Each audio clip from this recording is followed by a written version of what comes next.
Sam Hunter and Mark Newell. Outlaws led out by the captain, Hasifa Meads. The scorers for this game are Roddy Marshall and Ian Smith. Opening the batting, Warwickshire, number 17, Rob Yates, and number 24, Vance Jarney. Well, hello everybody and a very good morning. Welcome to the John Fretwell Centre in North Nottinghamshire, home of Welbeck Cricket Club, for the second match in the group stages of the Metro Bank 50 over one-day cup competition. Notts played here on Tuesday, got a victory against Somerset. Our visitors today, Warwickshire, they play their second game on the road in the space of 3 days, and they were defeated at Wantage Road by Northants. So really important that they can revert to winning ways today. Notts, conversely, will be looking to make it 2 wins out of 2. Very good morning to you. I'm Dave Bracegirdle.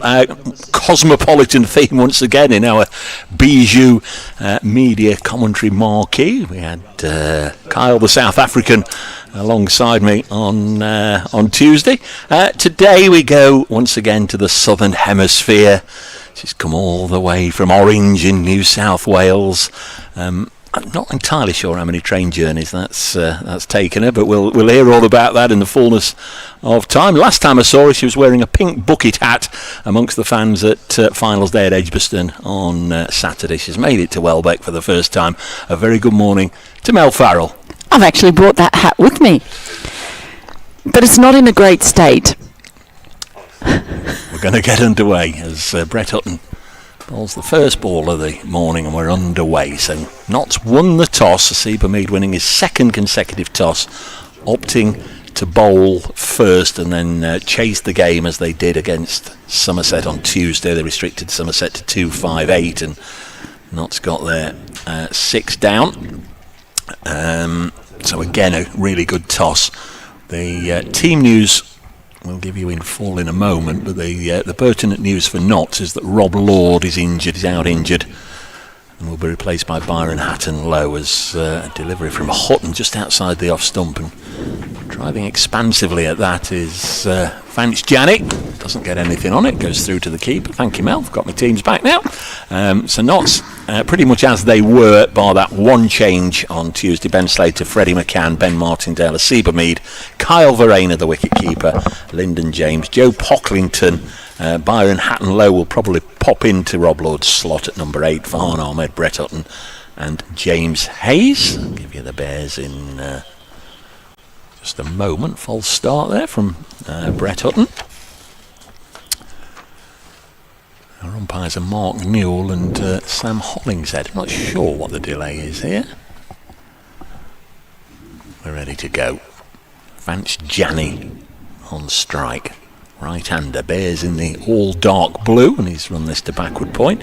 So still to come then, Alex Davis, Kai Smith, Zen Malik, George Garton, Ethan Bamber, Jake Garlick, Jake Lintott, Taz Ali and Ollie Hannon Dolby. One or two relatively fresh names to Nottinghamshire viewers and followers. One or two names that we've seen and heard and played against and watched for many, many years. Just had a little chat with Ollie Hannon Dolby as Hutton bowls, and this is dropped on the leg side. Notts began playing matches here, Mel, at Welbeck in 2015. The very first side to come were Warwickshire, and Oliver Hannon Dolby was 12th man that day. I just had a little natter to him, and he was reminiscing about fielding that day. It's very hard, very dry outfield. It was a little bumpy, a little tricky for those in the deep on Tuesday, but Ollie Hannon Dolby gets the start today, 11 years after he last came here, as Hutton bowls again to Vance Jarney. I'm going to make a bet that it was a lot greener on that day. I would imagine it would be. It was certainly greener the day after, because that was the start of what they called a Welbeck weekender. Warwickshire here on the Saturday, we got a full game in and Notts won. On the Sunday when Glamorgan were here, it rained all day and we didn't get beyond really the toss and the first half a dozen overs. But yeah, nice to have Warwickshire back here. Good start this from Brett Hutton. And this one just striking above the knee roll of Vance Janney, and Brett Hutton begins with a maiden. We're underway. Warwickshire put into bat 0 for 0 after 1 over. Big omission, I guess, and I don't know why. Maybe it's just rotation of the players throughout the squad. But Sam Hain, who always seems to get 100 runs and more against Notts, whatever format he's playing against them. Sam Hain doesn't play, and Theo Wiley, who got a half century against Northants, he's 12th man. The two coming in, Jake Lintott and Zen Malik. Not so good for the Bears fans that have come along. No Sam Hain, but good, I guess, for Notts. It's going to be James Hayes. It's going to be Mel Farrell. As Hayes is in for his first over, and they're nice and tight early on. Yet to give away a run. Yeah, that's unusual. Sam Hain not playing. It's not just Notts that he scores big runs against.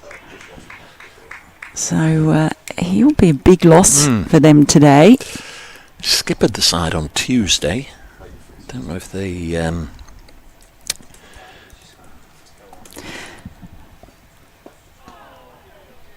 So next one, still yet to get off the mark. It's a bit hard to see from where we are as far as ball movement goes, but something tells me there's maybe a little nibble off the seam. Well, you've got it there. The problem is it's so bright here that even though you've got the stream up there, I actually can't see it. No. I was just looking at the Bears Twitter feed. Sam Hain rested today. Rob Yates skippers in his place. That's all the Bears media have put. That it flicks away, and just noticing there the ball really skipping up with a few odd bounces, so it is very bumpy, and in that spot at least. We'll keep an eye on that as it goes on, but they are off the mark with a single now, Warwickshire. Yeah, bobbly all the way out to Ben Martindale down here in front of us at long leg from our Bijou commentary marquee. We sort of have to look to our left. We're sort of at third man, aren't we, really? Well, that's the second time you've used the word bijou. You're very French today. Oh, yes. It's a bijou commentary marquee. Oh, and he's almost, I think he's sort of pulled out of that shot rather than playing and missing. But that a little bit of bounce, extra bounce surprised Vanjani. Marquee's got to be French as well, surely. Marquee, do you think? We're in a kind of a marquee, a small marquee. Do you think bijou? Do you think marquee's a French word? I would imagine it is. Le tent.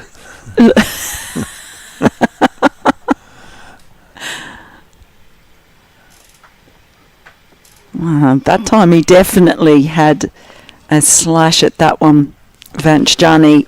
So just struggling, I think, to come to terms with the bounce and perhaps a little bit of seam movement. As I said, we're kind of fielding it at a very fine deep third, or basically, if you had a third slip, it would be right in our way. There are two slips though currently at the moment.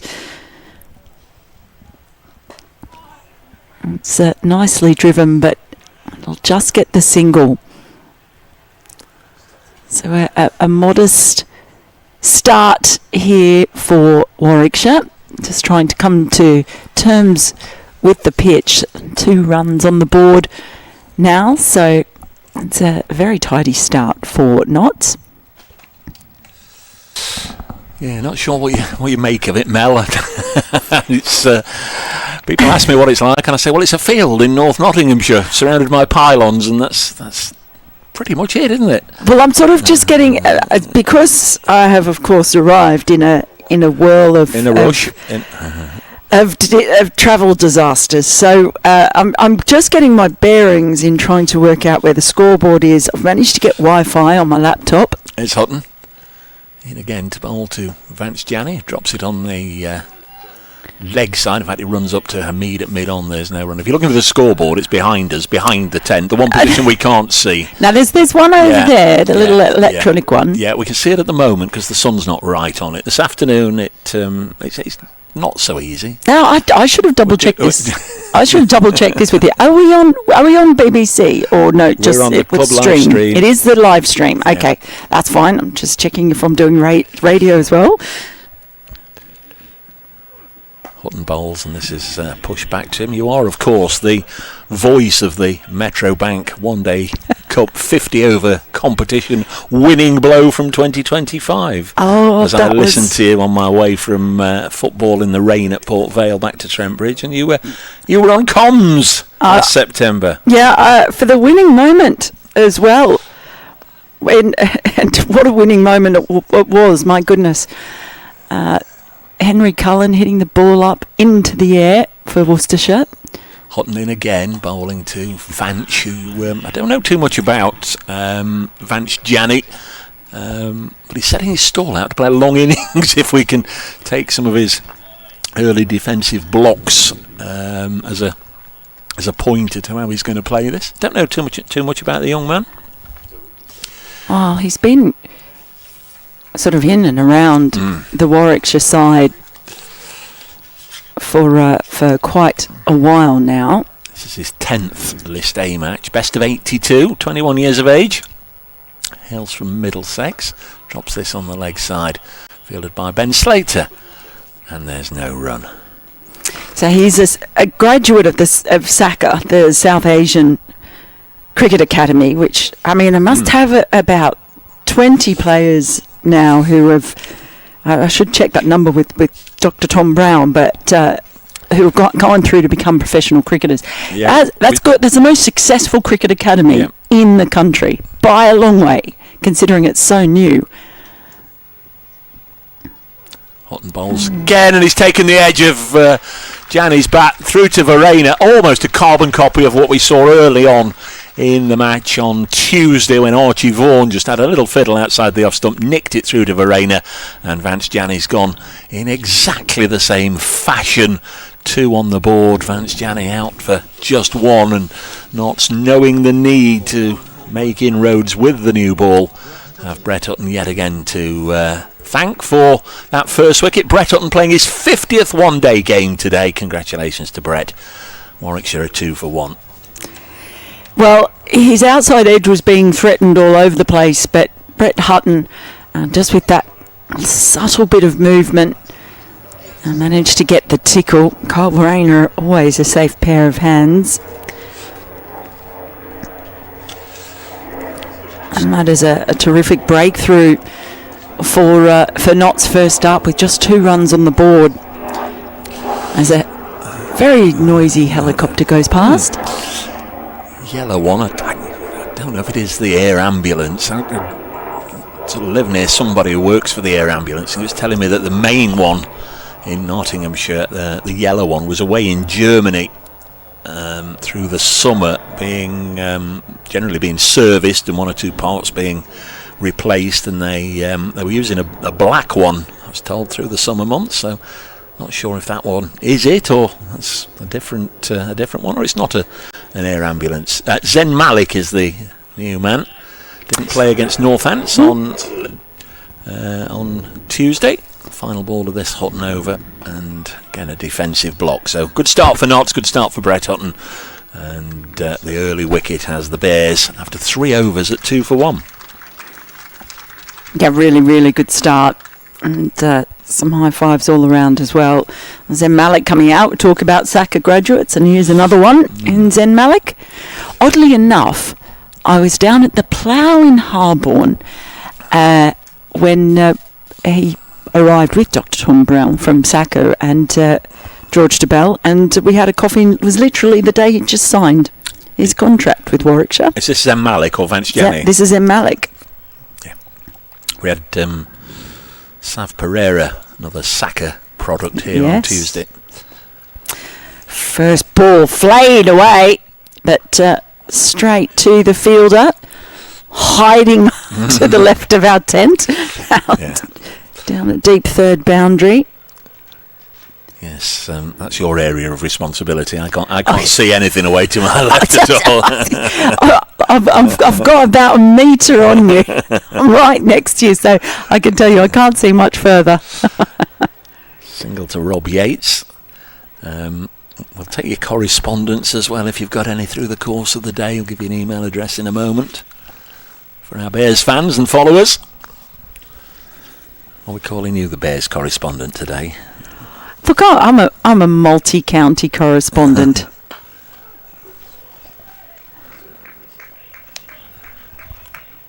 All the way from Orange. You've had a heck of a journey this morning, I understand. Not just this morning.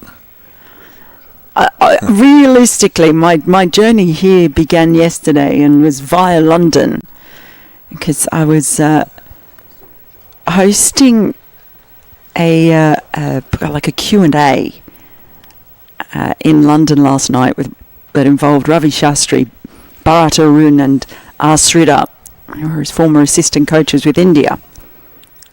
Oh, again, nice movement, nice bounce, and that just leaving Zen Malik. Yeah, so I was hosting for a thing called Coaching Beyond, which is this coaching setup they've got in India now, where they bring people from all over the world, young, talented cricketers. Anyway, so did a chat with them, and then I was going to get a train up here. My train was cancelled from London to Nottingham. And just offended. So by the time I got up here last night, it was extremely late. It was after 11, probably 11:30 by the time I found another train. I was staying at a cheap room in Nottingham that didn't have air conditioning.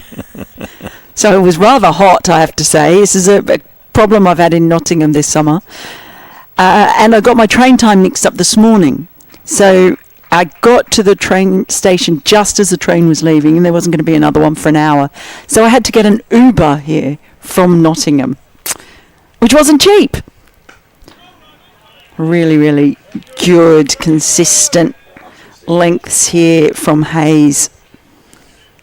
It's just a constant threat at the moment with this Nottingham opening bowling pair. Yeah, so it was quite eventful and not cheap. Not only that, last night my bottle of fake tan leaked all over my bag, and I've ruined my favourite pair of cargo pants. This is a real tragedy, Dave Bracegirdle. Not only am I pasty white, I've got no clothes. Gets underneath that one. That one has gone very, very high, and it's gone far enough as well. First boundary of the match for Warwickshire. The field in. Didn't really get all of it, and was maybe threw the shot a little bit early. That's why I ended up being so bottom hand heavy, but it was safe enough and straight down the ground. Zen Malik.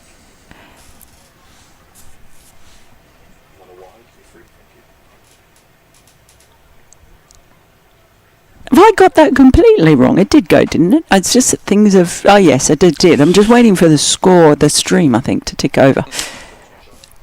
So, first boundary coming. 7 runs on the board. That's not our tent you can see on the stream, by the way. We're at the other end of the ground. It's not a tent. Sorry. Le Marquis. Bijou commentary marquee.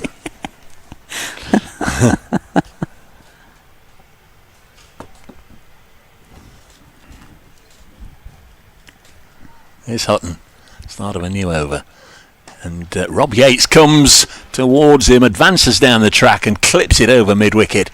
And that's gone all the way for 6 runs. It was very close to the rope away to our left, but our umpire, Sam Hollingshead, raises his arms. First time here for Sam, just his 13th one-day international. Hails from... I would say Bath in Somerset, but Sam said Bath, Dave. Did you say one-day international? We've been upgraded. Sorry, List A game. Well, it's our equivalent of one-day international. Of course. Mark Newell is the other umpire who's at square leg. So away for 6 as the Bears try to free the early shackles put on them by Nottinghamshire. Good start to this over for Rob Yates, who's skippering Warwickshire today. Here comes Hutton. Rob Yates and forces him to defend from deep in his crease. That must be hot wearing those today, because it is actually quite warm. I'm hoping that the sun... Which way is the sun going? Which way is west? This is a very good question that you're asking. Because I'm trying to work out if our shade is going to actually increase. Because at the moment, we're only just in the shade. No, it's the other way around. You'll not be able to see in a bit. Oh, dear. Here's Hutton in bowls. Oh, and a play and a miss from Yates. Went hard at that one. 11 for 1. If you're just joining us, a little late to the party this morning, not winning the toss, opting to field is Rob Lord, out injured. And we wish him well. Byron Hatton-Lowe taking his place. Sam Wood signed yesterday on loan from Leicestershire. Not in the starting 11, obviously. And of course, he can't play in the next game, which is against Leicestershire on Tuesday at Trent Bridge. Hutton bowls. Again comes Yates to Hamid, who picks it up cleanly and shies and hits! And ricochets away for overthrows. There wasn't any animation at all from the Notts side. It's a good bit of fielding from Hamid, who wish I'd had a pound for every time he shied at the stumps this season. That time he did hit, and I would have thought it would have been tight from here, but the umpire in a good position, and they scamper back for an overthrow. Great bit of fielding, and I have to say it's also really refreshing to see Hasib Hamid wearing a cap rather than a floppy that falls off when he fields. It's good hat security. I'm very used to seeing that in the Championship. Could have borrowed your pink bucket hat, couldn't he, that I saw you in on Saturday amongst the madness. Short, pulled away again onto the leg side, high over the leg side, in fact, by Rob Yates, and that's the second 6 of the over. Yates, a very, very dangerous player. If he gets a start, he's scored 3 centuries at this level. 42nd List A game for Rob Yates, and he's just having a little bit of fun at Brett Hutton's expense here. Second 6 of the over. Yeah, well, he's decided he's had enough, hasn't he? Taking on the leadership role today, undoubtedly wanting to lead from the front as well, as being an explosive opening batter in his own right too. Just a little discussion there between Hutton and Hamid on how he's going to respond. Hutton in again to bowl. This is cut to backward points. Good stop. And there's no runs. Ben Martindale, so 19 for 1 after 5 overs. We're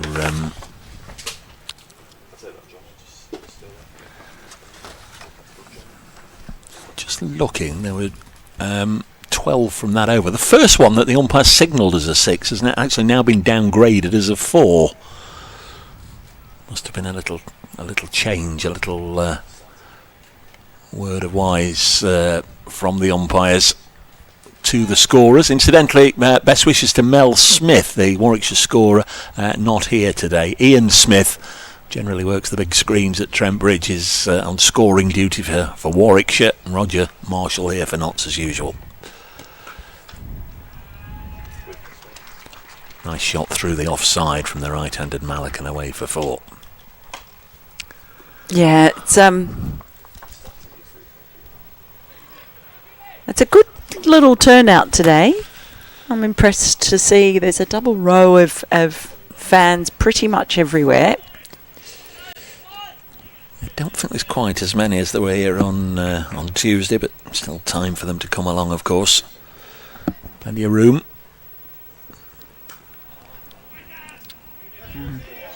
Played late, but there's no way through. That Farhan Ahmed on the ring. Yeah, so you were talking about, that final last year. Kyle Abbott went to catch the ball that was hit up in the air by Henry Cullen and actually touched the rope, so finished with a 6. Incredibly dramatic. That was one of the best, most fun days of commentary and most enjoyable days I think I've ever had. Ollie's got that one through. Just going over the top, making the most of the fielders up again. So another boundary added to the list. And Warwickshire, after a couple of very, very quiet first overs, the loss of Vanchjani, just starting to motor in this power play. Yes, but I actually really love this tournament. I really enjoy the One Day Cup.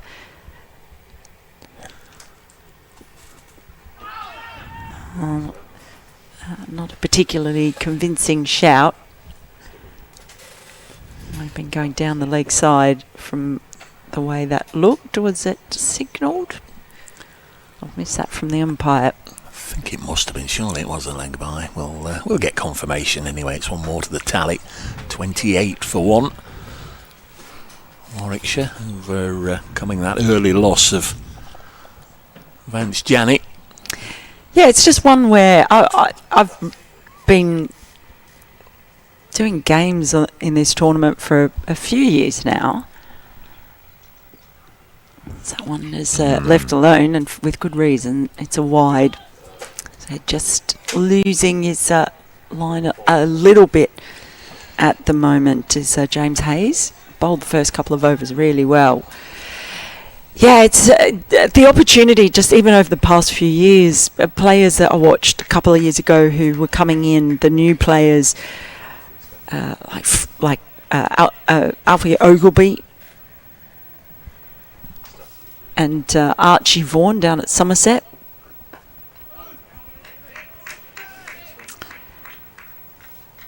And even, James Sales was playing in that tournament, watching him sort of develop all around. You see all these young players coming in, and then in a couple of years' time, you see how they're starting to improve as well. I know there are a lot of people who get frustrated that this tournament has essentially been sort of pushed aside while there's another tournament going on. Now that's pulled firmly, and that ball absolutely lasers past the rope. It's a lovely pull shot. Stood tall, ball sat up nicely, and it's another boundary to the total. So Hayes, after bowling a couple of very tidy overs first up, he just lost his radar a little bit on that occasion. And Warwickshire now 33 for 1. Yeah, going on very nicely indeed. Little bits of admin if you want to get in touch on the email bracecricket@icloud.com or on the old Twittery thing @bracecricket. And ECB have been publishing this morning the calendar for next year's international fixtures, as this is eased into the offside for a single. Of course, England versus Australia next summer, the Ashes, not only men's cricket but also women's Ashes running alongside it. But the big news for Trent Bridge is that the first men's Rothsay Ashes test match will be at Trent Bridge next year. The first test at Trent Bridge starting Friday 18th of June through until the 22nd, so really good news for Nottinghamshire and their followers. Edgbaston also on the roster as well, as a single is taken by Rob Yates. So the Ashes next year, 5 tests as usual. Trent Bridge the first, second at Lords, the third will be at Edgbaston, 8th to the 12th of July next year, third Ashes test, and then Southampton, and then the Oval. But also there's women's matches as well. Yep, multi-format series. Yeah, there's one test match at Headingley starting the 24th of June. There are 3 T20s. First one at Trent Bridge, 3rd of July. The women's T20. Next ball is dropped on the leg side here. Warwickshire making good progress through the power play out to Slater, who picks it up cleanly. And then 3 ODI, so that's in the women's Ashes. England men play a white ball series against New Zealand at the back end of the season, and Trent Bridge has got one of those, an ODI at Trent Bridge Wednesday the 22nd of September. There's lots of fixtures. England women playing Bangladesh as well. The men are playing a one-off test against Bangladesh. The World Test Championship final will again be in England. That'll be at the Oval. We'll see who gets through to that, obviously. And this one's nicked to slip, and McCann takes the catch, and the dangerous Rob Yates has gone. Brett Hutton's got another one, And although Rob Yates had a little bit of fun in the last over with 2 or 3 big blows, his innings has come to a premature end. And Warwickshire lose their captain for 19. It was a slip catch for Freddie McCann above his head, but I fancy the pace had come off it. He just seemed to be able to just steady his feet and then leap and take a ball high above his head quite comfortably. And it is 36 for 2 in the 7th. Brett Hutton with both wickets. It's been good Hutton, hasn't he? On that occasion, I think you're right, it was pace off, and he just tried to wallop it down the ground, and it's just really lobbed up. But McCann did well to get to it. It was still, he had to sort of steady himself, get right above his head. That's a big loss, because Yates looked like he was really just starting to motor. Had a good day on Tuesday, Freddie McCann. They don't necessarily either announce or present any prizes for player of the match in these anymore. Just seen a replay of it. Yes, nicely judged catch, but I'm pretty sure it would have been Freddie McCann had there been a player of the match awarded on Tuesday for target. Good start to today for him. Good start as well for Brett Hutton, playing his 50th one-day game. 2 wickets already, 2 for 15. New player out there is Alex Davis, former skipper. Sure, we'll see him with the gloves on later on. Kai Smith can keep as well, can't he? But I think yes. Alex did it on Tuesday at Wantage Road. Very often see him at the top of the order. What can he do at number 4? Just fiddles his first ball to backward point, and there's no run, fielded by Martindale. It's a nice day. It's expected to stay dry. There is a little bit of a breeze. We've not got the searing heat that we've had in some grounds, some weeks of this season. It was a lot warmer than this actually on Tuesday, but if it stays like this, I think it'll be absolutely perfect for everybody. I've got some sunscreen for you as well, Dave. Very good indeed, as Hutton, in again, past umpire Hollingshead, goes through to the keeper. Good from Knotts, put the brakes on a little bit in that over, only 3 runs from it, but more importantly from the home side's perspective, the wicket of Rob Yates. Yates out for 19, Vance Janney went for 1. Got Zen Malik and Alex Davis at the crease, and just looking down their card, perhaps a little bit light, obviously, with Sam Hain not being available today, and also Thea Wiley, who got 60 against Northants on Tuesday. He's also not playing. They are definitely a bit light on batting. I think as you look down that lineup, it's nicely flicked around the corner. You can see that ball bobbling away. Not easy for the fielders, but it also picked up pace.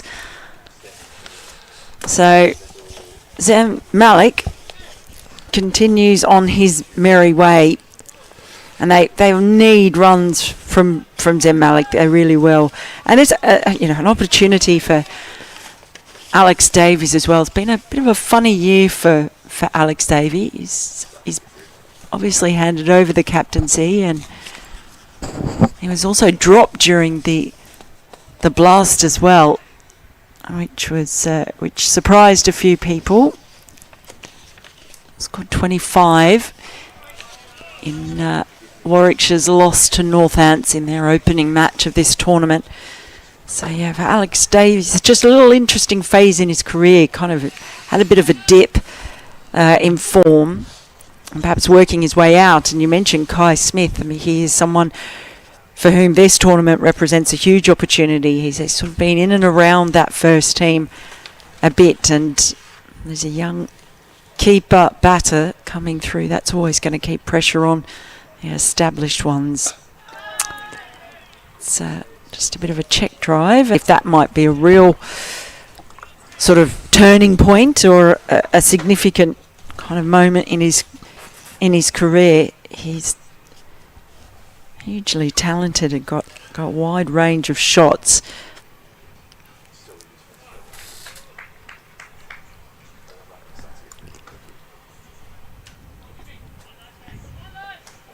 Thanks, Dave. He's just taking his time.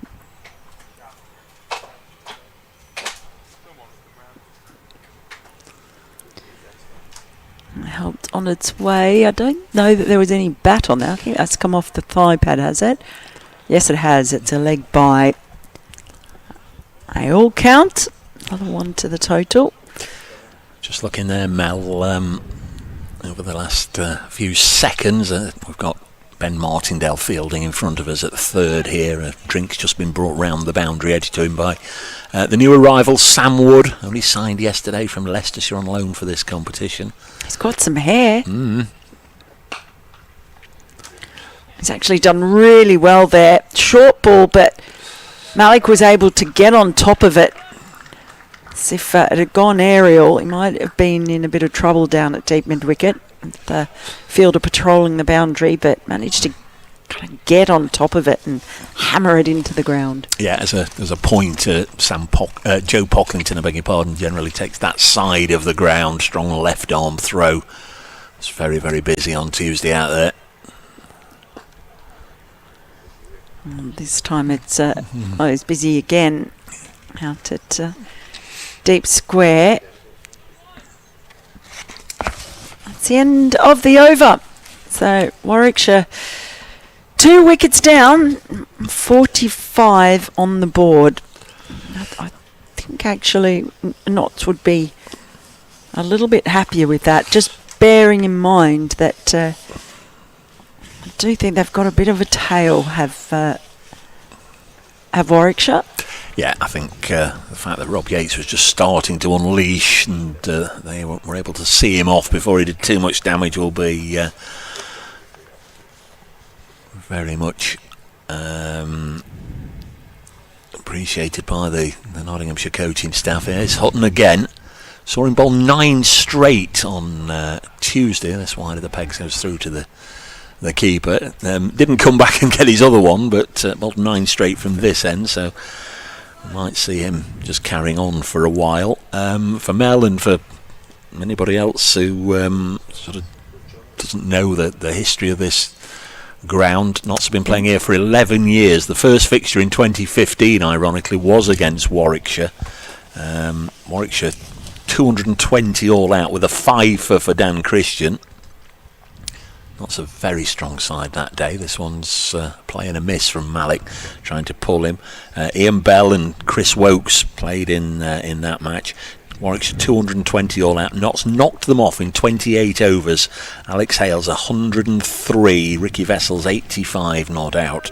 Hales getting his 100 from 64 balls with 9 sixes and 7 fours. There was an awful lot of people who spent more of the afternoon after tea in that field away to our left than were actually inside the ground watching. Hales and Vessels just repeatedly clubbing the ball.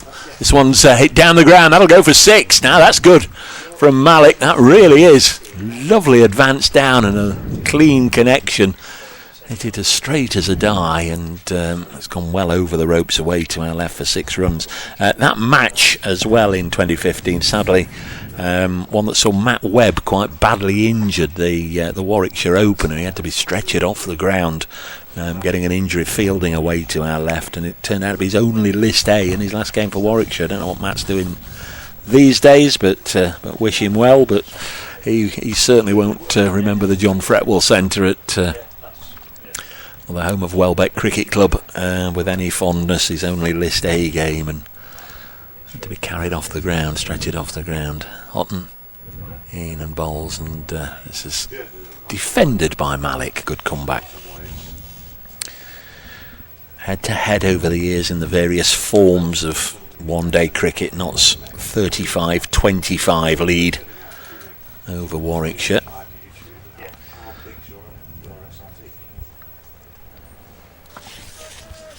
Sides met at rugby school a couple of years ago.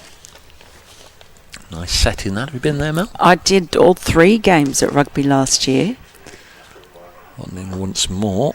This is turned to leg by Malik out to Slater. Clean pick up and throw from Ben Slater into Kyle Verena. Yeah, I did one with Mike Taylor 2 years ago. So Notts won there. It's a beautiful setting. It's lovely. The school grounds and the huge trees that provide shade over at least half this sort of spectator area. Yeah, it's a lovely spot. I enjoy getting out to some of the outgrounds. Hutton in again. This is played Knight is able to haul the ball in, and then a bowl in from a Mead, which you don't get very often. Here's one that will direct into the direction of producer Aaron. Straight away from Phil. Morning, Dave and Mel. What a lovely surprise to find you both commentating. I'm at home all day. Just to let you know, Magnificent Mel's voice is distorting slightly. Oh. Maybe the mic's input is a bit higher, or a tad too close. We need the dulcet tones free of distortion. Oh. A great tournament, in my view, set for a wonderful day here in Exeter. Phil Vaughan, there we are. Oh, well, thank you, Phil. You're a bit distorted. That's just how I am naturally. Well, they're just having a look at it now, so apologies if I am distorted. Usually I'm just demented, but if I'm distorted and demented, then I'm in real trouble. I think it's James Linden. Lyndon James, yeah. Lyndon James. Yes. Even James Linden is how I've written it down, because I write the surnames first. With the keeper up to the stumps as well, Kyle Verena just hovering and immediately putting the pressure on Zen Malik. You've had a little bit of history with Kyle Verena as well, haven't you? He was on commentary with us. Yeah, he was really good on commentary. Came up that day at Notts. He loved that as well, didn't he? I think he would quite have happily spent the whole time there. Gets on top of the next one well, Malik. Not for the first time, but there's no way through. Except he had work to do, and he told us what he was going to do on commentary and went out and did it. It was incredible, wasn't it? He was going to go out and hit the winning runs. Was it? Well, the runs that brought the up runs the bonus point that secured the title. Yes, it was a runs at that. Well, essentially, they were winning runs. But yes, he did predict it when he was on commentary with us. Oh, that one's lobbed up and taken. Farhan Ahmed lurking, and the keeper up to the stumps plan has worked. It's kept Zem Malik rooted in his crease, allowing the ball to just nibble away, and gets the outside edge. That's really smart captaincy, well executed, great work from the keeper and the bowler and Farhan Ahmed, the third wicket to fall. Yeah, and Zam Malik has got a start there on 29, but seen off Lyndon James in his first over. This is ideal stuff from Notts. Again, winning the toss so important.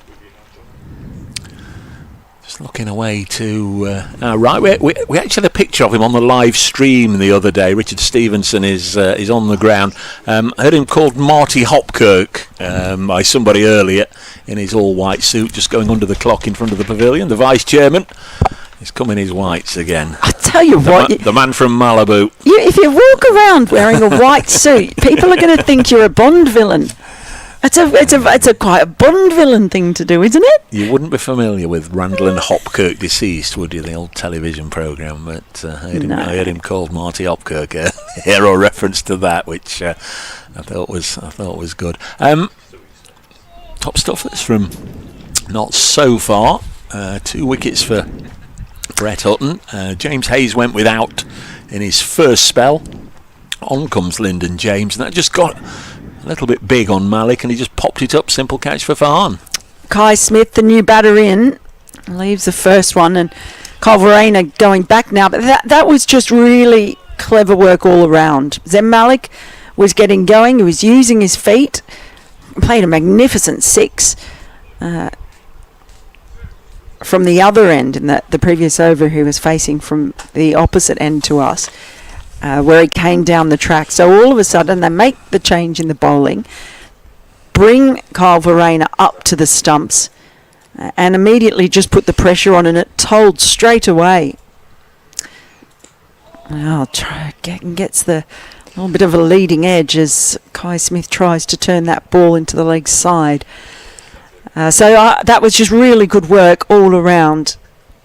from the Not side.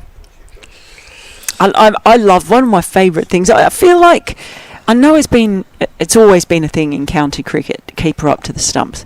But the amount of times we've seen it in the last sort of 8 months in Test cricket has made me very happy. And slapped through the gap, and it's a very nice way to get yourself off the mark. Kai Smith with a boundary, just waited on that one, carved it away.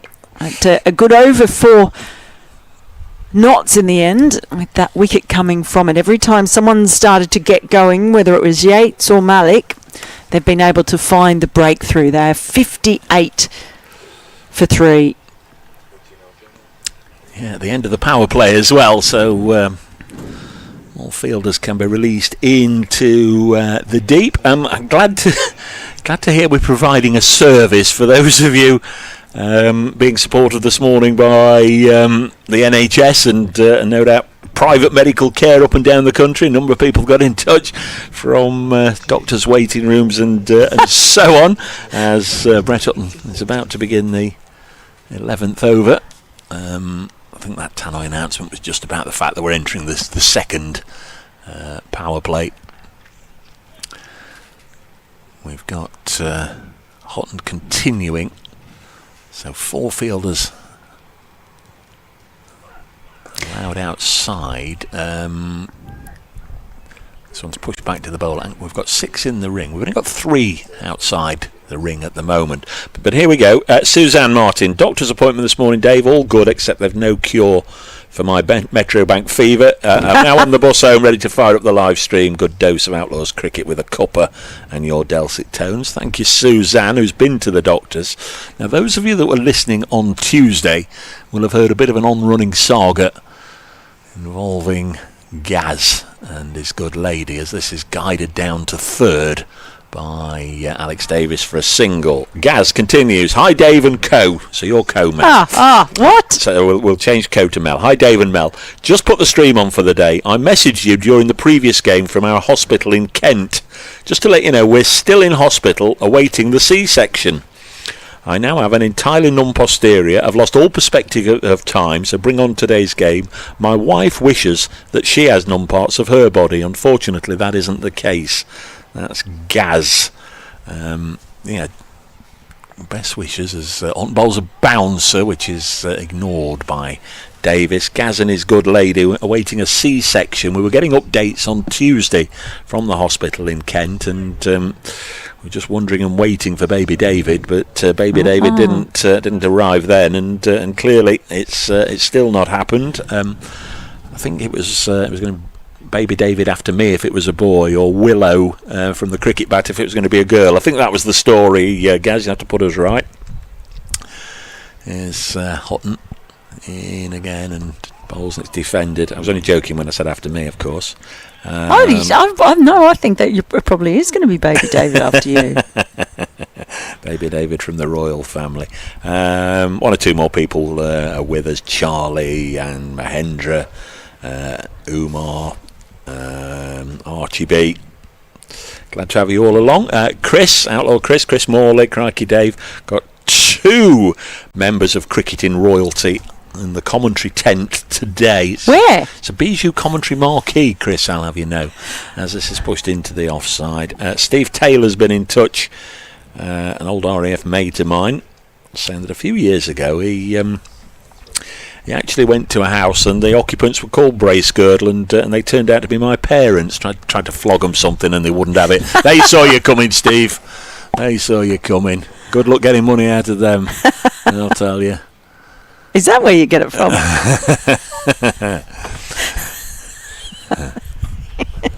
At bracecricket@icloud.com. Can tell I'm very good at this iPad malarkey, as this is played into the leg side, fielded by Lyndon James. Got a wicket in his first over and is now going to get a chance to bowl his second over as that one comes to an end. Just a single from that. 59 for 3, the Bears here at Welbeck. Not sure if they are the Warwickshire Bears in this competition, or just Warwickshire. No, I don't think they're the Bears. They're definitely the Bears. They certainly won't be averse to being called the Bears, will they? They're the Bears.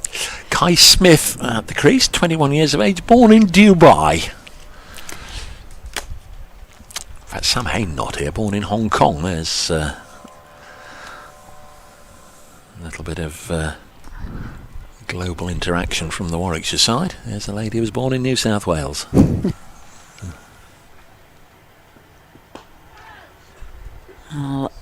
Nicely chipped into the gap. It's not quite going to go all the way, but good running between the wickets in Shaw's 3. So now Davies, and I mentioned before the fact that Davies maybe just finding his way through a bit of a tricky season, and Kai Smith there as well. As you say, he's represented the UAE.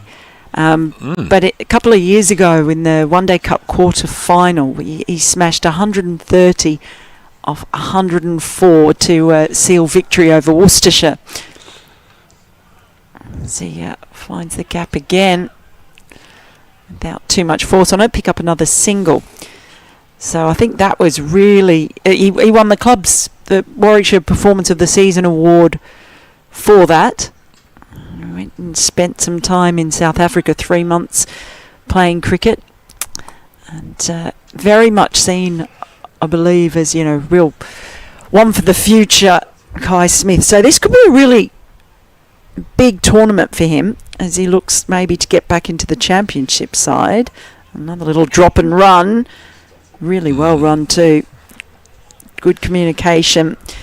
Call came from Davies. He wanted it straight away. So so we're sort of probably seeing kind of two very different sides of the keeper batter situation at Warwickshire at the moment. Now trying to combine to get themselves out of a little bit of a hole. I won't say a massive hole, but losing 3 wickets reasonably early. Oh, that one was in the air, but safe. Hayes sporting a white floppy and being applauded by Dave Bracegirdle. Not allowed cheering in the press, but he's actually put his hands in the air wearing that floppy hat. I hate it when this is the one thing I would get really nervous when I'm commentating in a tent by the boundary, because I'm always worried about players hearing you.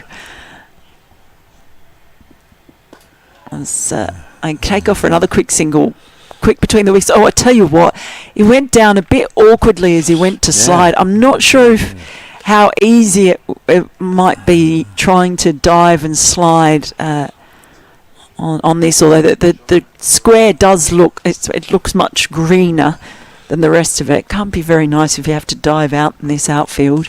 No, we had 1 or 2 the other day. I think if you're gonna run on the cut strip. If you just turn on that lush bit either side. It is a new wicket. We played 3 or 4 along on Tuesday. Oh, and that one, just a little play and miss, just a little fiddle with that one outside the off stump, but no harm done in the end of the over. 66 for 3 now, Warwickshire. Trying to work out this scoreboard. Good luck. Just to double check the scores, because I can't really see my screen, and I can't work out the scoreboard. I've worked out where the score is, so that's okay. So it's 12 overs. I can see the 12 overs, 66-3, and 11 and 71 must be the batters' numbers. Yeah. I could see a 54. What's the 54? Last wicket went at 54. Okay. We're in power play 2. Last man 29. Bowlers 6, 4 and 2. That'll be on the scorecard as Hutton starts a new over rather than their actual numbers. Oh no, that's got to be how many overs each have had. It is how many overs each have had. Okay. And the cut-off is 14:30. I presume that's it, but.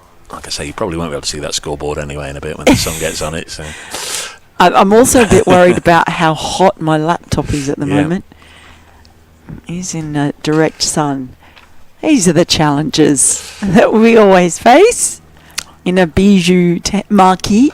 Brett Hutton bowls, eased into the offside by Alex Davis, and there's no run. Davis on 8.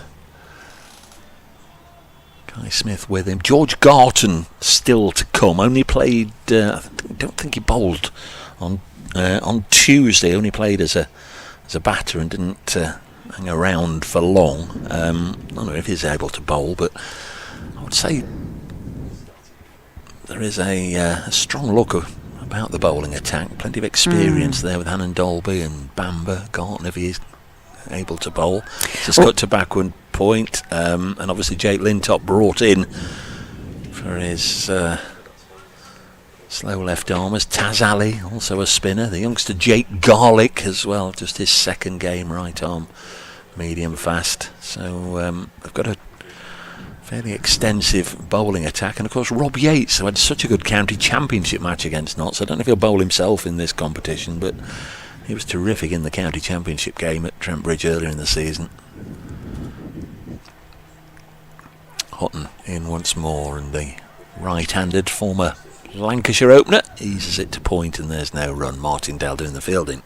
Yeah, you're looking at that. I mean, Ethan Bamber has been promoted up the batting order. I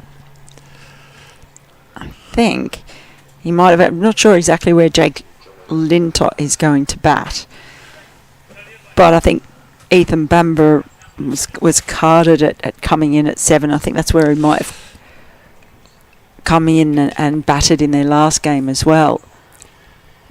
Useful player as Hutton bowls and just cut to backward point for a single by Davis. A number of these players have faced each other very recently in T20 second 11 cricket. They both got through to the T20 finals day, second 11 finals day at Wormsley. It's the beginning of last week or the week before, and Warwickshire for the second year running beat Ben Martindale's side. Ethan Bamber played both last year when he did score good runs and again this year. Hannon Dolby played as well, so a number of been in close contact. Good stuff from Brett Hutton, end of the over, and straight away at the end of that one, his 7th, he sort of made that rolling hand signal to the Notts dressing room as if to say, I've done my bit.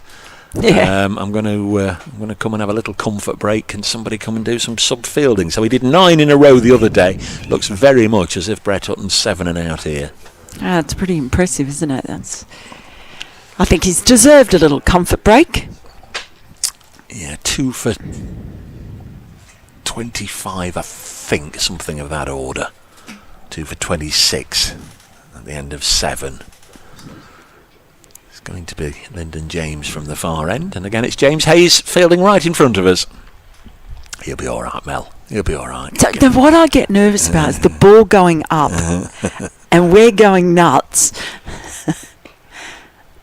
As a first ball's just defended, and then he's settling under it. Yeah, only go nuts if he catches it. I wouldn't advise you to go nuts if he drops it or misfields it. This is what I get worried about. The other thing I always worried about is someone smacking the ball straight in the tent as well. It's already happened this morning, I'm afraid. It has. It's already happened this morning. We've got broken equipment to our right. Maybe that's why I'm distorted. It's played later, and he's going to be James doing the fielding. Luckily, he does a very good job as he jogs back towards us. Yes, a little bit like in golf, where you should shout 4, shouldn't you, to alert everybody. It didn't necessarily happen from the Warwickshire warm-up, and I think producer Aaron's got a pile of broken equipment to our right. Bill on its way to Edgbaston. Maybe I can get a lift with it.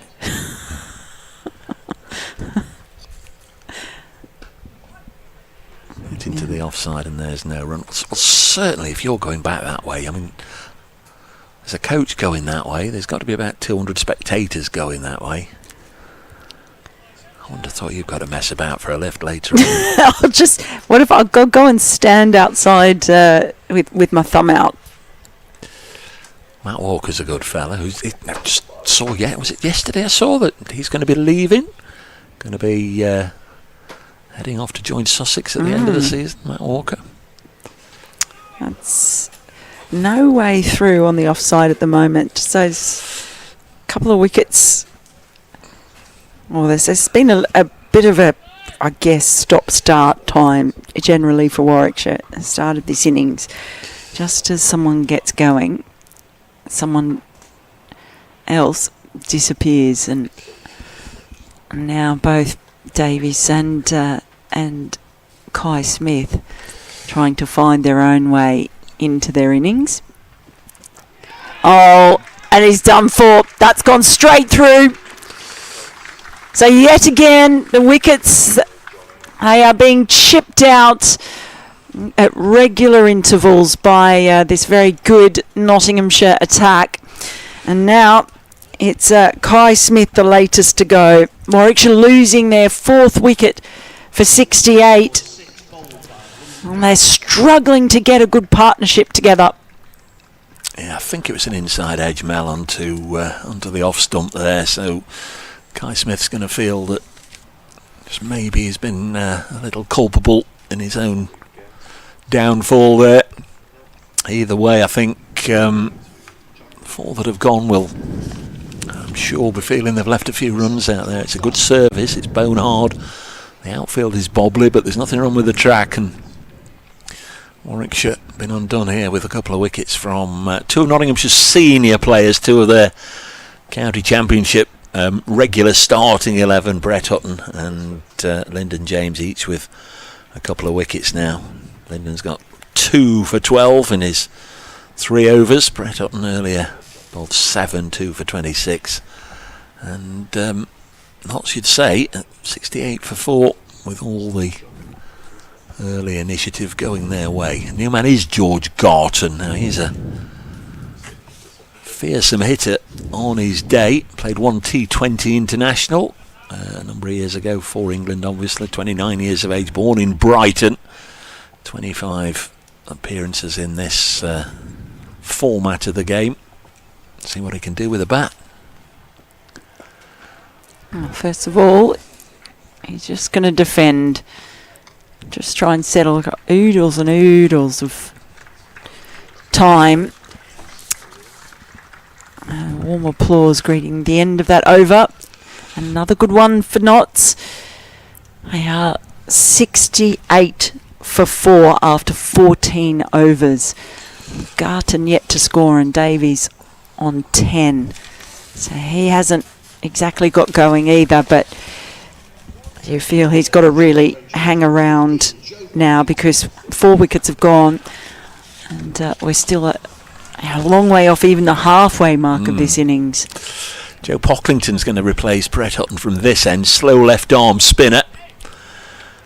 Had to wait until the 40th over on Tuesday before getting a bowl. Somerset had a lot of left-handers, so Joe had to wait and wait and wait, and then came on and ended up with the best figures, getting 3 for in the last part of that Somerset innings. Sammy Seatron's on as the sub-fielder for Brett Hutton at the moment. As I presume that's the... can't see it, I presume it's a helicopter again rather than light aeroplane going over the ground. So Joe Pocklington came and joined us on comms on Tuesday, and the general feedback was that he's a lovely young man, and I would agree with that as he bowls to Davis, who defends. A thoughtful cricketer, as you would have heard if you listened to that interview. The Metro Bank competition last year was his introduction to first team cricket. Just pushed into the offside, there's no run. It's a shame actually, man. He bowled beautifully on Tuesday, came on and got a quick 3 for to keep Somerset quiet in the closing overs. Came and did half an hour, 40 minutes or so with us. Was terrific, got great feedback, really good chat, really interesting fella to talk to. And then he went out there and got a first baller, and of course we all felt a little disappointed for him, having just sort of taken him to our hearts as next ball's chopped away on the offside. Davis is having a little bit of difficulty here getting him away, and I wonder if he'll just ride this moment of concern with 4 wickets down, or whether he'll come a-charging and just try and free the shackles. Game within a game. Pocklington bowls and it is cut into the offside, but only for a single. Notts and Joe Pocklington will take that, won't they? A single, and they can get Garton on strike for the last ball. I mean, I think you'd be more likely to see Davies just try and play himself in and spend as much time out there as possible. He's got some big hitters around him in George Garton, and Ethan Bamber can certainly bomb the ball a long way. So I think it's more important for Warwickshire that he drop anchor and stay out there as long as possible.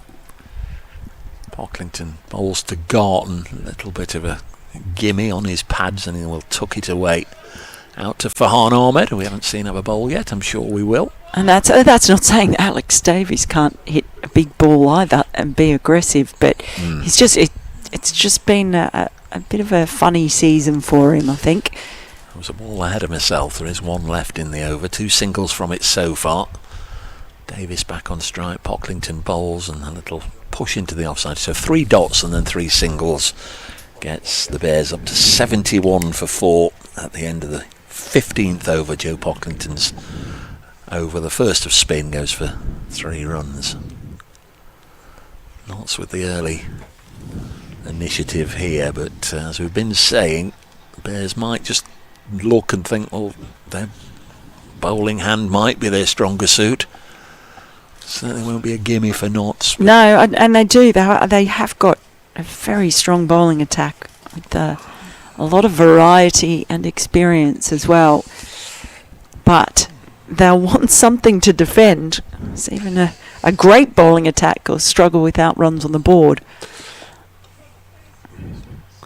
They've run the first one very hard, but there's no way through for the second.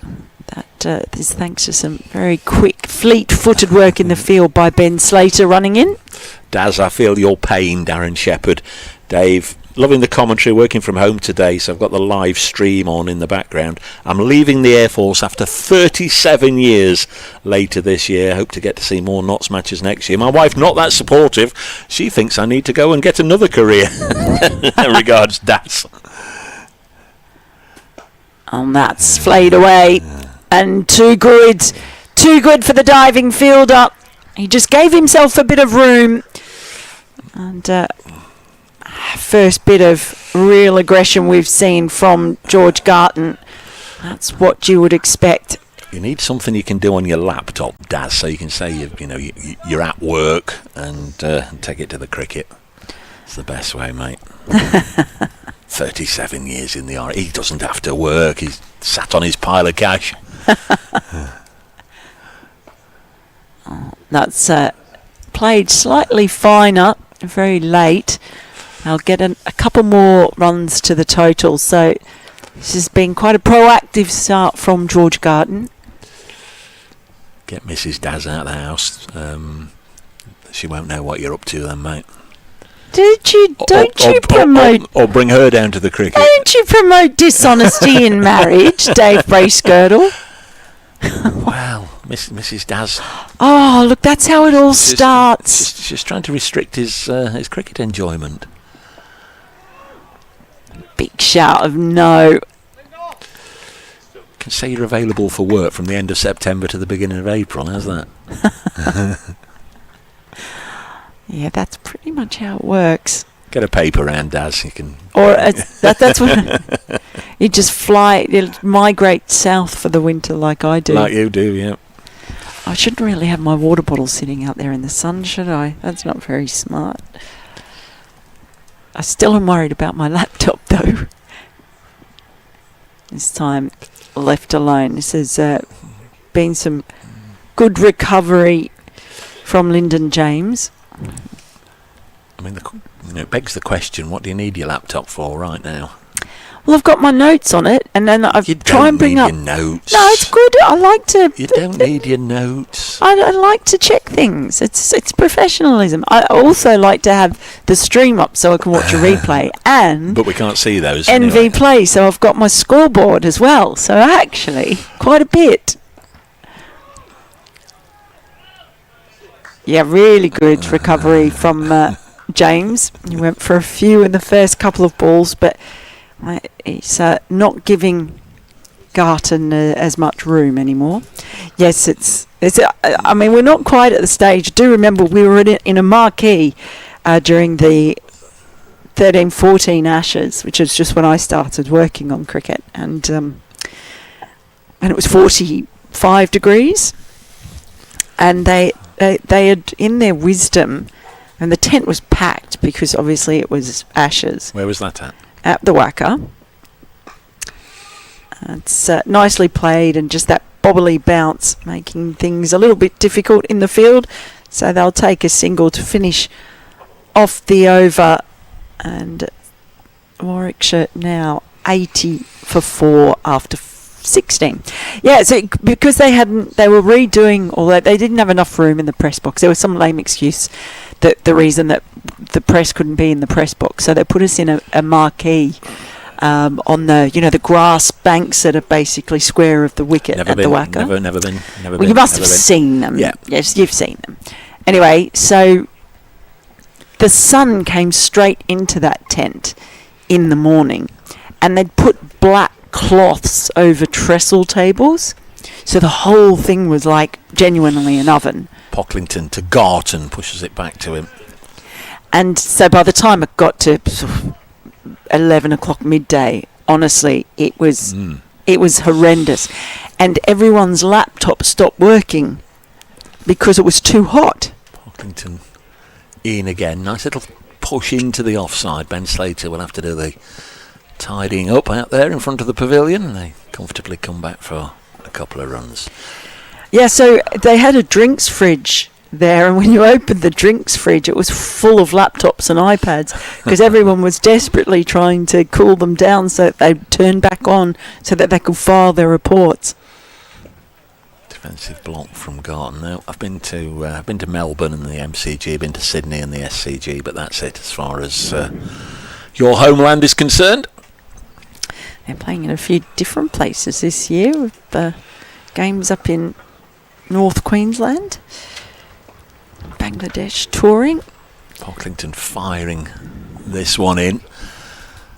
Warwickshire really need a stand here for the 5th wicket between Alex Davis, who's on 13, and George Garton, who I think he thought he'd got one to pull there, but he hadn't, just sort of stopped on him. And Carverina just goes down on his knees deliberately and then just reaches for the ball on the strip rather than potentially putting a spike on the surface. Real boost for Notts to have Carverina available for this competition. This is wide of the off stump and through to the keeper, end of the over. They would have had Muhammad Ali as well, who had such a really good blast competition. There was 19 wickets taken at an economy rate of just 7 before he was called up by Pakistan for their tour of the West Indies. He was planning on staying here for this competition and then being around for the championship matches at the end of the season. So good for Muhammad Ali that his international career has been reinvigorated, but not so good for Notts' plans. Bowling change, and here is Byron Hatton Lowe, the one change from Tuesday coming into the side. He's replaced Rob Lord. It's his 3rd match for Notts, 19 years of age, local boy, born in Nottingham, and played 2 matches last year, got a 3 for against Surrey at Trent Bridge. Yeah, well, this is my first time seeing him, so I'm quite excited about that. As I said, this is the exciting thing about this tournament, discovering new players. Hatton Lowe is just treated with quite a bit of respect by Davies. Just wants to have a look at him.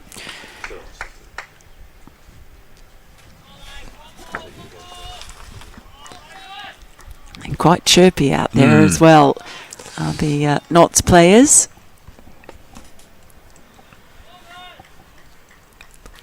Especially, I think, giving their encouragement to a teenage recruit. It's firmly driven, but can't get it past mid-on. It's a little uppish, wasn't it, for a moment? It's only bounced once before reaching Lyndon James at mid-on. Thought he might have been in the game for a moment. Clapping clapping seal in front of us is James Hayes. There's quite a few clapping seals out there, as long as they don't catch like seals. No, it's great. That's turned around the corner. Verena is not going to have to go all the way down. Just checking with the umpire that, leg by. So it's just come off the pad. So the youngster, Hatton Low, just straying on the pads. Yeah, Mark Newell, the umpire at the far end of the ground. Sam Hollingshead is at square leg. First time doing a Notts game.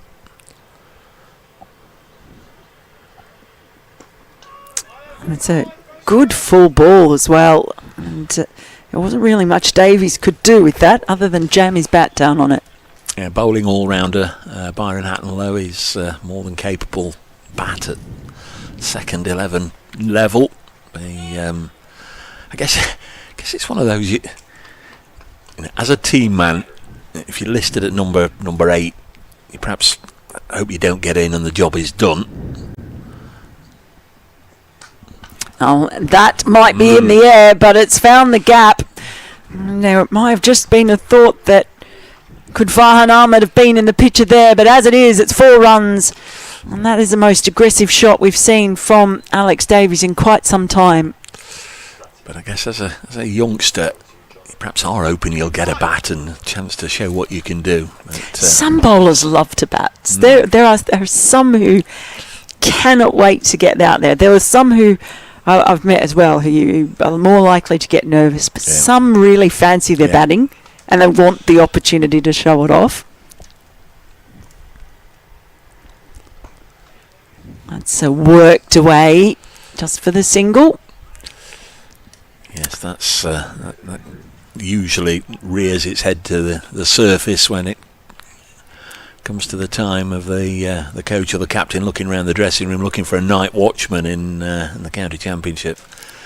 There'll be one or two that'll just take the opportunity to go for a comfort break and lock the door behind them and not catch the eye of anybody. And like you say, there'll be one or two. I'll do it, Skip. Oh yeah. Even though you've perhaps got, well, who knows, Mark Wood or Ben Stokes if you're facing Durham to bowl.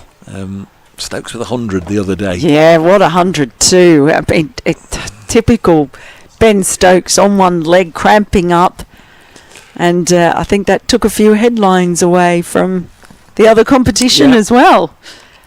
Pocklington to continue, 89 for 4. I actually did an unofficial survey on Twitter, which I still refuse to call X. I just sort of asking people, genuinely, would it make you? Has it made you think about going to a Durham game that you might not have thought about going to? No. I had quite a few people say, no, if it was an away game for you. Next ball is dropped on the leg side. Yes, I know what you're saying. So at Derby they had 1,300, which was 25% more people than they had for the corresponding fixture last year against Surrey. So, I mean, that's terrific. If 25% more fans will come. Pocklington bowls and Garton, not really gone looking for any big shots yet, just plays this down the ground for another single. I think generally cricket fans will have their fixtures mapped out and they'll know which games they're going to go to, and they will. I mean, I do think it's a nice attraction, though, isn't it? It is. Your opportunity, because it does. Cricket looks different when you're in a ground like this. You feel closer to it. Pocklington bowls down the leg side. It's tickled down there to. Can you see who that's fielding? Who's fielding that, Mel? With the floppy hat. Yes. So it is our friend James Hayes again. He's doing. He's run a long way. He's doing the long ends, so to speak. Is it? Well, he's been brought up inside the ring for the left-handed Garton, so he's at short third, but he's having to get on his motorbike and travel from one end of the ground to the other. Now he's finished his bowling for the time being. Another single taken by Garton. Just easing into his work here, into double figures now. Garton on to 12, 93 for 4. Warwickshire. But yeah, I think it's I think there will be people. Some people certainly did tell me that I've decided to go this game instead because I would be keen to watch him. Oh. And a catch for Verena at the second time of asking, unless a bail has clipped off. They seem to be celebrating anyway, and the ball popped up in the air. Yeah, the bail is off. He's bowled him. So just thought for a moment Verena needed a couple of attempts at it, but Pocklington has bowled Alex Davis, and if the Warwickshire position was a little perilous at the start of this over, it's just got even worse. 93 for 5. Alex Davis out for 20.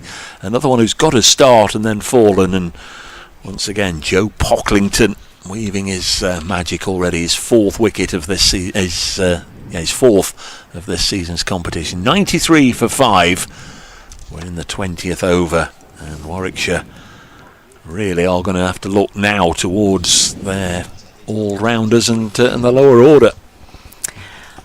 Well, after the vigil, Alex Davies would have been really gutted by that, because he probably really needed to stay there and fill that anchor role, but just wasn't able to. I mean, they've lost. The wickets have come with 2 on the board: 36, 54, 68, 93.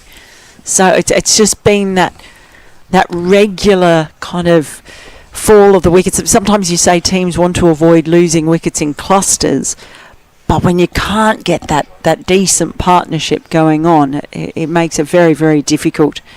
And Davies will be really disappointed that he put in the hard yards to sort of get himself in.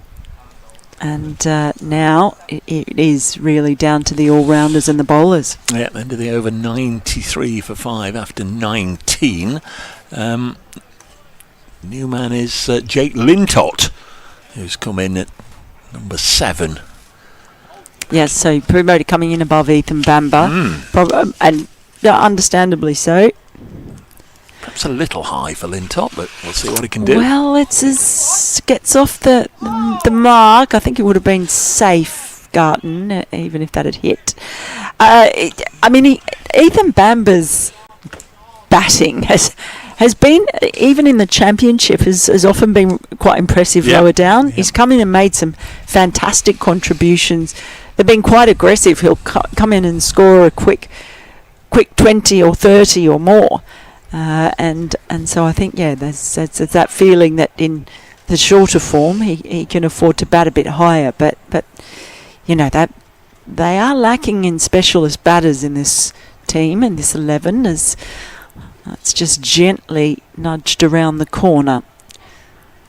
So single. Another partnership is trying to build now between Pocklington and Pocklington against Pocklington, now between Garton, who's looked dangerous, and Lintott. I read out, Mel, earlier the venues that were going to stage the men's Ashes matches last year, the 5 venues starting at Trent Bridge. As this is pushed into the offside, and there's no run. The main headline on the BBC Sport website is that no men's Ashes in the north of England. Old Trafford and Headingley don't get a test match. Obviously I read out the various venues, including Trent Bridge, the first test, then Lords, then Edgbaston, then Southampton, and then the Oval. But disappointment for Headingley and Old Trafford. Well, more broadly, probably disappointing for people across the north of England. There's an awful lot of test matches. This year Lords has had 4? Is it 3, 4? They had the women's test. Counting the women's, yeah. That's and it does feel. I worry. I will openly admit I worry about that test match at Southampton, an Ashes test there. Round the wicket, flayed away, but straight to the fielder. Just the single. I worry myself selfishly about getting in and out of the ground, because it's really difficult with that one access road down at the Aegeus Bowl or Utilita Bowl, whatever it is now. But that's That's what I'm not concerned about. I know I've already booked all my hotels for next year. Stay on the ground there. All of them. Nah, as if I could afford that. You're dreaming. That's pushed at, but fortunately for Garton, it does not take the edge. A good little over there for Notts. Now, Warwickshire 96 for 5 and really up against it. Yeah, I booked all my hotels yesterday for next year. I've got to get in early, particularly Nottingham. It's one of the hardest places to find a room, especially one with air conditioning. West Bridgeford, there's all those guest houses near the ground. Yep. That's where you want to be. Yeah, but I can't book those this year. Pocklington bowls, and this is driven past the bowler down the ground. Can't see a way to... It's pushed back in, parried back in. Really, really good work there by Martindale, right in front of us as well. I was just able to see him as I leapt forward. Nice little one-handed save. That's appreciated by Brett Hutton as well. Do they call that a low 5? It is a low 5, yes. I can't book a guest out. I need to book rooms that I don't have to pay a deposit on and that I can cancel. So I'm not made of money, me. I can't just go around booking loads and loads of hotels and paying for them. Those guest houses on the Bridgeford Road, they'll be falling over themselves to have you stay with them for the test match next year. This is defended, back to the bowler. Of course, the pavilion will be finished by then, won't it? Hopefully. I hope so. That's the dream, isn't it? You can't stay in there. Pocklington bowls, and this is guided into the offside again from Jake Lintott, who I think he's leaving the Bears, isn't he, at the end of the summer? Yes, I do believe he is leaving the Bears. Played for Kent in the Blast this year with Osman Tariq taking the spinner's slot. There's a shy at the stumps from Hatton Low. I've loved watching Osman Tariq bowl this year. He is a fascinating bowler. It's incredible. It's almost hypnotic, just because you never quite know where it's going to come from. Pocklington again, tickled nice and fine again, down to James Hayes at long leg, and there'll be just a single, and that will bring up the 100 for the visitors here. 100 for 5 in the 21st over. Not necessarily gone the way that Warwickshire would have hoped this morning. Still time to have a good second part to their innings and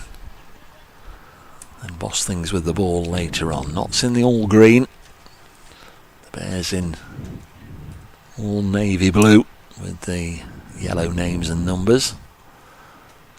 Pocklington again bowls, driven into the offside, out to Ben Slater. Such a good record in this competition and indeed on this ground. Good throw in from the deep from Slats, and that's the end of the over. 102 for 5 after 21, Warwickshire.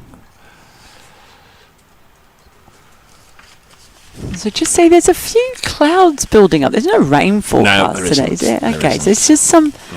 They've got that sort of dark under edge to them. And it is quite warm, so I did wonder if it might be building up to something, but we'll be all right. Here it's not. I just can't get over the colour of this ground. We could be somewhere sort of in western New South Wales or something. It's probably the last time I saw a ground like this. As new over gets underway with that Byron Hatton Low. He's done well so far. Looks like a pretty tall young man as well. Have you stood next to him? Is he tall? He looks tall from here, but it's a bit hard to tell. This taller. This taller. Just a little flirt outside the off stump there from Jake Lintott.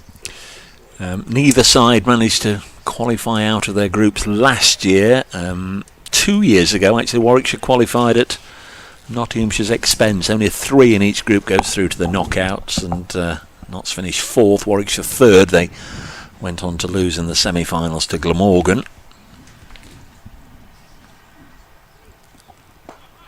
Oh, and that was in the air for just a moment, and Hatton Low just couldn't get down. I think it dropped in front of him, to be fair, as well. That would have been a difficult chance anyway, you look at it. Yeah, 2 years ago, as I said earlier, the sides met at Rugby. Notts won. They had an adjusted, there was a little bit of rain in the interval, they had an adjusted target. Jack Hames with an unbeaten 50 got them home.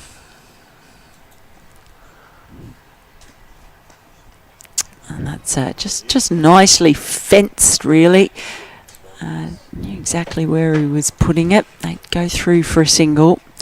From those sides at Rugby just almost exactly 2 years ago, there is only Kai Smith and Taz Ali remaining from the Warwickshire 11 that played that day that are involved today, and for Notts just Ben Slater, Freddie McCann, Asiba Mead and James Hayes. So out of the 22 that started or played 2 years ago, there's only 6 involved today. Big turnover. There generally is for this tournament, isn't there? And that's nicely flicked away. It was well short of James Hayes, who once again has done those long miles to get back to our side. What are the names of the ends here? Dave? Well, that's a very good one. That's a very good one. Do you know the answer? I do. I was wondering which rabbit hole to lead you into. Oh dear. Should I have not asked? We're close to the end of the over. Okay. It's coming around the wicket, Hatton Low. I was just watching Hayes, actually. He's the busiest man on the field there. He's fielding a lot of balls, and off he goes again, the long trek to the far end. Right, this end now is called the Charlie French end, and Charlie was the brother of Bruce, the England and Notts wicket-keeper, also the uncle of Jake Ball, who actually skippered Somerset here on Tuesday.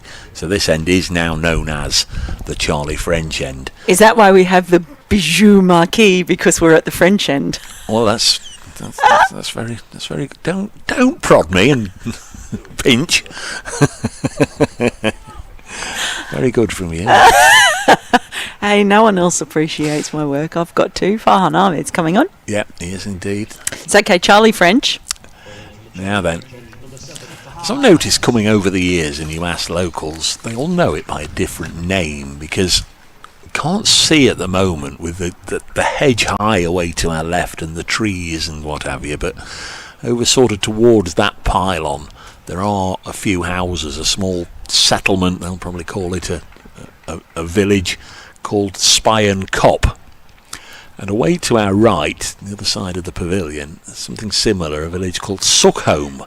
You'll sometimes see that in cricket reports, match played at Suckholme rather than Welbeck Cricket Club. And some call it the Suckholme end and some call it the Spion Cop end. So to avoid confusion, this is driven into the offside and there's no run. There's a single. I'll say the far end or the media tent end, because the media's tent is directly opposite us. But that's not as poetic as what is Suckholme. The Suckholme end or the Spion Cop. Spion Cop. Now some used to call this end the Spion Cop end before it was named after the late great Charlie. One end was Suckholme and one was Spion Cop, but it's I've noticed the locals, depends who you talk to, what they'll call it. But maybe we should call it the Suckholme and Spion Cop end. Well, that's catchy. If you want, like I say, it is a little bit of a rabbit trap that I've fallen down over the years. Please don't write in about the names, as this is blocked. But this is the home ground of Welbeck Cricket Club, and we're a good few miles actually from Welbeck Cricket Club. It was an old colliery ground, and when the mining industry shut, the colliery closed. They had to sell off the colliery land and also the ground. And this is dropped by Garton into the offside. So the cricket club needed somewhere to go. Club benefactor John Fretwell bought this land and we have now got what we've got here, a proper sports complex named after John Fretwell. So we're at Welbeck Cricket Club in a field in the middle of North Nottinghamshire. This is dropped on the leg side. Good bit of fielding from the skipper, who underarms it towards the stumps, and there's no run. 106 for 5 in the 23rd over. We're nearing the halfway stage of the innings. We had quite a lengthy couple of drinks breaks at the halfway stage on Tuesday. So this is now pushed into the offside. Can hear cries of push, push, push out in the middle, and they come back for 2 before Slater Fields. It's a pleasant day, I think, for playing cricket and watching cricket. End of the over. Well, this has been the most ridiculous summer I've ever experienced over here. Ridiculous as in it's summer. 108 for 5 after 23. The last time that I was in Nottingham, I did stay not that far from the ground. The first night, I had to book an extra night. This is before the test. And there was no air conditioning in the room. And it was a small single room. And there was no window because the window was the only window was into the bathroom. You do sound like hard work to me, Mel. It has to be said. Well, you need to scale down your expectations in this country. It was 34 degrees in my room at night. And obviously I couldn't sleep as Hatton Low begins a new over. Why? Why couldn't you sleep? Nicely worked. What's up with you? Away for a single.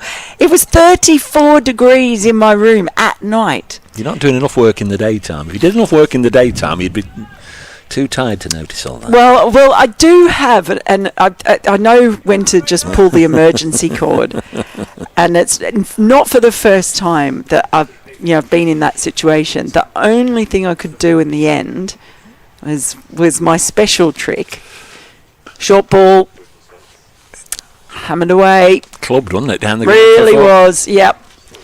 Absolutely dismissive stuff there.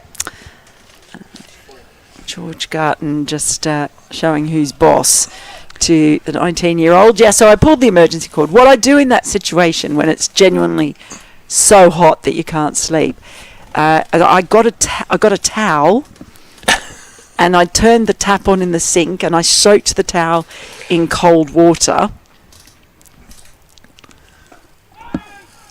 I run there, and then I basically use that as my blanket. I slept under a cold, wet towel. It does work.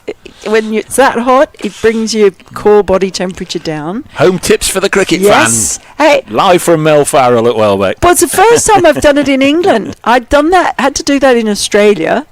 I've had to do that in India. I'd never had to do it in England until this summer. So there you go. That's my tip. Big flay at that one, Garton. Just might want to be careful. He wants to get on top, I think, of Hatton Low. But on that occasion, he was in danger. I would have offered you some of my tea, but no, I only drink coffee, Dave. I don't only drink coffee. That's what you said before the start. No, I felt like a coffee. I don't want your cheap tea. Oh, would you mind getting me an almond milk iced latte? That one is absolutely beautifully cut away. And there's a little battle kind of going on between the youngster, new kid on the block in Byron Hatton Low, and George Garton. Is quite entertaining. It's been a real back and forth in this over. Anything you need, just ask producer Aaron. He'll look after your every need. Producer Aaron, could I please have an iced almond milk latte? Thank you. Short ball, pulled away firmly again, and that is the second time he's pulled for 4. That's how the over started. That's how the over finishes, and that is some. So I can't finish. He's not making a call. No, he's making a call about an art. I promise you he won't be. 121 for 5. He's going through the motions. No almond, no ice. You've got, what kind of a joint is this? No coffee either. No. 24 gone, 121 for 5. the visitors, our guests for the day from the second city. Vance Janney out for 1 early on. Robbie Yates made 19, Zen Malik 29. As Farhan Ahmed bowls and a reverse popped up in the air and given. Well, that one is one that I can just understand Jake Lintot's frustration a little bit. He went on the reverse, it popped up, Verena caught it, peeled from keeper and bowler, and the umpire has raised his finger. I genuinely didn't. Certainly, Jake Lintott did not think he hit that. He absolutely did not think he got anything on that. Well, I thought he did, but I thought he played it down into the ground, was my initial... but he did not think he was out, I guess was the point. He stood there, he looked back, and he was absolutely convinced that he was not out. I'm going to take the drinks break now. I should have to say that we're 150 yards away from what just happened in front of us. We're at pitch level, didn't have a great view of it, but if I'm just going to see on the monitor, see if I can just see anything. Yeah, it might have been off the back of the bat. It looked more out on the monitor than it did live, I must admit, but the umpire had no doubt, and to be fair, nor did Verena or the bowler. I know generally you say the bowler and the wicket keeper, if they're taking a catch like that, will be very confident, but it did look more out on the replay. But those of you that are with us will formed your own opinion.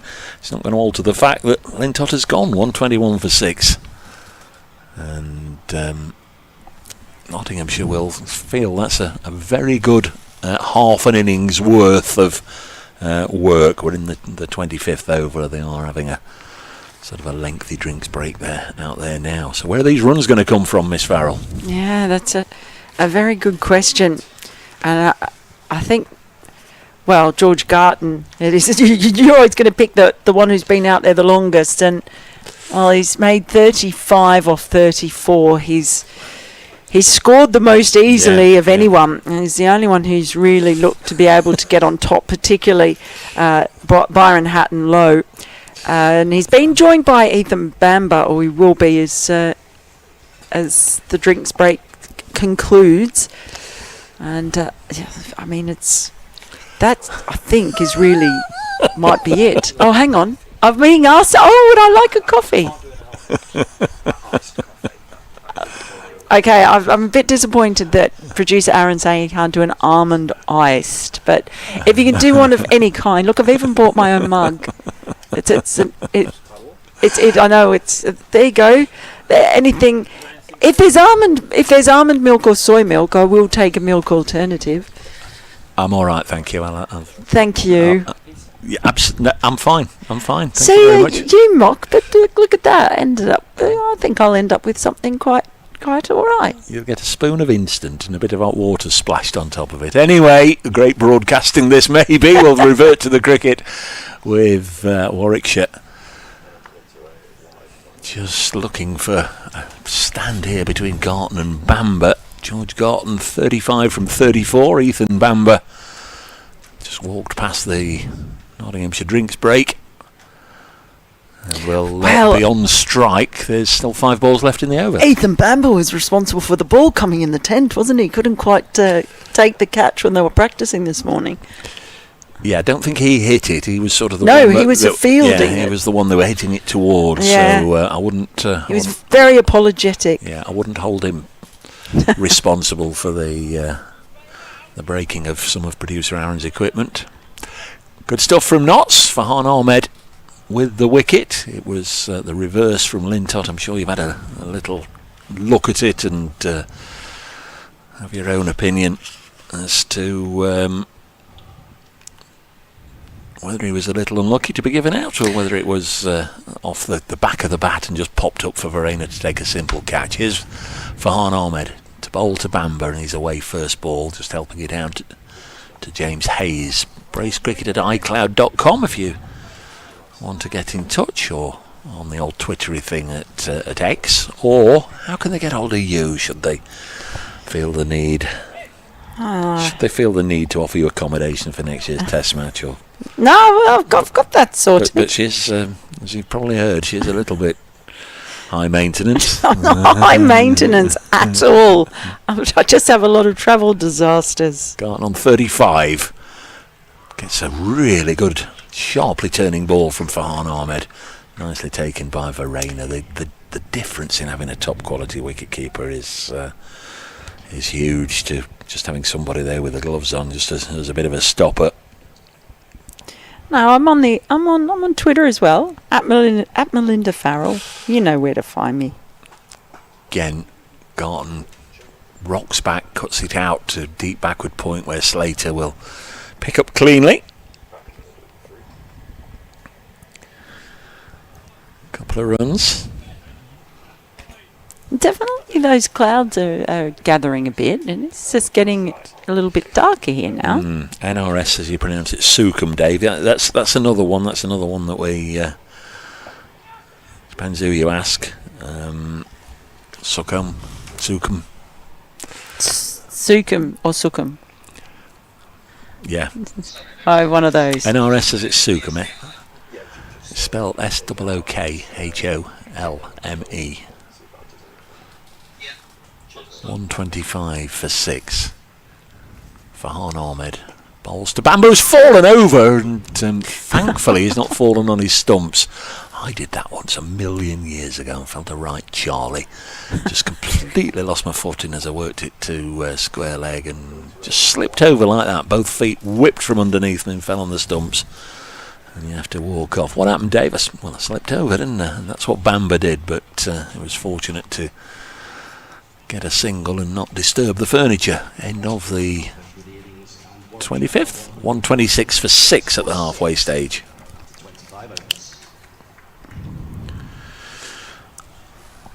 Double from there would be 252. Notts chased 258 on Tuesday. Joe Pock's going to get a go from the far end. Joe Pocklington, the slow left armer. So, in List A cricket, Bamba's highest score is 21.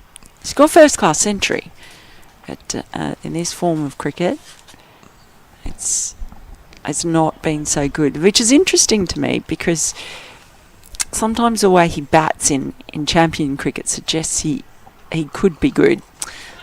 So, first ball of the over has just defended.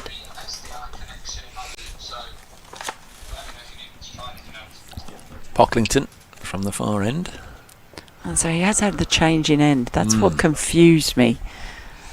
And I'll just get the single there. It's actually kind of nicely scooped. Yes, hello to Lucy if she's watching as well. Ethan and Lucy, the Posh and Becks of county cricket. How do you become the Posh and Becks of county cricket? Oh, they are.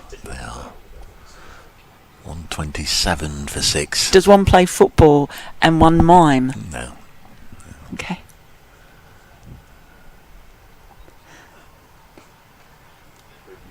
It's again just defended. I wonder why Pocklington has changed his end. He's just having a bit of a look at. Don't know as it matters a deal. Take-off point. It's fairly flat, isn't it? I mean, it looks like it is. Maybe just trying to shake things up a little bit, but he doesn't actually seem as happy with the set up there, full ball, and actually he's got away with that, I think. So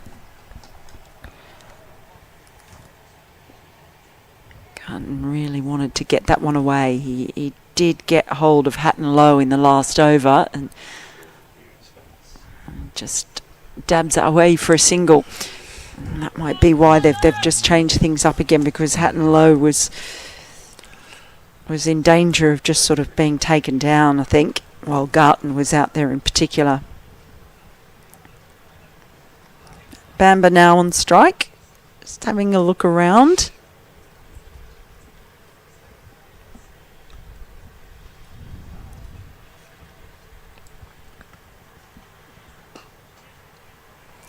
well fielded off his own bowling.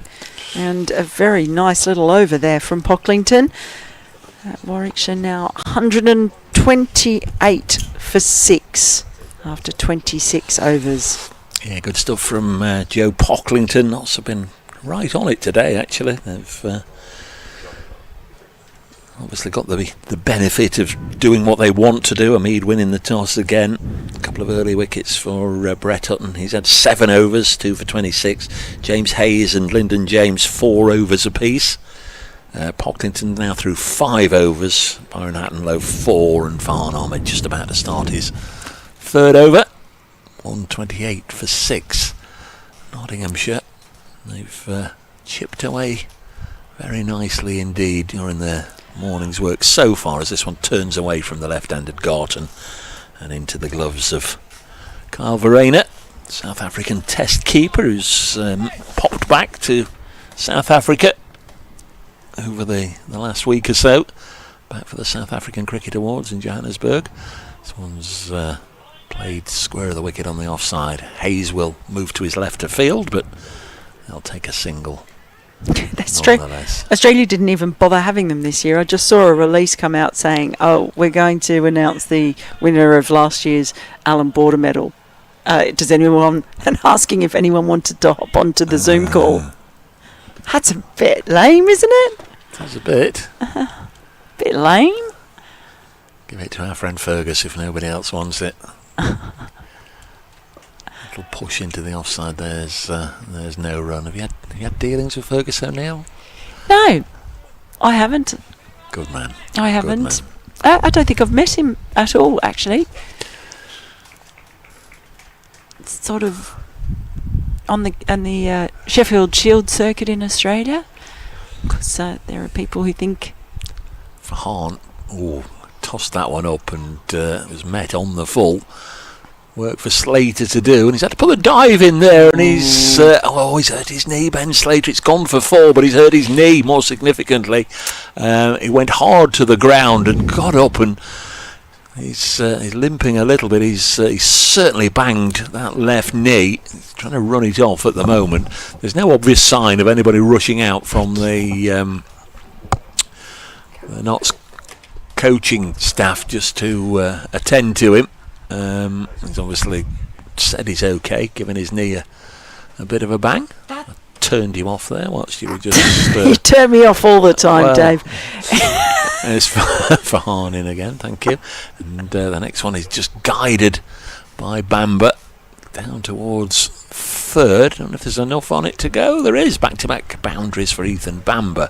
Ben Slater still on the field. Is hobbling around a little bit, but he's made a tough stuff. The Chesterfield churner. That was my concern, though, that any time you're diving on this outfield, well, it just looks abrasive. I went to Chesterfield. You mentioned that. I went there for the first time a few weeks ago.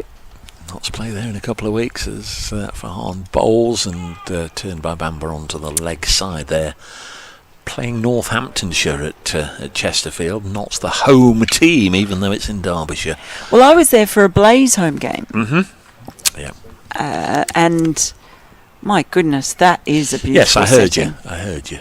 Thinking about it now. I was your listener. On 37 for 6 after 27. No, they get good numbers, don't they? Yeah, they do. Deservedly won the blast at the Oval last Friday. I was there for that one, and then up to Edgbaston to see Mel in a bucket hat on Saturday. Oh, I'll pull it out at some point just to make you happy. Pocklington starts a new over and runs straight away. Well, as I said, Ethan Bamber really is no mug with the bat, and he can be very aggressive and hit a long ball, but that's the way he's played in the championship. He's capable of building an innings as well. As I mentioned, he's got a first-class century. So this though is really the partnership for Warwickshire. I think if they're going to get any kind of total on the board that's defendable. Yeah, the Blaze did absolutely brilliantly. They cantered home in both finals. The next one is in the air. I'm not sure if that was into the ground first, though. And Pocklington dived for it. Luckily, on the much greener, lusher-looking part of the square. Russell sent in a trivia question that he's put the answer to. I can assure you, Russell, I knew the answer anyway. I've spoken to and of this gentleman many times. So the next one's dropped on the leg side. Good afternoon, Dave and Mel. Following the passing of the legend Sir Garfield Sobers, trivia question for you. You won't know this, and I do know this, but we'll pop it out there anyway. Nice languid swing, but shy at the stumps. Probably wouldn't have done the job anyway. They get the single. Everybody remembers who the bowler was when Garfield Sobers hit his 6 sixes. Can they name the batsman at the non-striker's end? There we are. Great commentary as always, Russell. It's very cautiously played. He's been really quite impressive, Pocklington. It's one of those things that people either know or they don't, and I think most Nottinghamshire fans and certainly Nottinghamshire club cricketers know very much of and about John Parkin of Kimberley. He fired that one in, just varying the pace and giving Ethan Bamper little to play with there. And another good over from Pocklington, and Warwickshire now 140 for 6 after 28 overs. My ears perked up when you said you'd come hot-footing it from an event last night with Ravi Shastri, because I do think it is still astonishing that all those years after Sobers and Shastri hit their 6 sixes in an over in first class cricket, nobody's done it ever since in first class cricket. I think it's absolutely amazing as Farhan Ahmed is in, and this is cut into the offside for a single. The tally will go up to 141 for 6. Oh, they come back for 2. It's a good throw in from the deep. Slater's merrily recovered to put a good throw in. I don't know if it was that sort of event, but I just wonder if that's something that Ravi is often asked about. The occasion that he did hit his 6 sixes. Because, of course, the Sobers one was televised, and I think pretty much everyone knows the circumstances as this has eased into the offside. And I think less so of Ravi Shastri, who I think did it in 82, or would it have been? Sobers did it in 68 down at St Helens. I think it was 82 when Ravi did it. Oh, we didn't discuss that last night. No, we were talking more about his coaching, the coaching setup that they've got here with Bharat Arun and R. Sridhar were his assistant coaches. Reverse will bring Ethan Bamber more runs. He's come out in a very positive manner here. Very positive intent, Ethan Bamber. Where's Dan Christian's old number, 54? And he's playing like Dan Christian at the moment with shots all around the wicket. A third boundary already. This is exactly how he's batted when I've watched him in the county championship a couple of times. Just like this. He's on to 16, 147 for 6. That's why it's average of like less than 10. It sort of astonishes me. Farhan bowls, and again he'll just use a little bit of turn on that to bring it back into the right-hander to drop it on the leg side for another run. 148 for 6. John Parkin at the non-striker's end when Sobers at Malcolm Nash for 6. Can never remember.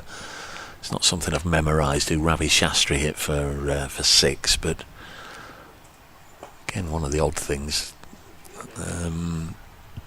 where it's pushed into the offside. Slater will field of who was the non-striker of when Shastri did it. Indian Test spinner Bhagwat Chandrasekhar. He was at the non-striker's end for that one. But just wondering, this day and age, if you're the bowler, if you've gone for 4 straight sixes, it's defended, in this day and age, I just think there's so much variety. There's so much. There's so many different balls at a bowler's disposal that he could do whatever the state of the game is to stop somebody hitting a six. I think you could probably willfully do it, even if it means a bouncer over his head or a wide, or depending sort of on the circumstances and who it is. I think you can, if you get hit for 6 sixes in this day and age, it's going to be an astonishing feat by the batter. 149 for 6 after 29. Started the next over, and George Garton wanted to take off for a single there, and you could hear the scream from Ethan Bamber for him to get back, and I think that was very wise too. So there's no way there was a single in that. Of course, it still does happen in T20 cricket. Oh, that's a lovely shot. Down the ground, one bounce. That's really, really well played by Garton. What a way to bring up his 50.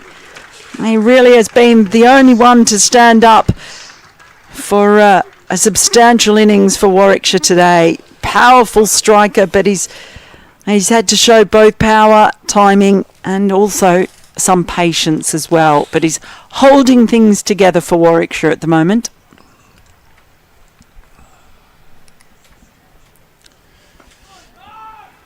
This time the call of no comes from Garton himself. 50 from 50 balls with 5 fours. Yeah, it's been a fine innings from him. It has, and it doesn't seem as if he's had to resort to being particularly brutal, which is an element of his game. Well, that's why I talk about the combination of the power hitting, but also the patience. See, he knows he's probably going to have to play both roles here. If they're going to bat out 50 overs, he's going to have to be both anchor and destroyer, if you like. Are they going to do something special? There's the destroyer, is it? No. That's just going to be the single. But you can see the intention. And I think he's got a good foil in Bamber here. A long way to go. It's been a handy contribution from Bamber so far on 17. He's played some nice shots around the ground.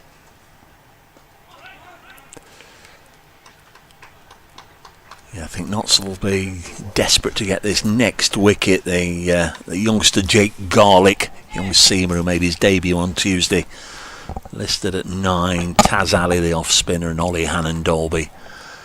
They're just the ones to come. I think if Notts can break this partnership, they'll be eyeing up an opportunity to bowl Warwickshire out before the end of the innings. The Bears got 20 overs left. There was a time when they used to talk about doubling the score. If they can double this, 154 for 6 to 300. They'll be doing well. I think this pair will get the bulk of them as Farhan continues bowling to the left-handed Gott, and there's no run. Yeah, I think the fact that they've lost more than half their wickets. Again, Notts rattling through their overs. 30 bowled in 2 hours. Oh, big 6 from Garton. Just a little fraction short from Farhan Ahmed, and he was quick to seize on the length there, Garton, and pull it over long on for a big 6. So Notts 30 overs bowled in 2 hours. But the fact they've got another hour and a half at their disposal, in fact, it's been extended now, I see, to 2:35. Get the words out, 2:35 to end this innings. So Notts have got an hour and 35 minutes to bowl 19 overs and a couple of balls. I think they do give them an extraordinary long amount of time, 3.5 hours to bowl 50 overs. So it's pushed back to Farhan, does well to field off his own bowling. Fielded by Hamid, who made a very good 66, coming in at number 4 on Tuesday. Freddie McCann and Ben Slater opening the innings. Ben Martindale at 3. Hamid 4. Verena came at 5 and James at 6. A lovely looking shot, and there's going to be a chase on here for a combination of Slater and Martindale. Neither can get there as the ball makes its way into the deck chairs for 4 runs. Nice looking shot. Yeah, well, we've seen him go over the top downtown, and then just the perfect cover drive, picking out the gaps. This has been really impressive by Garton. Yeah, reached his 50 the end of the previous over. Now he's on 61 already. You can do that with a 6 and a 4, and a little drop into the offside is rotating the strike nicely as well. Yeah, it's everything. It's all the 3 facets, isn't it? You've got some textbook shots. You've got him taking down anything that is offered up on a plate, but also the little drop and runs that have been there as well. And it's a sign of, he trusts Ethan Bamba as well. He should. Final ball of the over for an Ahmed Bowles, and Bamba defends. So 165 for 6-11 from that over for Warwickshire, who are visiting Welbeck Cricket Club for the 2nd time. They lost here in 2015. And as I mentioned earlier, none of the side that day playing today for either team actually, but Oliver Hannon Dolby was 12th man for the Bears, and did a bit of fielding for the visitors. James Hayes coming back on, just had 4 overs earlier on. Yeah, he bowled a couple of tight ones early, and then sort of lost his radar for a bit, and in the meantime has probably done about 5 kilometres running backwards and forwards on the outfield. So he should be well and truly limbered up legs-wise. Went off and played in the Blast for Gloucestershire on loan, Mel. Did well for them. Bangs his first one in. And, Garton wanted the little drop and run, and Ethan Bamba was on his way down. And the last thing that they need right now is a run out, especially if it saw the end of Garton. Yes, we heard from Russell with a link to John Parkin and Kimberley Cricket Club. Oh, he opened up there, Garton. He was looking to slash that one away over point, and probably quite fortunate as well. I thought I heard a snick on that one. Graham Rowley's been in touch. So Dave, mentioning John Parkin, Gary Sober's batting partner. He went on to play for many years for my old club, Kimberley Institute Cricket Club, eventually becoming club president. As far as I'm aware, he's still with us. Graham Rowley. I went with Luke Fletcher there 3 or 4 years ago now for an evening. Brilliant. Oh, inside edge. So again, a little bit of fortune. They're going to hurry back for the second. The throw flies in. It's Farhan Ahmed with the fielding. I think they might have been safe. They really hustled through. There's a little bit of hesitation before that second. But in the end, an inside edge leads to 2 runs. Needed the direct hit, didn't they? But it wasn't forthcoming. Mick Wyman on the 6-6s theme, Dave. Dan Lawrence hit Shoaib Bashir for 5 6s at Worcester a couple of seasons ago. Then he bowled a deliberate wide. And that one's just nicely worked into the offside. And they'll take another single. The last ball was then hit for 4. Thank you, Mick. I didn't know that, but yeah. Crikey. Dan Lawrence hitting Shoaib Bashir. Presume that would have been Surrey. He had a spell on loan, didn't he? Shoaib Bashir with Worcester, and of course now he's gone to Derbyshire. Vaguely recall that, but yeah, it happened one day, but just a little surprising that it's only happened twice in history and not since '82. I'm sure it was '82, I think. That's nicely dropped by Bamba. Just down to deep third. So when they're finding it hard they're not getting the bad balls. They are still managing to turn the strike over, running, really hustling through. So they're keeping it ticking along. It's been a good partnership for Warwickshire, a very good partnership. Last so wicket far. went at 121, so they've put 47 on. That's again beautifully played. He just opened up the face and plays that shot so well, picking out the gap in the covers. 2 more runs to the total. In fact, they'd put 48 on. Yeah, it's just caught up. That's the 50 partnership. Yeah. It's a bit hard, Dave, isn't it? The scoreboard's a little bit behind. the stream is a little bit more behind. So forgive us at home. We're doing our best. It's always that's a little bit the quirks that come with being at an outground. But a really good partnership. The first 50 partnership today for Warwickshire. And it's been Garton who's led the way, but he's had really good support from Bambo, who's now on 18. He's scored a couple of boundaries as well, but mostly been happy to offer support to Garton, now on 67. Yeah, Lyndon James coming back into the attack. 4 overs, 2 for 21 for Lyndon from the far end, the Suckhome end. Dismissed Zen Malik and also Kai Smith. Comes in to bowl to Bamba, steers it to backward point, and there's no run. Was it Cop and Spy or Spy and Cop? Spy and Cop. Oh, that's right. I was just thinking, the only way I'm remembering it is I'm thinking of like a buddy movie with a spy and a cop. But I wasn't sure if it was one way around or the other. I think it relates to a battle in South Africa. The Spy and Cop, the Battle of Spy and Cop.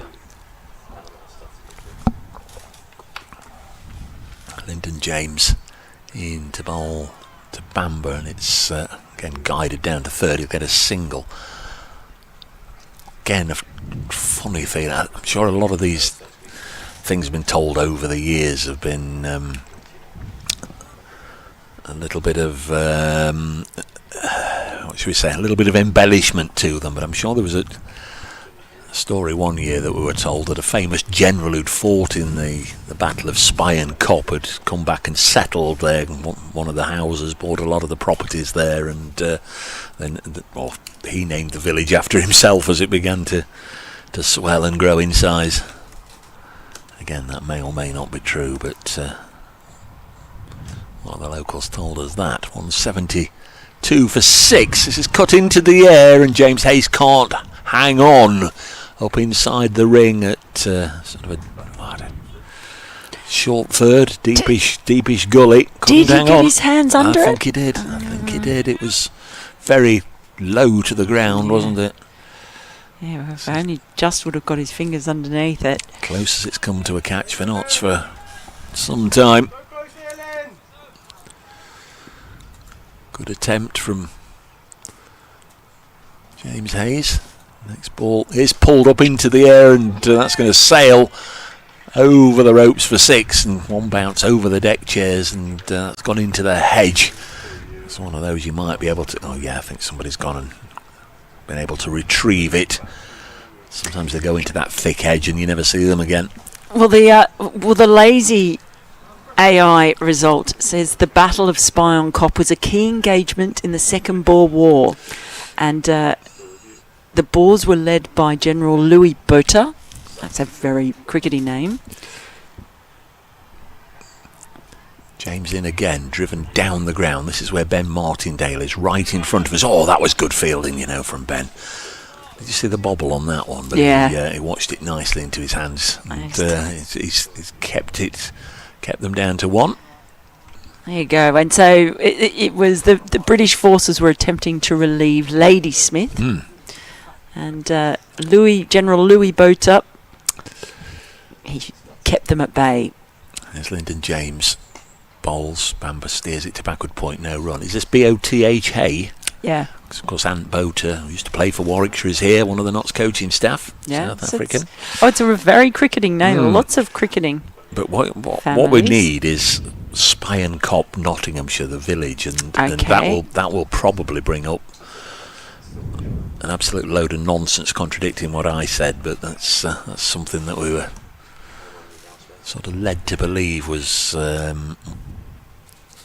thinking behind the naming of the village. Anyway, end of the over. 179 for 6 after 33. There was a sniff of a chance in that over for Garton, who's now moved on to 74 and is on strike. It's going to be Hayes again from the far end. It is indeed. And Garton just can't get that one away. Good full delivery. Well, so... okay. Spy on cop. So... No, that's... People are talking about the fact that a cop is often in... a cop is like a bunch of seats at a stadium, right?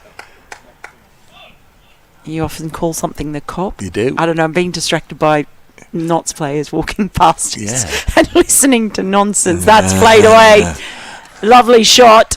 Just had a little bit of width to work with, and the swishing bat of George Garton did the rest. Yeah, Conor McCurr, who's out injured, and Tom Giles, who's one of those on drinks duties, just doing a lap of the ground with some drinks for the bowlers.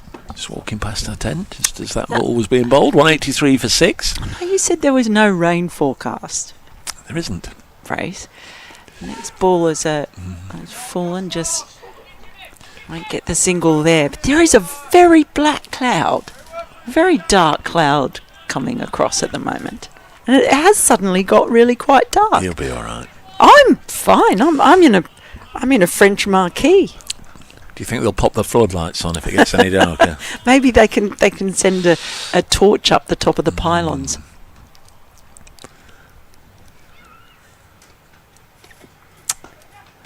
He's been trying to find his way through that offside. He's played some really strong cut shots, has Garton, although there's been plenty of other varieties to choose from as well, but he just hasn't been able to get his way through there. So you found nothing about the naming of the village. So, No. all right, well, we'll leave that for now. Were you able to find anything about George Garton's highest List A score? Because that might be pertinent. He's 78 not out and has played a gem of an innings for his side. Okay, give me a second. 78 from 69 right now. Bamba's on strike, a swing and a miss. And it goes through to Verena. There, Cub. Right, George Garton is highest List A score is 103. Okay. So that's... Oh, no, it's not. Oh, my goodness, no way. No, it's not. It's 38. 103. No, it's 103. No, he's only got 103 runs. I tell you what, he's got more runs now. No, that's Bamba. Oh, that's Bamba now. You've got me flummoxed looking at the other. Bamba gets in on the action. And as stated... Now, sorry, this has absolutely confounded me. This can't be right. List A matches... 25, Yeah, right? Yeah. Until this game, he had scored 103 runs, and his highest score was 38, Yeah. averaging 10. Okay. He's a long, long way past Yes, that indeed. now. Nick Morrell, hello Nick, knows far more about all sorts of things than the numpty that's reading this out. Dave, the Spine Cop, great military disaster. The Brits were camped on the hilltop. The mist the mist cleared one morning. Carl Verena's lot were on the next door higher hill and were able to fire down them effectively. That's what Nick's put. Thank you very much. Yeah, I'm sure we're told though that one of the generals who fought there came and settled here and not only built his own house, he built those around it, and it. You know, again, it was another field in North Nottinghamshire. It developed into a village and he named it after that famous battle, but we can't find anything to back that up. 188 is the Bears score after 34 overs. And we've got 16 to go. Notts need a wicket badly. I do. Oh, Lyndon James in to Garton. He pushes it into the offside. That's just really flummoxed me. I cannot believe that he'd only scored 103 runs, because you think of George Garton and you think of someone who can, you know, he can get some quick runs, and I guess maybe thinking more about T20 cricket. But he's also got a 97 in first class. How many innings out of those 25 games? I mean, has he very often 12. Yeah, all right. Well, there you go. Yeah, there I suppose, yeah. Only 12. Lyndon James bowls to the left-hander, and he's going to get more here. Well, I was going to say work for Ben Slater. The only work Ben Slater's got is to ask the nice gentleman in the sun hat if he can have the ball back, please, and then he'll throw it in. 4 runs. Richard Eggleston, Dave Spienkott Wikipedia entry. Yeah, I think that's that's what Mel has found. Richard, here's the link to the Wikipedia entry. Yeah, that's what Mel's reading. It was just sort of the local knowledge here one year, people telling us that it wasn't the general who fought in the battle that named it, but may or may not be true. So Garton on 83 pushes the next one back to Lyndon James. Thank you very much for getting in touch, Richard. I sort of brush that aside. I was excited when I saw Richard, who knows a lot of things about all sorts, said Spienkott, but he was just passing on the information from the Wikipedia that you were reading from in front of us. 192, and this is driven through the covers, through Farhan Ahmed again, out to the busy Slater, who does the fielding. He's got his sunglasses on top of his Nottinghamshire cap, but won't need them for the time being. Out there, 2 more. He's on to 85. Just think about the shots he's played. We've seen him play he's absolutely hammered some pull shots. He's gone down the ground. He's played the cut shot, I think, superbly, but also some of the drives through extra cover have been magnificent. I agree. 8 fours, 2 sixes, and I won't say he's been a little bit lucky here. He's just thrown the bat at this one. It's skewed off the outside edge, but I think he'd have been unlucky had it gone to hand anywhere in the offside, because get it over the ring, and they're a long way back there. Ben Slater's a long way from the stumps, isn't he? That's one heck of a throw from out there. 2 more. Garton on 87, and the old pulse will be going along at quite a rate at the moment. Got his juices flowing here in the high 80s, and they'll be off strike for a moment. End of the over, end of the 35th. 196 for 6. Warwickshire, who it's fair to say have got better as the innings have gone on, but that's thanks to George Garton, who's 87 not out from 76 balls, 8 fours, 2 sixes. Next top scores then Malik, who made 29. Ethan Bamber is 23 not out. Alex Davis made 20. Rob Yates, who's skippering today, 19. Kai Smith 6. Jake Lintop 5, and Vance Janney only made a single. Brett Hutton's got 3 overs left, and he's going to bowl the first of those 3 right now. Yeah, they turn to a man who comes with so much experience. He bowled excellently first up, I thought, with the new ball, using all his experience, picking up a couple of wickets as well. And Bamber just has a swish across the line, and will take the single. One thing Brett Hutton's always had is that distinctive grunt as he releases the ball, Mel. If you've not noticed it before, it's been with him throughout his career. You can't miss it here, that's for sure. Listen in for the next delivery. He's got Garton on strike. There might be a bit of a grunt as well if Garton gets hold of 1 or 2. He's on 87. Mid on and mid off are up rather than out on the fence straight. This is interesting.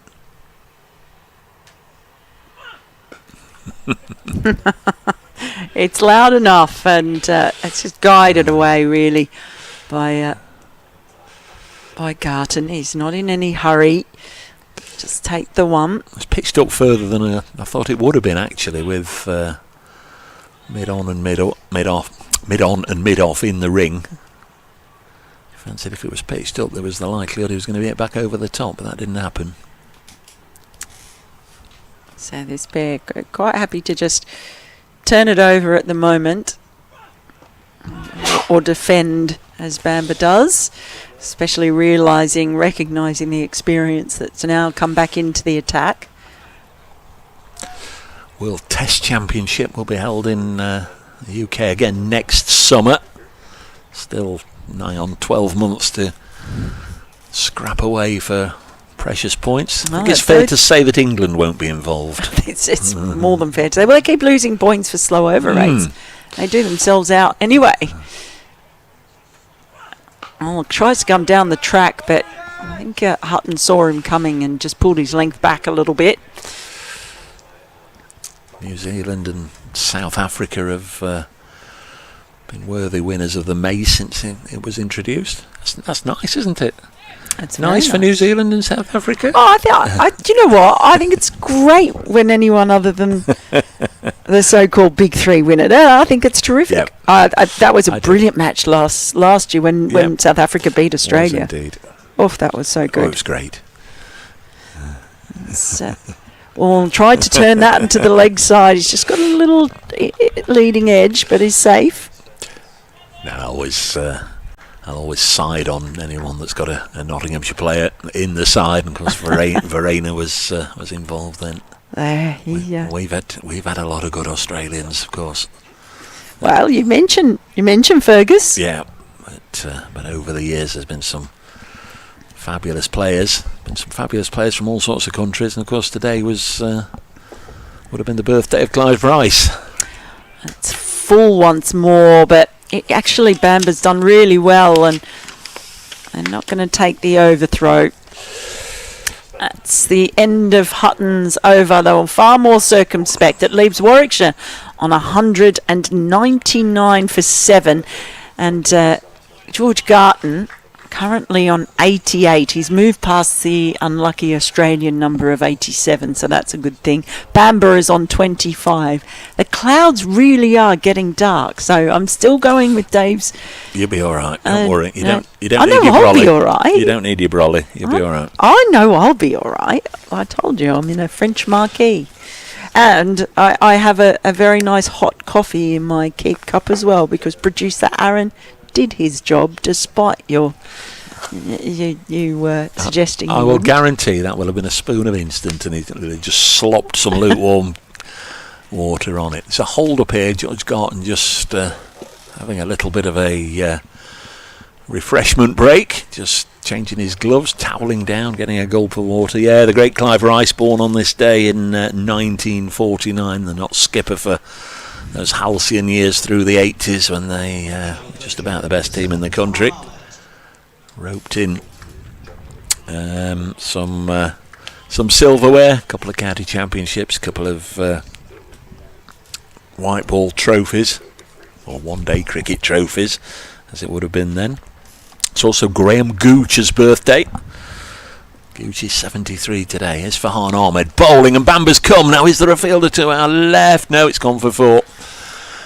Straight down the ground and went for 4. Just to lean forward to peer out of the marquee, and I just wondered, but doubted if there was anybody at long off, because Pocklington was up inside the ring.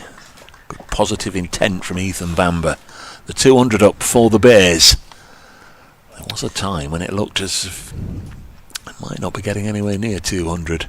It's gone on the reverse now and just played it round the corner. He's played a couple of reverses and actually played it quite well, that shot. So who else's birthday is it? You're doing your birthdays, are you? Just pick those out of the cricketers, but I've got something else on this day. Farhan Ahmed bowls, played down the ground, will be fielded by Martindale. 18 years ago, so on this day in 2008, the first on-field use of DRS in Test cricket. So it's only 18 years old. Test match, Sri Lanka and India in Colombo. As Farhan bowls and tucked away on the leg side. Of course, there was all sorts of talk that umpires wouldn't like it, and it was undermining them. And gosh, I thought it'd been around for longer than that. I'm surprised it's only 18 years. 18 years. The first on-field use of DRS in a Test match happened in Colombo, Sri Lanka, India. Farhan Ahmed round the wicket, bowls and hit down the ground on the bounce. Farhana's dived and taken the sting out of it. George Gartner's dived to make sure he wasn't hit with the ball, but also to make sure he was in his crease as well, because he was backing up. And in the end they do take the single. 206 for 6. So both these batters are currently sitting on their highest ever list A scores. Farhan, with this distinctive start, stands with his legs wide apart and comes in, bowls, good sliding stop at backward point by Brett Hutton, single taken, 207 for 6. And I'm sure the Notts camp are pretty much on red alert here, that this could very quickly escalate into a large score that they're going to be left chasing. 207 for 6. They, from their perspective, will be hoping that one wicket brings 2, 3 and 4, and the Bears don't capitalise on the position that they've been put in largely by George Garton, who, should I say here and now, very much deserves a century. He's 90 not out and he's played beautifully. As Hutton begins a new over, he really has. It's been a terrific innings when you think of when he came in, and they were losing wickets all around. That partnership with Alex Davies, where you sort of thought Davies could be the anchor and Garton could hit around him. But it's sort of what I alluded to before, where he's had to both be the anchor and the sort of destructive player. But he's reined in a lot of that. He doesn't rein that one in. He puts it away. Bang goes Garton. It takes him to 94. This really has been a fine innings. Anything short, he's quite comfortable, and once he pulls it, it stays pulled. Very much so, yeah. He came in at 68 for 4, came in at number 6. That was in the 14th over. And here we are in the 38th. He's 94 not out from 81 balls, and just one big hit away from reaching a milestone. Hutton is in, and this time he's on the drive, but doesn't time it at all. No, it's been a really enjoyable innings just to watch.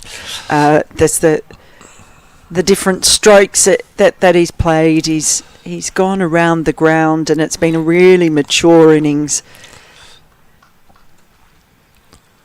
You better take it from here, because Tom Lammonby of Somerset played similarly well on Tuesday and got to 92, and I was saying the same sorts of things. And what does he do immediately? He goes for the drive and misses. Oh, look, regardless of whether the three figures come up or not, it's been outstanding. Look, do you know, people, we do get a bit ridiculous about milestones in that, like, people went nuts over Joe Root getting out on 99, not being out on 99 in that ODI against India. There's no column there on those stats saying how many 99s. And there's another single there, though. I think most cricketers I've spoken to, if you offered them 99 not out in a victory or 100 in a loss, I think most cricketers, professional cricketers, would say they'll take 99. I think if you Joe Root, what's another one? Well, that's true. It does help when you've got a gazillion of them anyway. I think if it's uncharted territory, you get in there for the first time, you want to get there.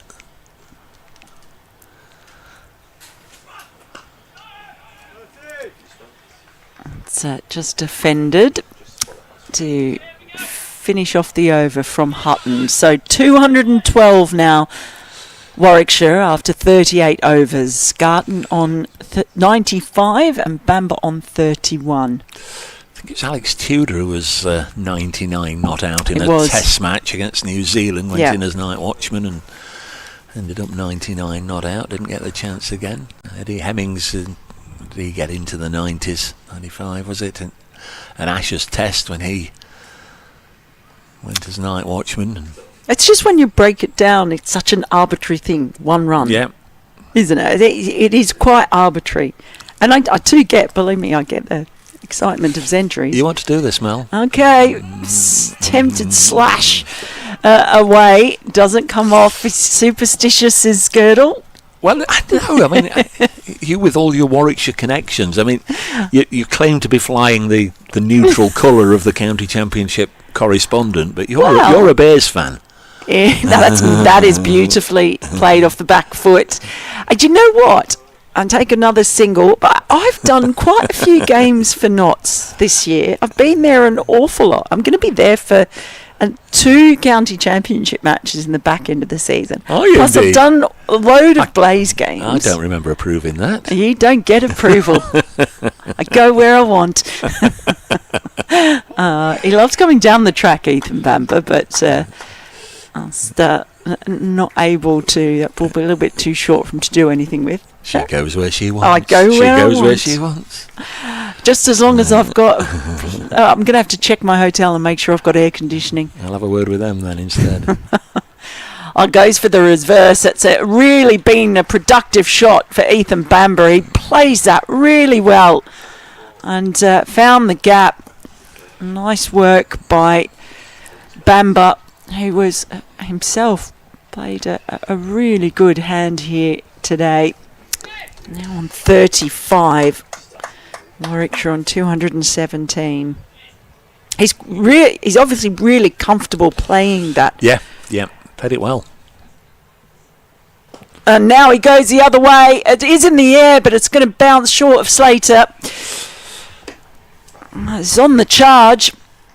It does bring now George Garton on to strike on 96. Now he did take on Farhan Ahmed down the ground. I've got a fielder back, long on, long off.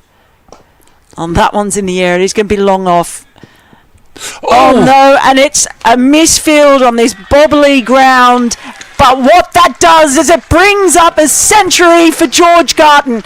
He hasn't scored one in first class cricket. He's never scored one in list A cricket until this moment, and it has been a vital knock, a brilliant knock for the Warwickshire man. His team were in all sorts of trouble, and they pulled the emergency cord and got George Garton. Terrific century. 87 balls with 10 boundaries and 2 sixes. And what a moment that is here in Welbeck for George Garton. Yeah, many congratulations to George Garton and his supporters, family, friends. Career that saw him make the move up from Sussex a number of years ago.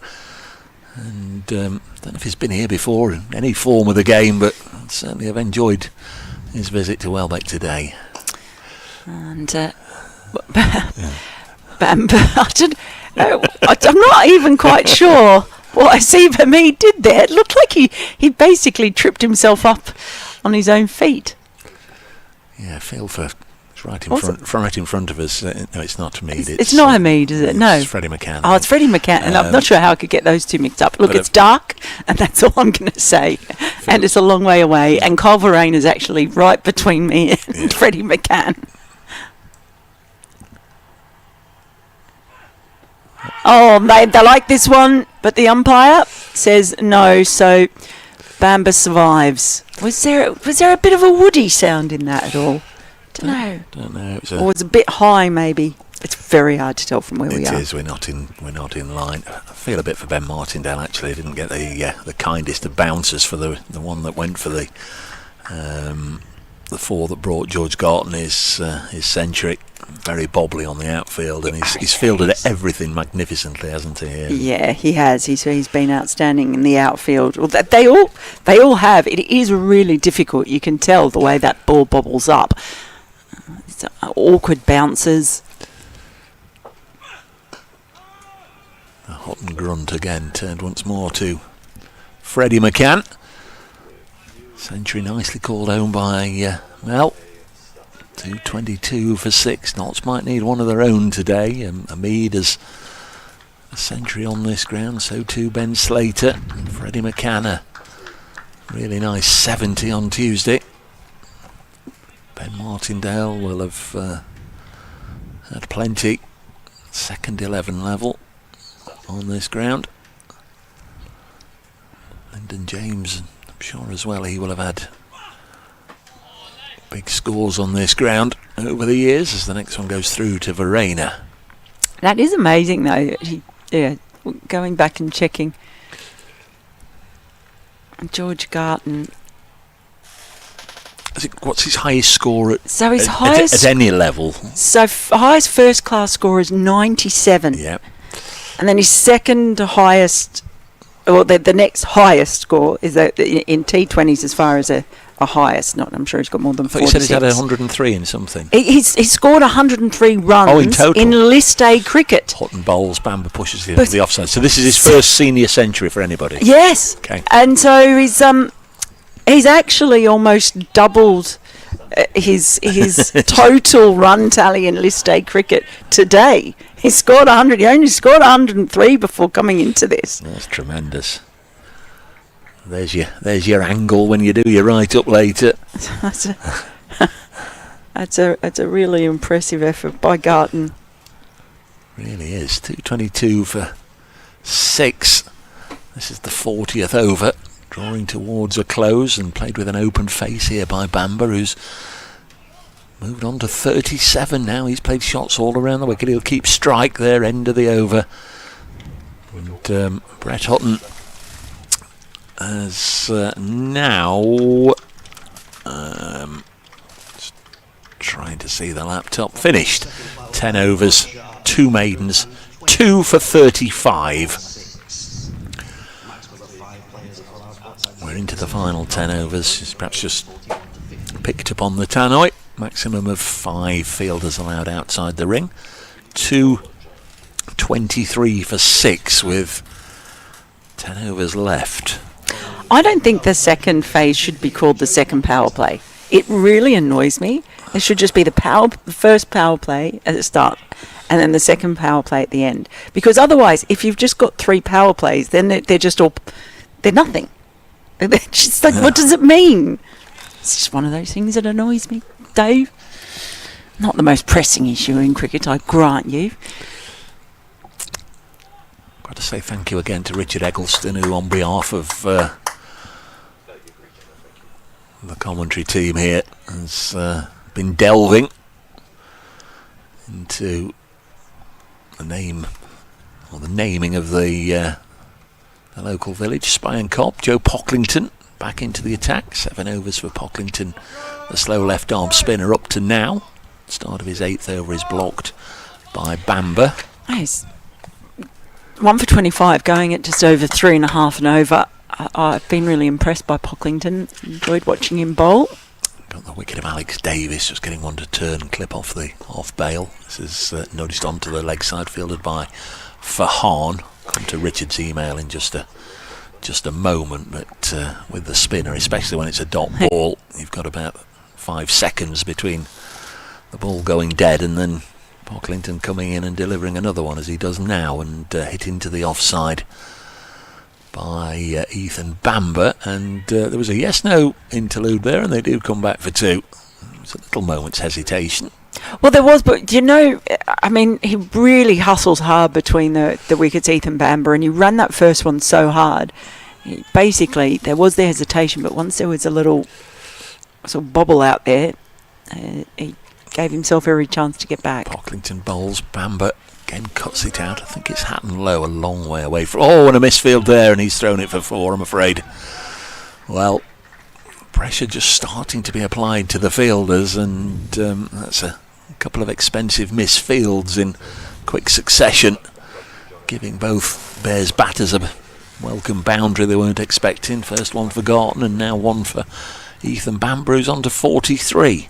Well, as I said, I'll go back to him shortly. Pocklington, and there's a scoop from Bamber. Very, very nicely played indeed. Has he got? He hasn't got all on it because Hayes was able to prevent it from going for 4. Bit of support down there from Brett Hutton, so just 2 more, and he's on to 45 now, Ethan Bamber. So he's played 23 List A matches, 17 innings.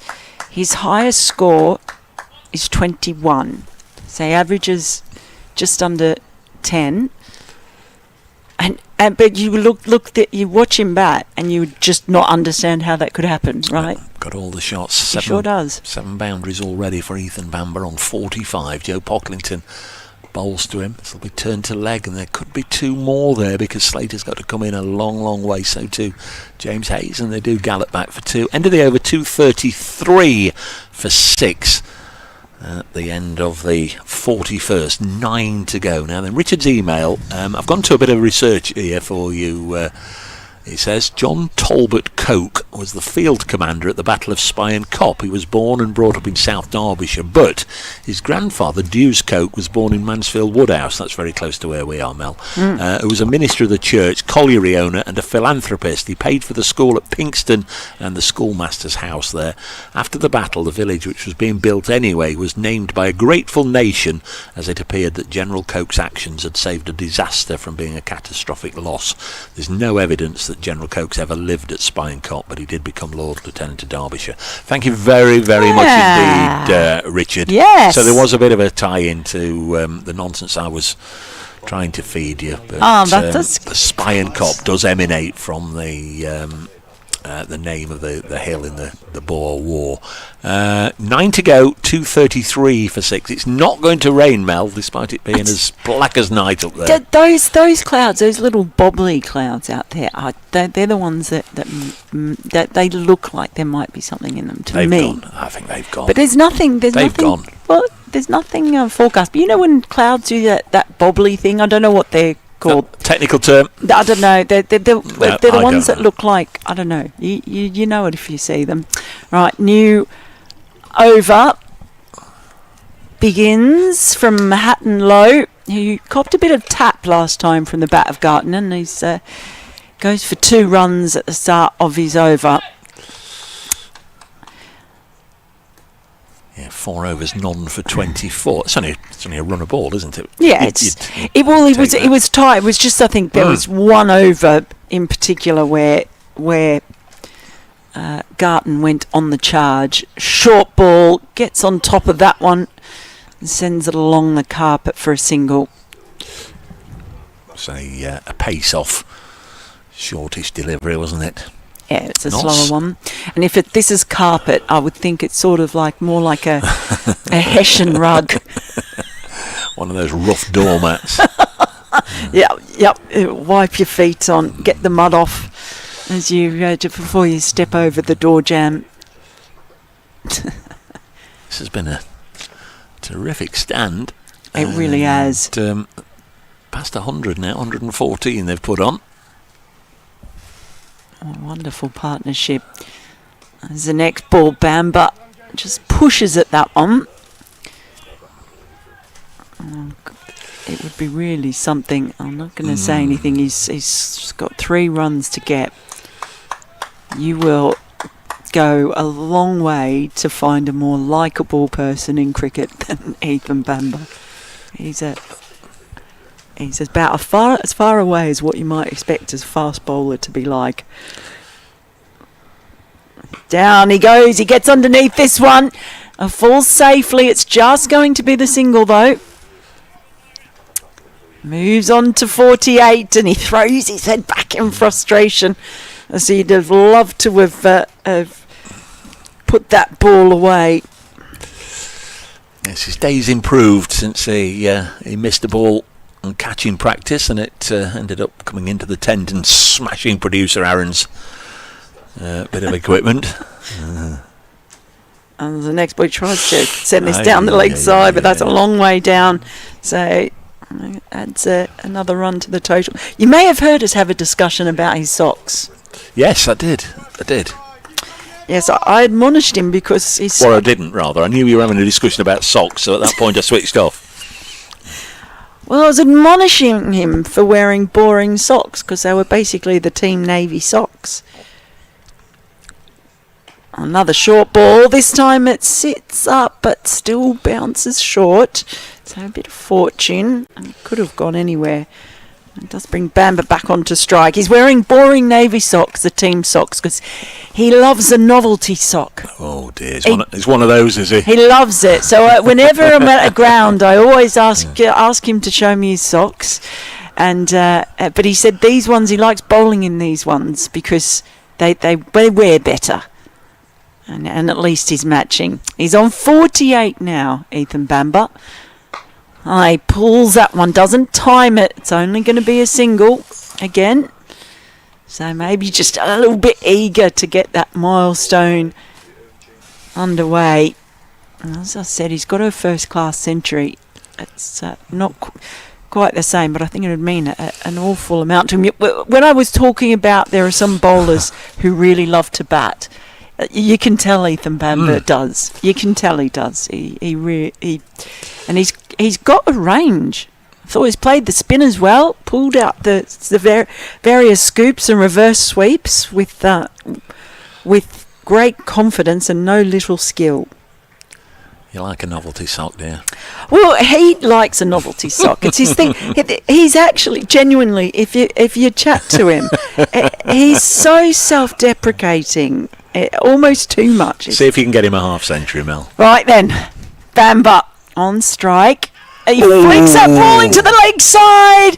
It was in the air, but he comes through for the single. And that is the first List A half century for Ethan Bamber. He might be wearing his boring socks today, but his innings has been anything but boring. He has been a fantastic foil to George Garton. It comes in 52 balls, 7 boundaries, but also some real flair. And this has been one heck of a partnership. Wonderful moment for Ethan Bamber. Very much so. 241 for 6.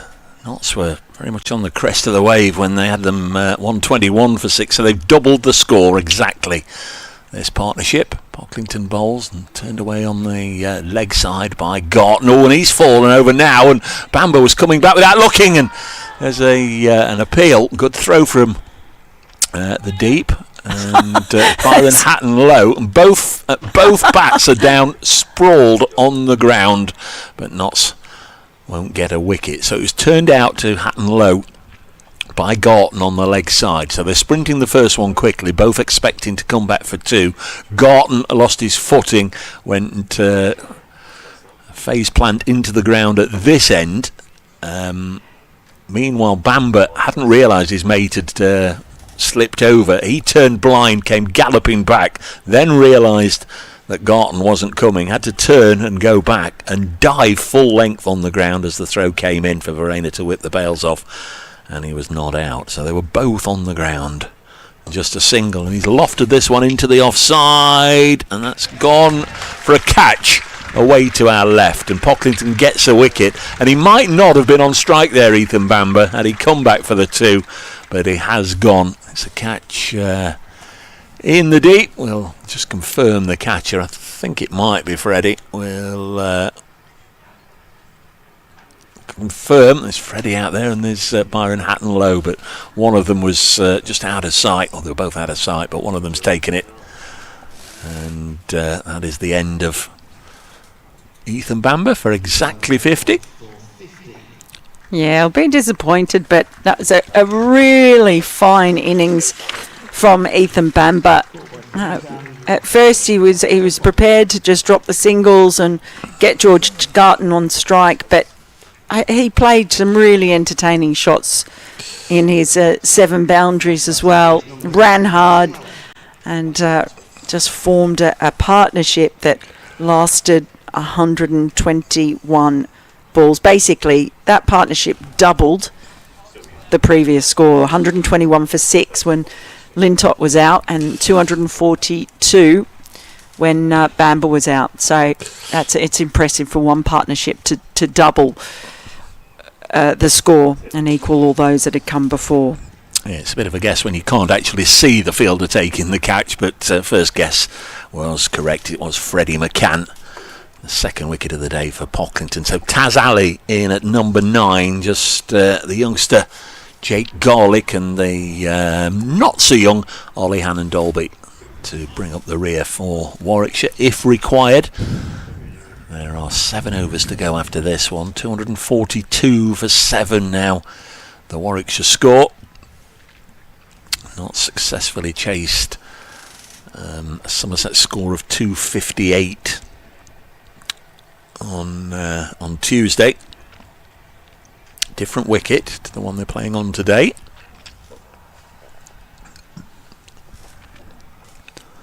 So Tazim Ali out there, right-hander, and he pushes this into the offside. Nice sliding stop again from Hamid. There'll be one or two sore arms and legs, almost like carpet burns as players have thrown themselves about.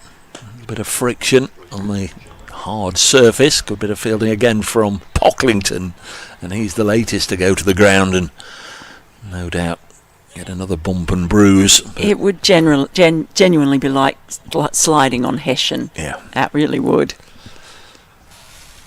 Taz Ali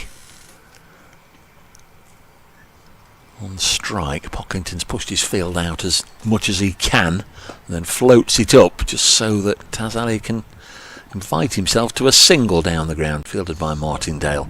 That keeps Garton away from the strike, and that's probably good thinking at this stage.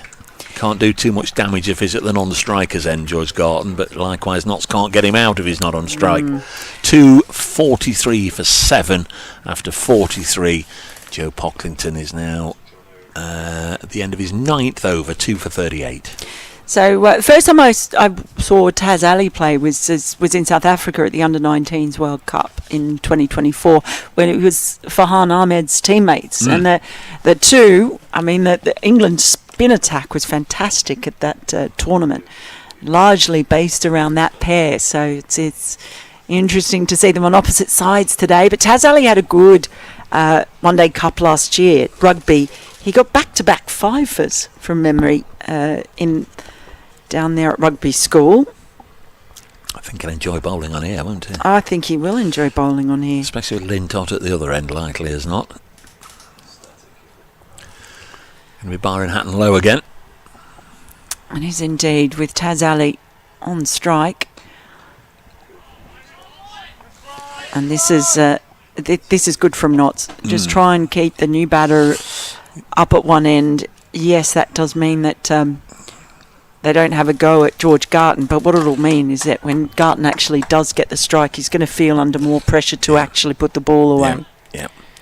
Notts just used 6 bowlers. We haven't seen Freddie McCann turn his arm over today, and probably won't now this late on in the piece. Again, just pushed into the offside, but they've got that ring pretty well guarded now. And some good bowling from Hatton Low as well, just keeping it outside the off stump where they've got that ring defended. It's the leg side where there's plenty of room, so he has to keep bowling to his field. Taz Ali looks around, he's looking for a way through. Where can he get himself off strike? Well, that'll do it, an inside edge. That's no, they're going to come back for a second. Well, he doesn't get himself on strike. You've got to take what's there, I think. You do. That's a right decision. They ran for it hard. It was well fielded by Martindale, doing the job near us. Yeah, in the 44th over. What can Warwickshire get themselves to? Whatever it is, as that ball's defended, I think it's a lot more than they might have been expecting to get at 121 for 6. Yep. Do you want to come on, Rob, for a second? Could we just get a quick word with the injured Mr. Lord, if at all possible, Mel? That would be absolutely fantastic. Late on in the innings. More from Mel Farrell in a moment, but this is an inside edge, but just taking the afternoon air, wandering around in front of our commentary tent, and I've got the old fish hook and dragged him in. In fact, that's gone for 4.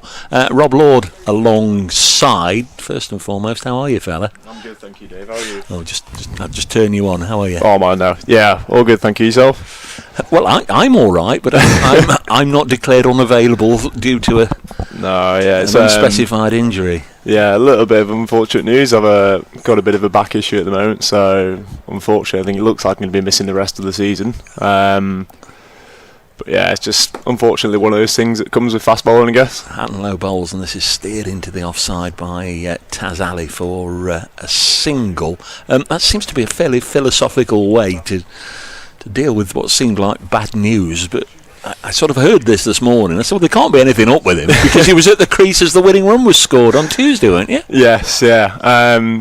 Yeah, to be fair, I think got through Tuesday pretty well, actually. I know obviously came off after bowling, I think my 8th over, which turned out to be my last one, which I think aggravated it the most. But yeah, I managed to go out and have a bat. I think got us in a good position to try and see us home with Linden. And then afterwards, after the game had finished, obviously after the adrenaline wears off a little bit, it turned out to be a little bit sorer than we thought. So, yeah, it's unfortunate. It's not great news, but I think it's obviously part of the game, isn't it? Unfortunately, these things happen.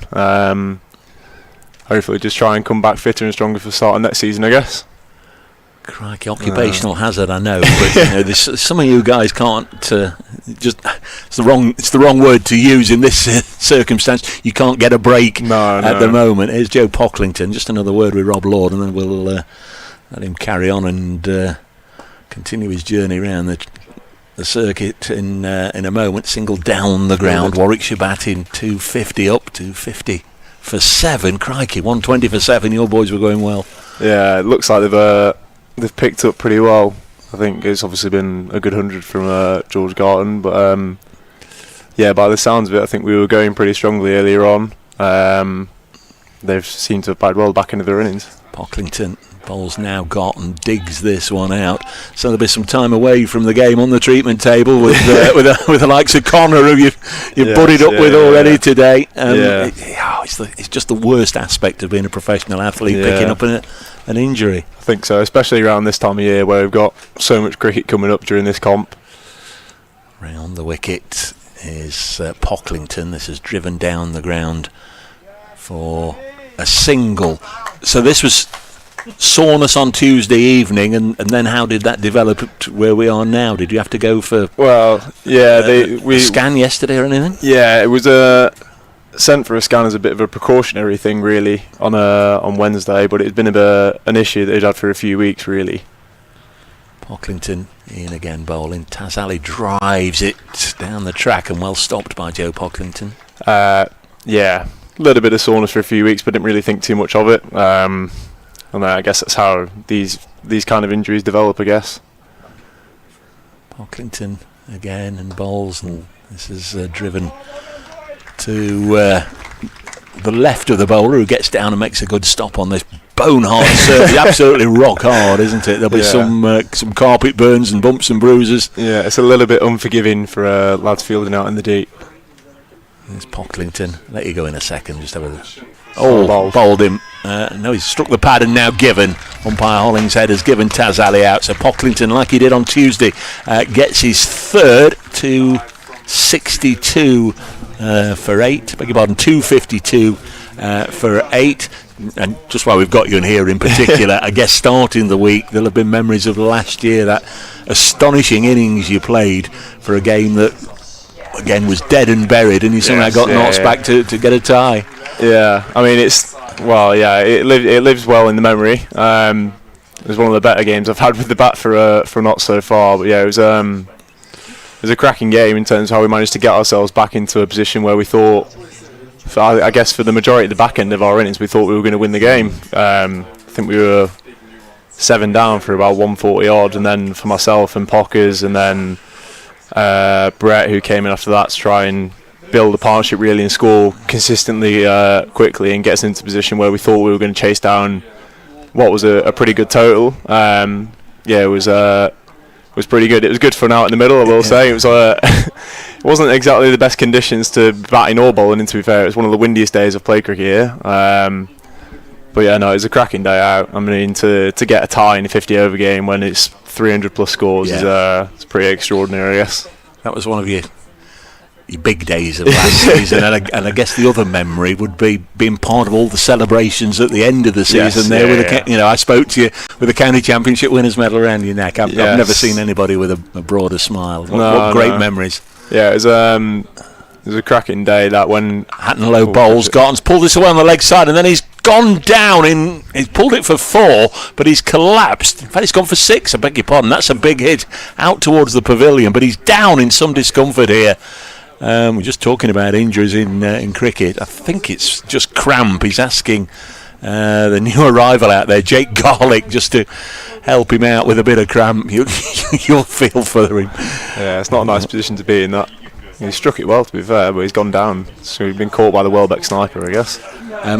Sorry to grab you in. Thank you for being so upfront and honest about your injury. Can only wish you well going forward. I just can't imagine what it's like to have your plans for what you're going to do, where you're going to play, what you're going to do in the winter, etc. just all derailed. And right now, is it just rest and recuperation? At the moment, yeah, I think so. I think basically got a week or so now before going and seeing a specialist about it, and then we'll get a clearer picture of what the winter looks like in terms of rehab and how long it'll take to get back to full fitness. Obviously, I had a couple of other issues during the summer at the start of the season, so I guess those will be attended to at the same time. But I guess it's basically just a longer road to recovery now throughout the winter, and then hopefully be ready to go for the start of next season like we were this year. So, yeah.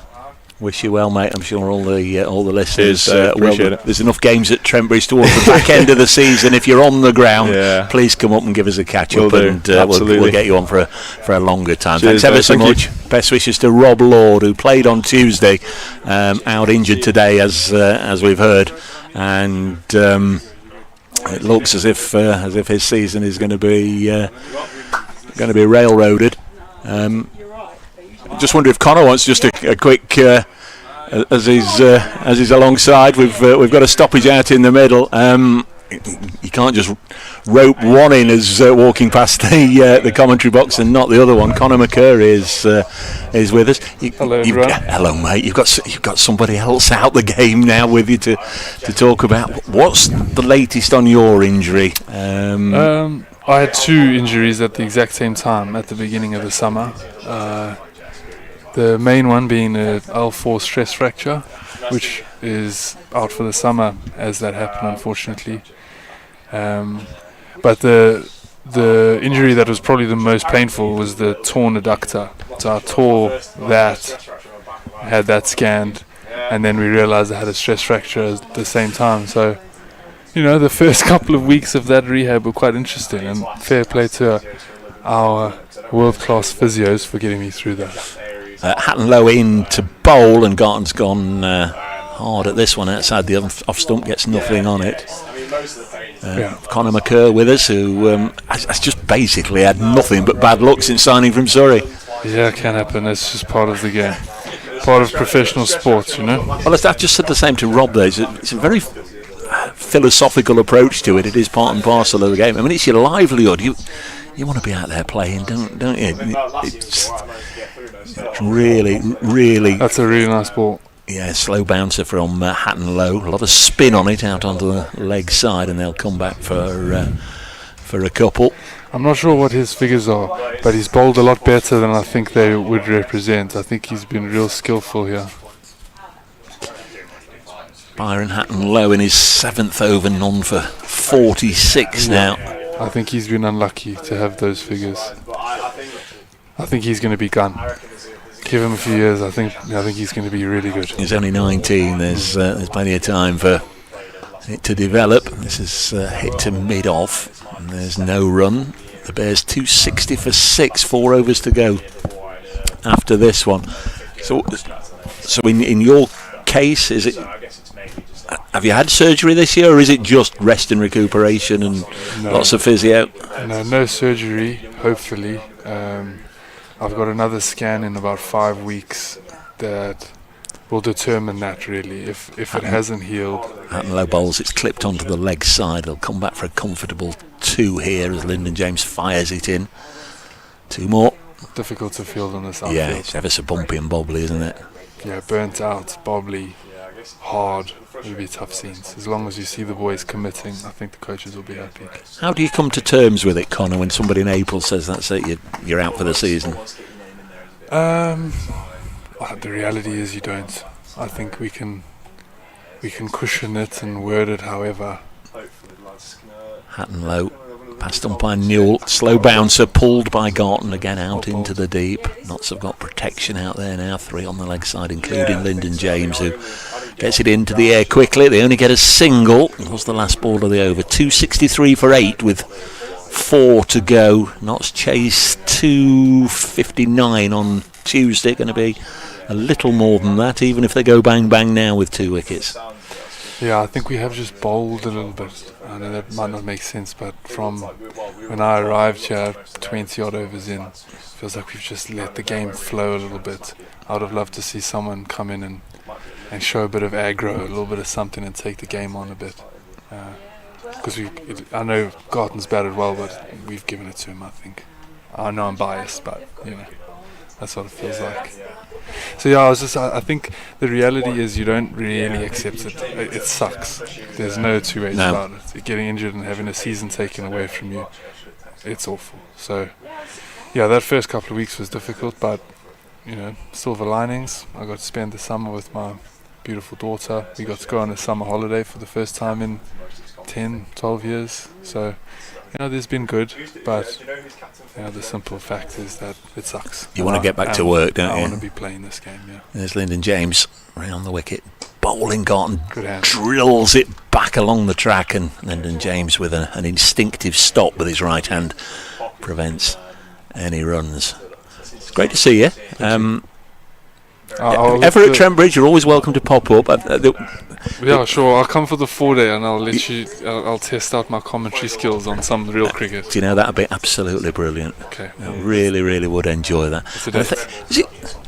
I think when you've this one's hit high up into the air down towards us now. Can Ben get there? Go Marks, says Connor, and Marks does take the catch, and Judge Garton goes. It's been a great innings from the left-hander, but he's gone for 117. Lyndon James with his 3rd wicket of the day, and Ben Martindale with a really good catch down in front of us. Again, he's probably regretting the contact with the ground, but it's not so bad when you come up catching the ball, is it? Well, he's a great athlete, and I expected him to get there, so well done him.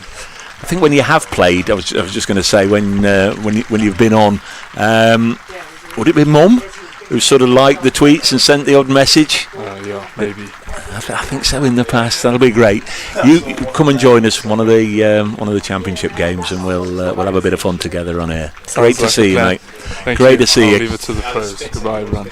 Conor McCurr with us on Trent Bridge Live today. Brilliant to see Connor and Rob Lord, and 2 philosophical fast bowlers who we hope to see out there in the middle at the start of next year, and just hope that their fortunes will turn a little bit. Lovely to have the fellas dropping by to say hello as Mel comes back. Thanks Mel for just handing over the mic to the guys, just getting a little bit of an injury catch up with the 2 of them, and for a fast bowler to be told, in Connor's case at the start of the season, and in Rob's this week, to be told that's your season over, just a horrible thing to hear, isn't it? Yeah, it really is. And they were just having a chat to each of them, and they were off as well. It is really tough. Rob, as he was saying, he sort of made a name for himself in this tournament. Yeah. As we start, new over from Lyndon James after the dismissal of George Garton. Magnificent century from George Garton, his first in senior cricket, cramping up at the end. And that was a terrific catch by Martindale as well. He moved pretty swiftly to get underneath it. Conor McCurr was sat obviously where you were. Go Marks, go Marks, go Marks! which was nice to hear. Good catch from Martindale. That was indeed. Oh, that has just popped up off the bat of OHD. Dolby. I was about to say OHD, and I thought I should probably say the full name. I think everybody knows him as OHD. So, Ollie. So George DeBell, from the cricketer, my colleague there, he's, I don't know if it works for this tournament, but in the championship, he's sponsoring him for charity for every single ball he faces. He faces that one, couldn't put that away. And we were at Northampton at Wantage Road, and he played a magnificent proper OHD innings where he faced 97 balls in one innings, and I was getting messages from George DeBell saying no good deed goes unpunished and he's going to ruin me. So I don't think it counts for this, but yep, OHD. I think he was pretty happy with that. He gets himself going with a single, and now in the 47th over, it's just a matter for Warwickshire. It's just how many can these tail enders put on now, and what can they get themselves up to? How close can they get to perhaps the 300? No, how close can they get to 300? Be good going, won't it? I won't get there, but just how close can they push it up there? I know what you're saying. 264 for 9 with 3 overs to go. I know he has taken, he's actually taken 5 List A wickets from his first 2 games. It'd be nice for Byron Hatton-Lowe to get one. James Hayes also without a wicket. And it is going to be James Hayes back on. Bowling to Hannon Dolby, who pushed at that one in his own sweet time. I think the ball was already in the gloves of Kyle Verena by then, but no damage done. How's he going to play this then? Is he just going to hope that the ball makes contact with the bat and they're able to scramble a single or two? Yeah, he's got to, as a starting point, just get bat on ball at the moment. He's into his 7th over, wicketless today. Bowls now, and then has to field off his own bowling as it's nudged back towards him by Hannon Dolby. I'd say earlier about all the time that was available for Notts to get these overs in. Well, it's actually been extended to 2:38, but 2:15. I thought we'd be actually be done and dusted by about 2 o'clock, but there's been 1 or 2 slight stoppages. There was a nasty case of cramp, wasn't there, for Garton whilst the boys were on commentary. And Dolby drives nicely into the offside and will get his 2nd run. So that brings Jake Garlick down on to strike. 21 years of age, hails from Stoke-on-Trent. He's played national counties cricket for Staffordshire. He scored 3 on debut at Northampton on Tuesday and took figures of 1 for 62 with the ball. Right-hander. James Hayes passed umpire Newell, bowls now and turned to leg, and there's no run. Fielded by the Notts skipper, Seba Mead. 265 for 9 Warwickshire. They were 121 for 6, and then a fabulous partnership between George Garton, who registered his maiden List A 100, eventually out for 117, and Ethan Bamber, who made his first 50 in this format. Doubled the Bears' score. He's in again, nice and full, and played by Garlick down the ground for a single. Doubled the tally to 242 for 7. It's now 265, 266 for 9 with that single. We've got 2 overs to go after this one. In the half an hour interval or so, and we'll be back to do it again. Yeah, I see you've got vouchers for us somewhere. Next ball on its way and chipped into the offside by Hannon Dolby. He'll take a single there. The big blow, the devastating blow, was that The wood-fired pizza van isn't here today, double booked. Oh, what? Not here today, so... You had me all excited there for a moment, Dave. Oh, well, me too. End of the over. 267 for 9 after 48. As you say, anything that can be gathered now is a little bit of a bonus for the Bears, but if they can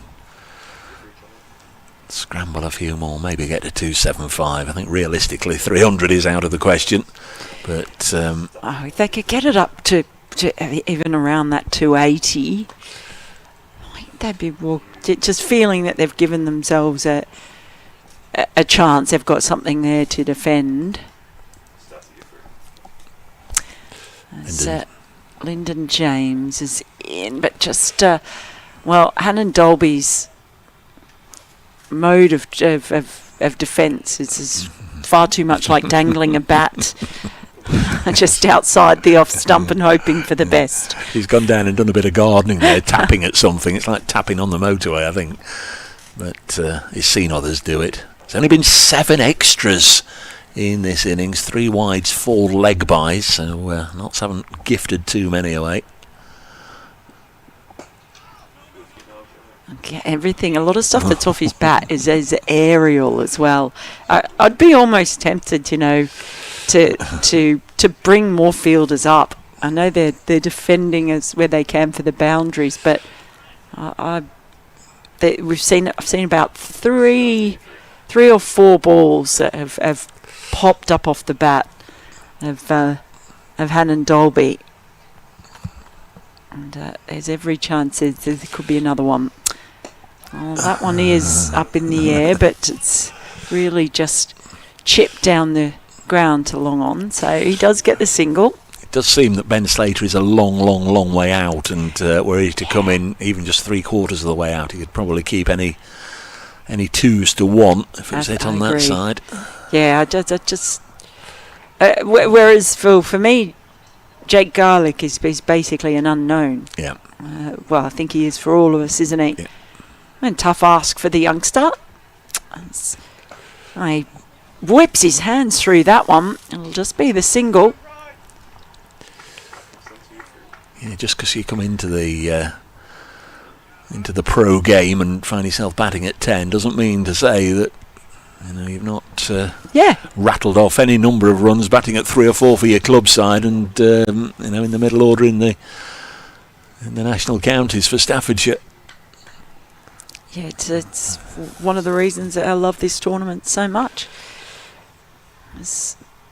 Hannon Dolby does get some bat on this more convincingly. It'll just be the single again. Just accumulating. So it takes a score to 270. Can they find a way? Can they find a boundary somewhere to just cobble together another 10 runs? Pocklington 3 for 40. Lyndon James now 3 for 41 with that single.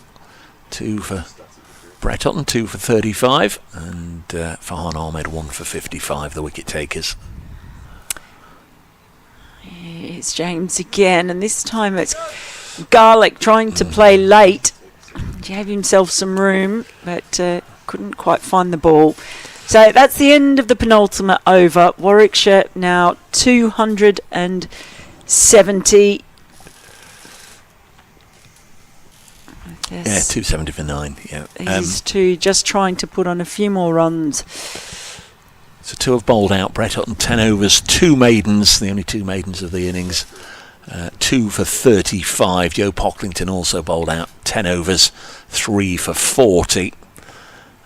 Lyndon James 8 overs, 3 for 41. We won't see Byron Hatton Low again, 7 overs, none for 49. There's James Hayes to begin the final over, and this is heaved away onto the leg side from Oliver Hannon Dolby. He knows what he's doing. A mighty blow, 1 bounce 4 over deep mid wicket, and that'll give Nottinghamshire something to think about. I wonder if he heard me. I tell you what, that was a mighty swing, and in fact, as a little win for him, because they're just sending out a fielder out to deep mid wicket now. Martindale's coming back in to the circle from a deep, fine leg. Yeah, 274 for 9. Hayes in again to Hannon Dolby, who's almost turned round and... It's another run. It's a leg by.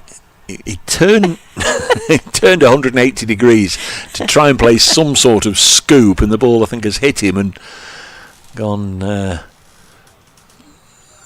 down to what would have been fine leg. Of course, he turned round as a left-hander, making it into third, but they get a leg by nonetheless. 275 for 9, 4 to go. Garlick back on strike.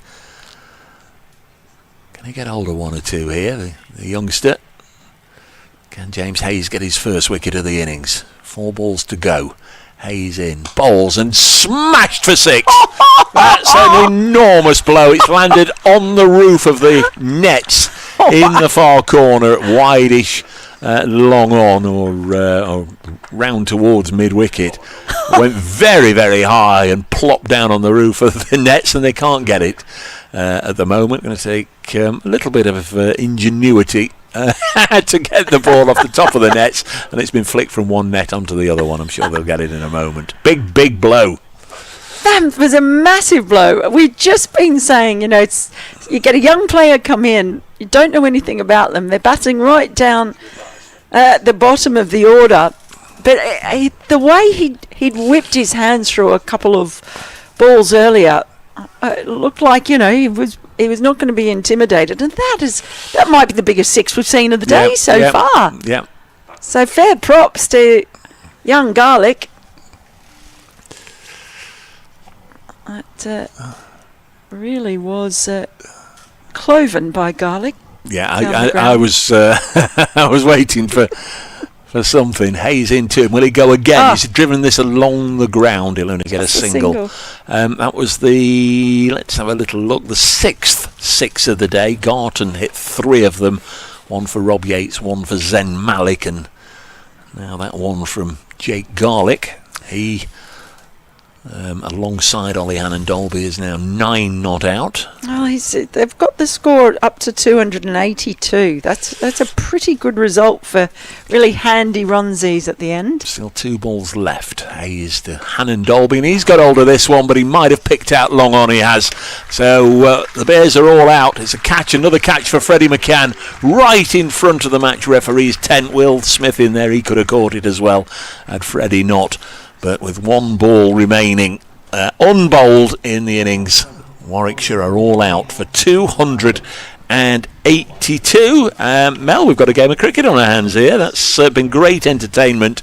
It's a day that 1 or 2 will never forget. George Garton in particular, 117 from 101 balls, 10 fours and 3 sixes for George Garton. Ethan Bambury's first 50 at this level.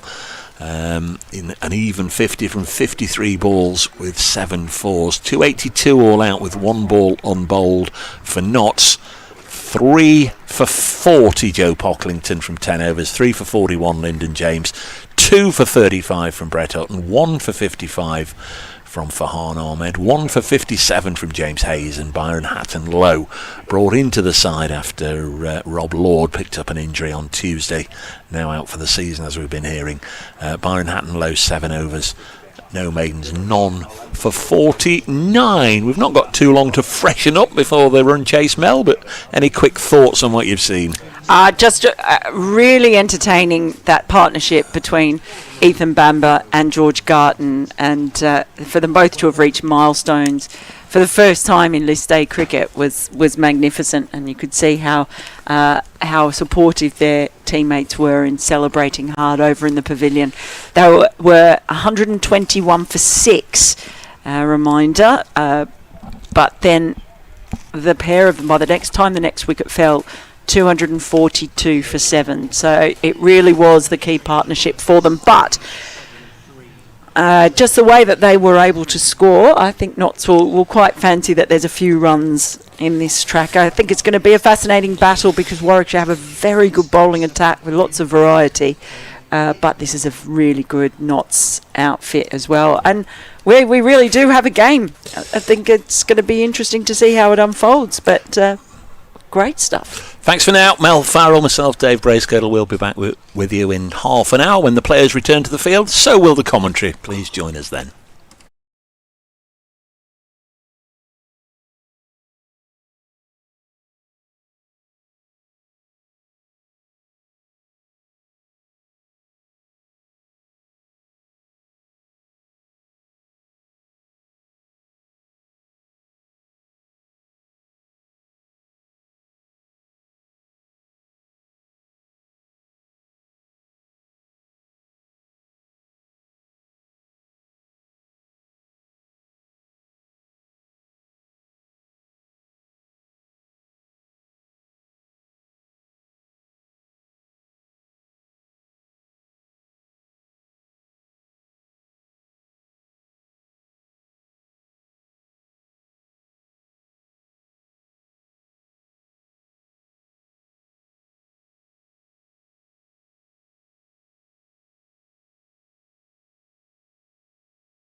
Welbeck. Nearly said Trent Bridge there. Crikey, it's as far removed from Trent Bridge as you could possibly imagine. We've enjoyed our interval festivities, and we're going to get back underway with the cricket here at Welbeck, where Notts have been set a challenging 283 to win. Warwickshire 282 all out. They were bowled out with 1 ball to spare in their 50 over allocation after being put in earlier. Top score, a first career century in any form of the game for George Garton, made 117. Seemed to be cramping up after reaching 3 figures. Shared in a splendid partnership with Ethan Bamber, who made his first 50. They doubled the Bears' score from 121 for 6 to 242 for 7. Some useful runs at the end from Jake Garlick and Ollie Hannon-Dolby before 282 was the final score all out. With Joe Pocklington 3 for 40, Lyndon James 3 for 41, the leading wicket takers for the Bears. I'm Dave Bracegirdle. Alongside me, all the way from Orange, is Mel Farrell. We're going to get underway with Ben Slater and Freddie McCann out there in the middle. And in a moment we'll tell you who's going to bowl. That's Ethan Bamber. It is indeed. Round the wicket he bowls, and Slater eases this into the offside. So he's already had a good day, the former Middlesex man, with his first 50 in this form of the game. Played very nicely indeed. And back to, I suppose we can genuinely call him an all-rounder, can't we, Ethan Bamber? But I was just going to say back to the day job, really. He'll be looking to knock over 1 or 2 in this first power play. Keep Notts nice and quiet from the start as Slater chops this away down to 3rd, and he gets the first run. Yeah, I mean, he's someone who's really stepped into the role as kind of leader of the attack of Warwickshire, certainly in the Championship. When he came from Middlesex before the start of last season, there was, I guess, the sort of bedding in period of kind of working out where he was. But he's been, I think he's someone who really flies under the radar, does Ethan Bamber. But he's actually taken to the role really well this year in particular. Next ball is driven nicely by Freddie McCann through the offside, away from 4. I've got a vintage old Notts shirt on, and past Kevin during the interval on my way round the ground. He said, "Is that 1993?" Then he said, "No, it wasn't, mate. It was around 2001. I think it was actually 2000 that I got this one." Thank you, Kev. Nice to have a little catch-up in the interval. This one beats McCann on the outside. Bob the Coventry Pie says this is a competitive total. Dave will need to chase well, but hopefully it's gettable. And Neil says this feels like a lot. Let's see how we go. So at Brace Cricket on the old Twitter.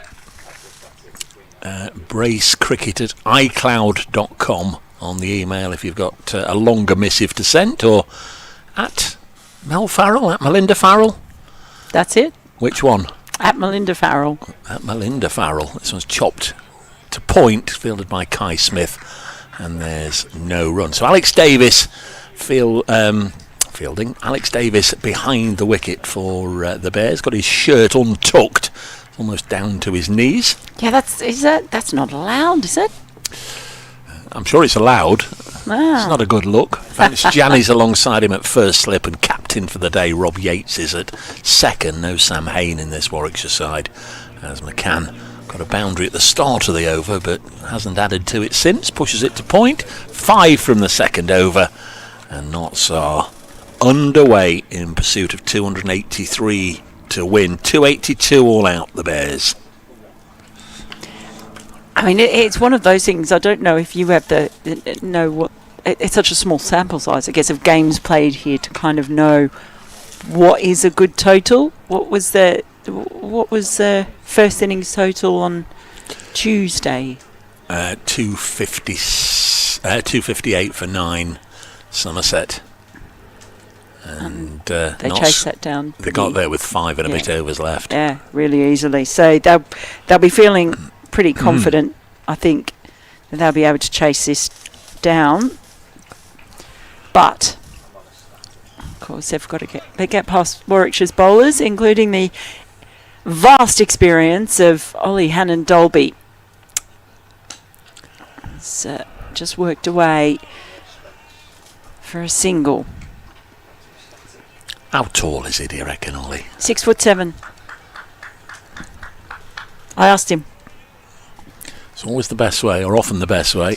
Well, sometimes I think they give themselves a bit extra. There was a thing, I don't know if it's still there, I think it is, at Edgbaston. You know how they've got a thing Yes, where... I know exactly what you mean. On the concourse? Yeah, I don't actually think it's still there, but they had Ollie Hannon-Dolby and I think Chris Wokes might have been on there. And Alex Davies. You can basically go and stand next to them and it says how tall they are and you can sort of measure yourself against them. I think it was there for the Champo game earlier in the season. There's also a team photo that you can slot yourself in and sit down. Well, I had Alex Davies was on there as I think 5'6". Okay. I'm 5'5". You never are. What do you mean? I'm 5'5". I don't think he's an inch taller than me, is what I'm saying. It's nicely driven, gets through the ring fielders, and that'll be a boundary. A nice way to get this over going.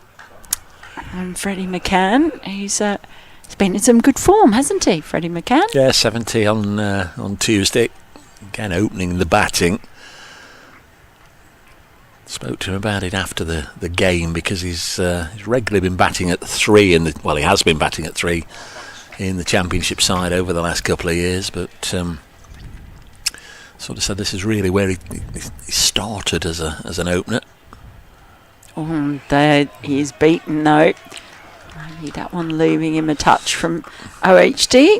And also Ben Martindale came and did a few overs on commentary on Tuesday, and he's often been opening, but says he actually prefers 3. I'd never liked 3 because purely you never know when you're going to go out and bat, and the other thing is you're always going out to a side that's on a bit of a high. They've just taken a wicket. There's always that feel-good factor of having taken a wicket if you go in at 3. Is this when you played for Italy?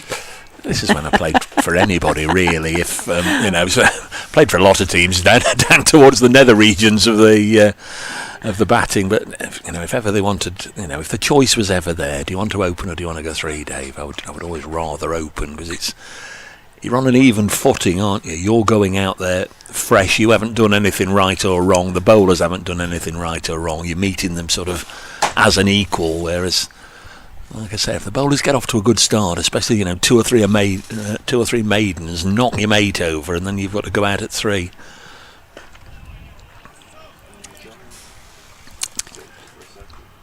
That's some good recovery. Just the one boundary from Ollie Hannon-Dolby, and end of the over, 10 for none. Steve Crawley, I love you, mate. The most impressive performance I've seen today, says Steve Crawley, was the chap signing a book whilst holding a burger.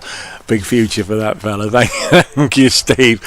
Just as you did, we queued for one of the burgers. The host cricket club, Welbeck Cricket Club, are running the barbecue stall, really, and we had a pizza the other day. Every time we've been here to Welbeck, there's been a fabulous wood-fired pizza van, but they've got a double booking today. Apparently they're not here, so we've had to go and get a burger just to get something, and just got my burger, just got ready to have the first bite, balancing it in one hand as somebody came and said, well, can you sign this for me, Dave? Wide of the off stump, Ethan Bamber starting a new over. Reminds me at Southport a couple of years ago. I was doing commentary with Bumble, David Lloyd, and he went off. The first day he was actually denied one of the. I'm pretty sure there was a committee area where the Lancashire committee could get a breakfast bun at the start of the day, and he saw 1 or 2 with. Your sausage cobs and your bacon ones and what have you, and he he joined the queue and was told he needed a voucher. This beats Slater and it goes through to the keeper. Anyway, he didn't get one, and Paul Allett was there as well. So the next day he asked Paul Allett where you got the vouchers, or can somebody vouch for Bumble or whatever, which was a bit of a nonsense. Anyway, he went and got one, and because he hadn't had one the first day, I think they gave him a sausage cob in one hand and a bacon one in the other, and he came out of the tent as a family came up wanting selfies and autographs with him, holding breakfast buns in each hand. Bamber Bowles driven hard into the offside, put down. It was a great effort. Who's that down on the ground? We'll get confirmation in a moment. Great attempt. Slater's got a single. Is that Zen? Is it Zen Malik? No, it's definitely not Zen Malik. I can see Zen. It's Kai Smith. Oh, Kai Smith, the wicket-keeper dive. Great attempt. He saved 3 runs, but you might just think in an hour's time, crikey, what's Ben Slater still doing here? It's a really, really good attempt. Drilled it about 9 inches above the ground, and at full stretch, Kai Smith couldn't hang on. Brings Freddie McCann back onto strike. Notts are 11 without loss in the 3rd over. McCann, with a couple of boundaries to his name, is on 8, and he pushes this again in the general direction, but much softer to the same Kai Smith.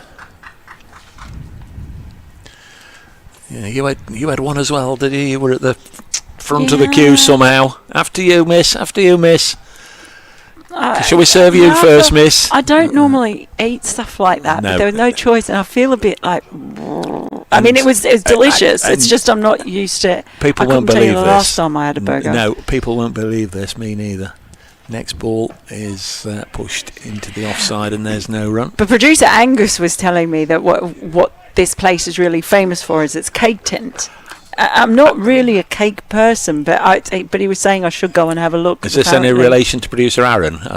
Sorry, Aaron. But what did I say? We'll have to call him Angus for the rest Angus. of the day. Did I say Angus? It was an Angus beef burger that we had.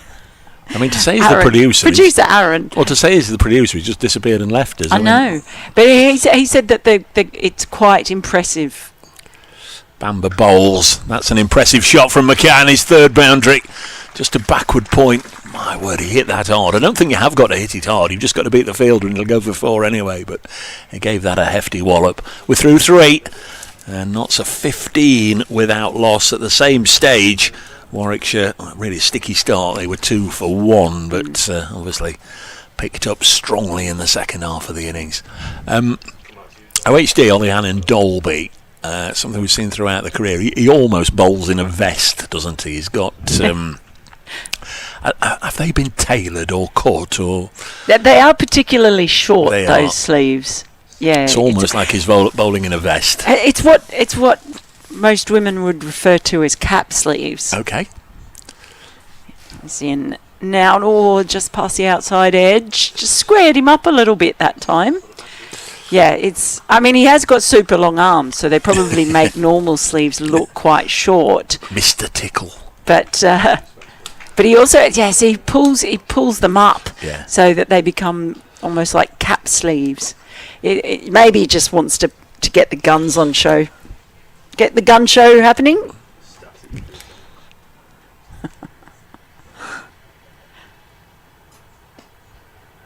And that's really nicely worked off the hip, but unable to find the boundary. But you saw the way that ball bobbled up, and that's what we've seen a bit of today. It can be a real challenge in fielding out on the boundary rope with a little bit of rough bounce that can be on offer, and ball sometimes hitting a little divot and spinning off. Another couple to the total. Oh, he just manages to keep that one out, but real appreciation from Hannon Dolby's teammates out there. Got a public address announcement, haven't we, on behalf of Mel Farrell, who's here in the commentary tent. If there's anybody going back to Birmingham with a spare seat, because at the moment she's just given me the timetable in the interval of all the buses and trains she's got to get back to Birmingham. She's not going to get there till about 5 o'clock in the morning, the way it goes. If anybody's going back to Birmingham, can you come and let us know? Oh, there's that one. There's let go. I wasn't going to. I know you weren't. That. I know you weren't. That's why I've done it on your behalf. There has to be people. There has to be people in the ground that are going back to Birmingham today. I think I'm looking at 11 in front of me to start with. Maybe I could just sneak my way into where the kit bags are underneath. Yeah, we can see Randall and Hopkirk over there. Richard Stevenson in his all-white gear, front of the pavilion. And again, just beating the outside edge, all that experience. You did notice with the new ball there was some good bounce on offer, a little bit of seam movement as well. And Ollie Hannon Dolby, when he finds the right length, he's exploiting it. Producer Angus is back in the. I can't believe I said that, and I can't believe you just repeated it. You were what? It came out wrong. That'll stick now. That'll stick. That one's made its way through. Beats fielder at backward point. That fielder at backward point has an excuse for not bending down to the ground there. That's George Garton. I'm surprised actually he's out there. If anybody probably deserved to put his feet up and just chill, it would be George. But it is good to see him out there. I know it's not really the done thing, is it? Just to have a bat and then not field. But he was cramping up quite badly. There was one that he was down on the ground and had 2 or 3 minutes of treatment towards the end of his innings. But they've obviously sorted him out, got him out there. Yep, 4 gone. 18 on the board without loss. Yeah, a couple of lefties out there, obviously, to begin with, and there'll be another one in Ben Martindale at 3 as this is turned down to OHD at long leg, and those guns javelin the ball in to Alex Davis. Even then, when he's just fielded that ball, because he's sort of not too far away from us, there was just a little, again, the ball bobbling, and it wasn't really a bad misfield or anything, but just wasn't quite able to take it cleanly, and heard his gah of annoyance. Well, they're used to fielding on absolute carpets, aren't they, these fellas? It's not like that today, I have to tell you. Club ground, good club ground, big, large club ground, great facilities as McCann defends, but you can't do an awful lot about the dry weather we've had, and the outfields are absolutely bleached, almost a fawn colour. They've had no rain for weeks, and they're very dry and bobbly, as we've seen today. And a couple of boundaries that were leaked by the Notts fielders towards the back end, as McCann again drives through the offside for 4. He's giving it a bit of a wallop, isn't he? He's only dealing in 4s, which is going to look very nice in Roger Marshall's scorebook there. 4, 4, 4, 4. He's 16 not out. Yeah, he's just being patient, waiting for the ball that's got his name on it and putting it away. It's been pretty impressive. He's also got 2 4s on his back, so maybe that's part of the reason.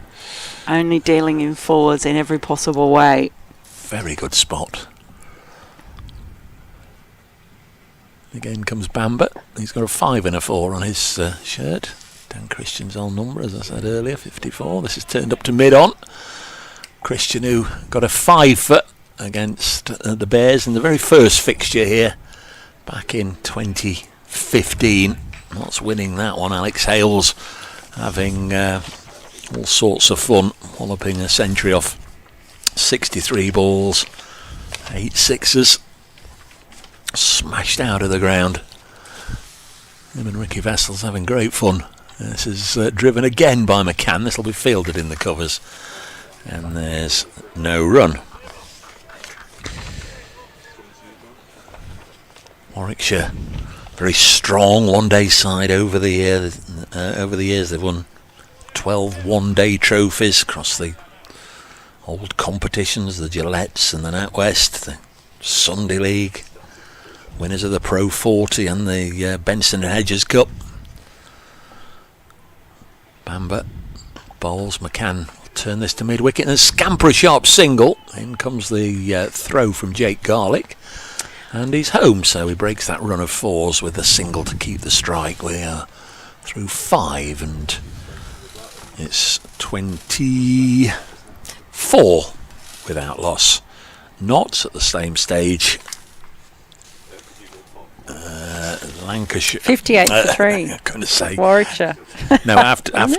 After that was 5, after 10. 19 for 1. I was just looking when the second wicket went down. Called them all sorts of things. It's Warwickshire, I beg your pardon. No Sam Hain today. Top scorer across the competition. 10 years ago, the last time that the Bears won this competition. And McCann with a push into the offside for a single as the new over starts. Yeah, just getting a run on the misfield. Really, apparently the difficult bit too is where those wicket ends are on that block. Makes for some tricky fielding manoeuvres.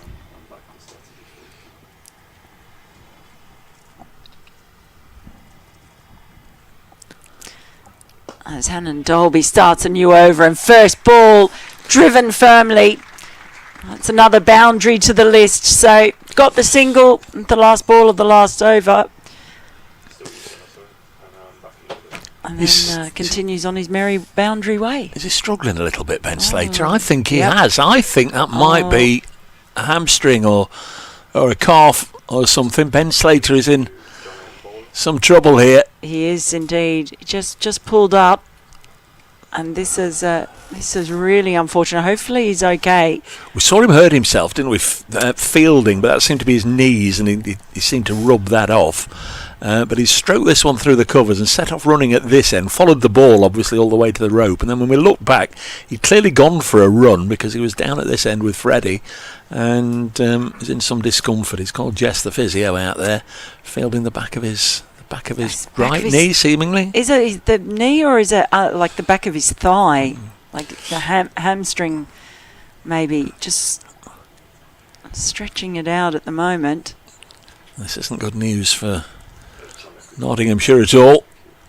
Ben Slater, one of the key players, really, one of the most experienced players in the side in this form of the game. Warwickshire quite wisely taking the opportunity just to have a little drinks break and also collectively just to gather round the skipper and just hear one or two of the early thoughts from Rob Yates and just discuss things going forward. And Sam Wood is also out there in the middle. Don't know if we had a good shot of Sam Wood on the live stream out there with the blonde hair, giving Freddie McCann a towel and a drink. New signing, only signed yesterday on loan from Leicestershire for the competition. After the news of Rob Lord's unavailability, not sought to strengthen their squad for the competition. He won't be able to play on Tuesday, of course, because Notts play Leicestershire in their next match at Trent Bridge. But Sam Wood is on board for the competition, and of course he's the second Sam Wood when he does represent Notts, because a decade or so ago, in fact they put a team photo this morning on my Twitter feed at Brace Cricket of the 12 that played here in the first match, or the 11 that played here, but in the team photo there's 12, and Sam Wood was 12th man, the left-hander. Just played a handful of games. Really hugely talented player, Sam, one of those that just couldn't nail down a regular slot. But we've got another Sam Wood out there. He's just waiting for Freddie to finish his drink. Freddie in turn is waiting for Ben Slater just to say, well, he can either go on or he can't.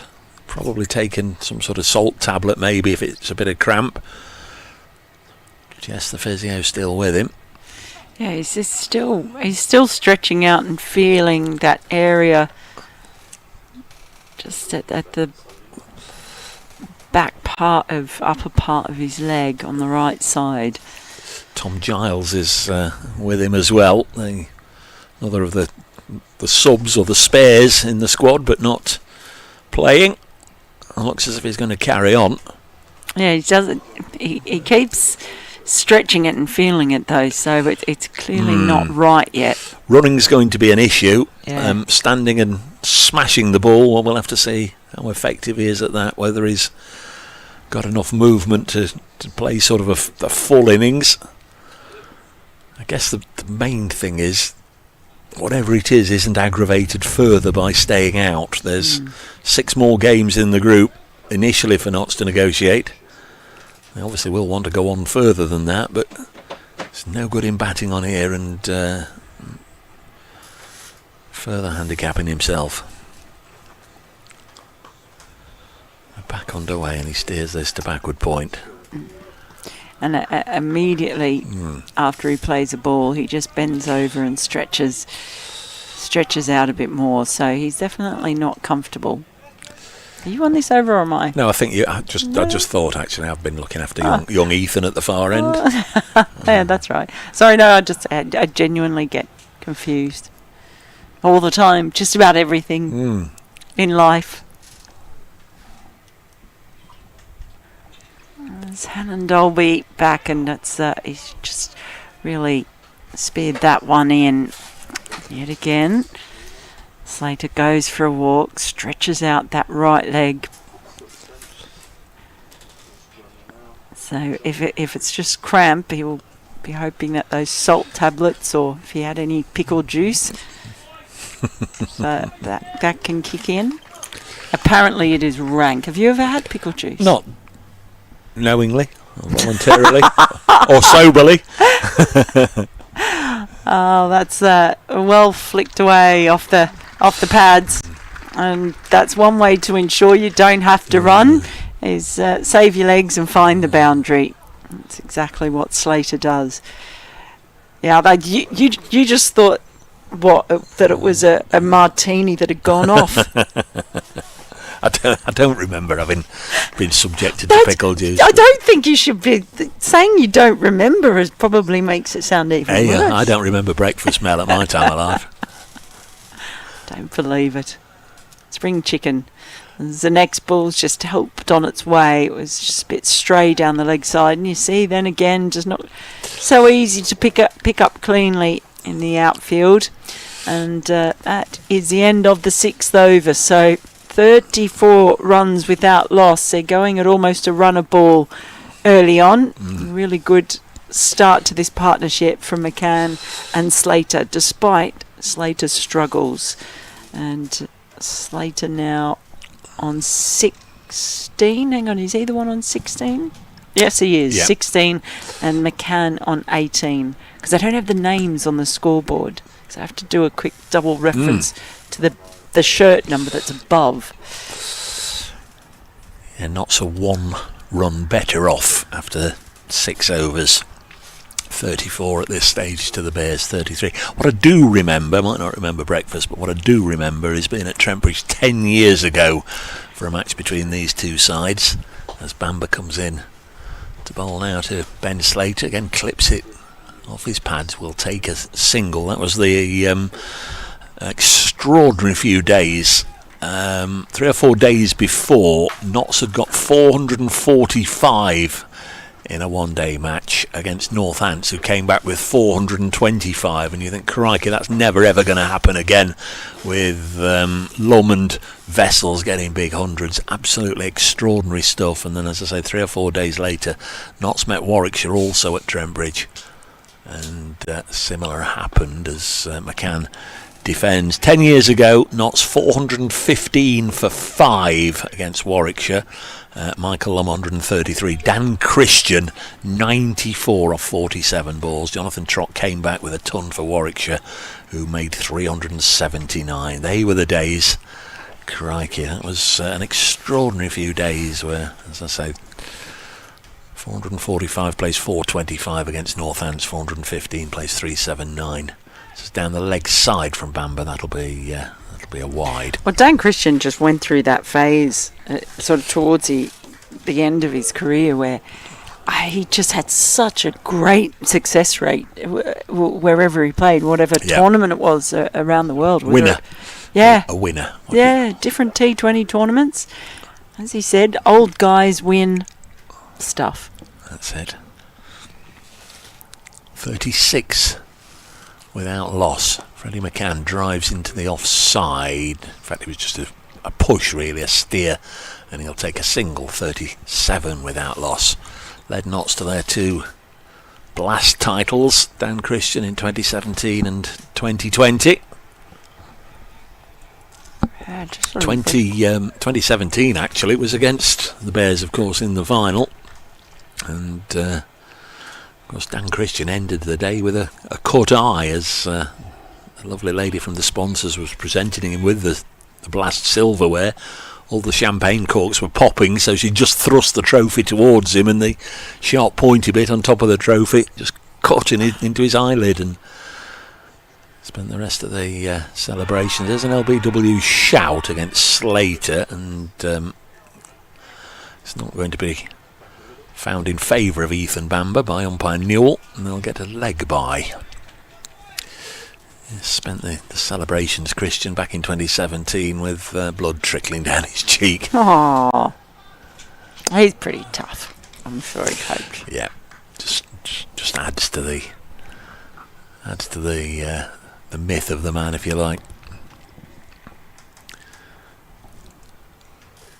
So Freddie McCann back on strike. 4 boundaries already in his 19, and he drives this back past Bamber, who gets a fingernail to it, nothing more, but he's saved 4 runs.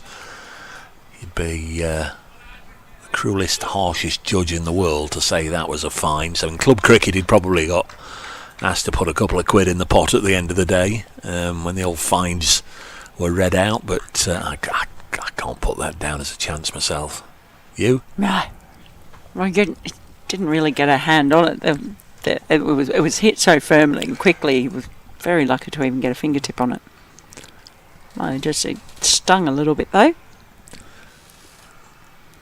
Comes in again, Bamber. Son's back with us. Chopped to short third. And there's no run. So expect Notts to go Ben Martindale, Seba Mead, Carl Verena and Lyndon James, the top 6. Bags and bags of experience there. Plenty of those have been regulars in the county championship side, sort of only Ben Martindale, who's the second 11 captain and scoring a lot of runs at that level this season. End of the over. Already we're getting the sun just starting to shine on the scoreboard. 38 without loss after 7 though is the score, and Notts are 2 ahead now of where the Bears were. Oh, and so squared him up once more. And Slater, as Hannon Dolby, did that to him a few times in his last over as well. Best of 5 for 27 in this competition, Oliver Hannon Dolby. Hails from Halifax, of course, began his career with Yorkshire, but been at Edgbaston seemingly forever. You've got to be as old as me to remember Ollie playing for Yorkshire, I think. Well, he did actually have a remarkably a stint at Worcestershire this year. He did. Went from being a bear to a bear to a pair. And I actually think it kind of reinvigorated him. He was being left out the first 11 in the county championship, and went away and did really well playing for Worcestershire, and sort of made his way back into the first side upon his return. Oh, that is a really good length ball, and you see the extra kick he's able to get out of the pitch, partly thanks to his height, partly because of the way he bangs a ball in. We saw Brett Hutton do that, didn't we, early on? We saw him get some really good lift off this pitch. Yeah, that'll get you going, won't it? Deliveries like that. Oh, indeed. Slater averages 49 in this competition. This is his 78th game. 8 centuries in List A cricket for Ben Slater. Cries of catch it, but there was no catching that, and there'll be no fetching it either, not before it's run over the rope. So really good tussle going on at the moment between Hannon Dolby and Ben Slater. And on that occasion, it was Ben Slater coming out on top, just maybe over-pitched a little. It's actually looked better, Anna Dolby, when he just pulled his length back just a bit, just a little bit short of a length.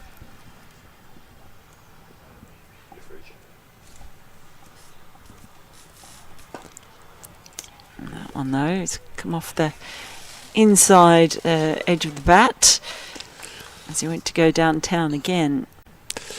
This is Slater's 12th List A match on this ground, averaging best part of 52. Pretty sound average, isn't he? Century here 2 years ago against Sussex, unbeaten 107.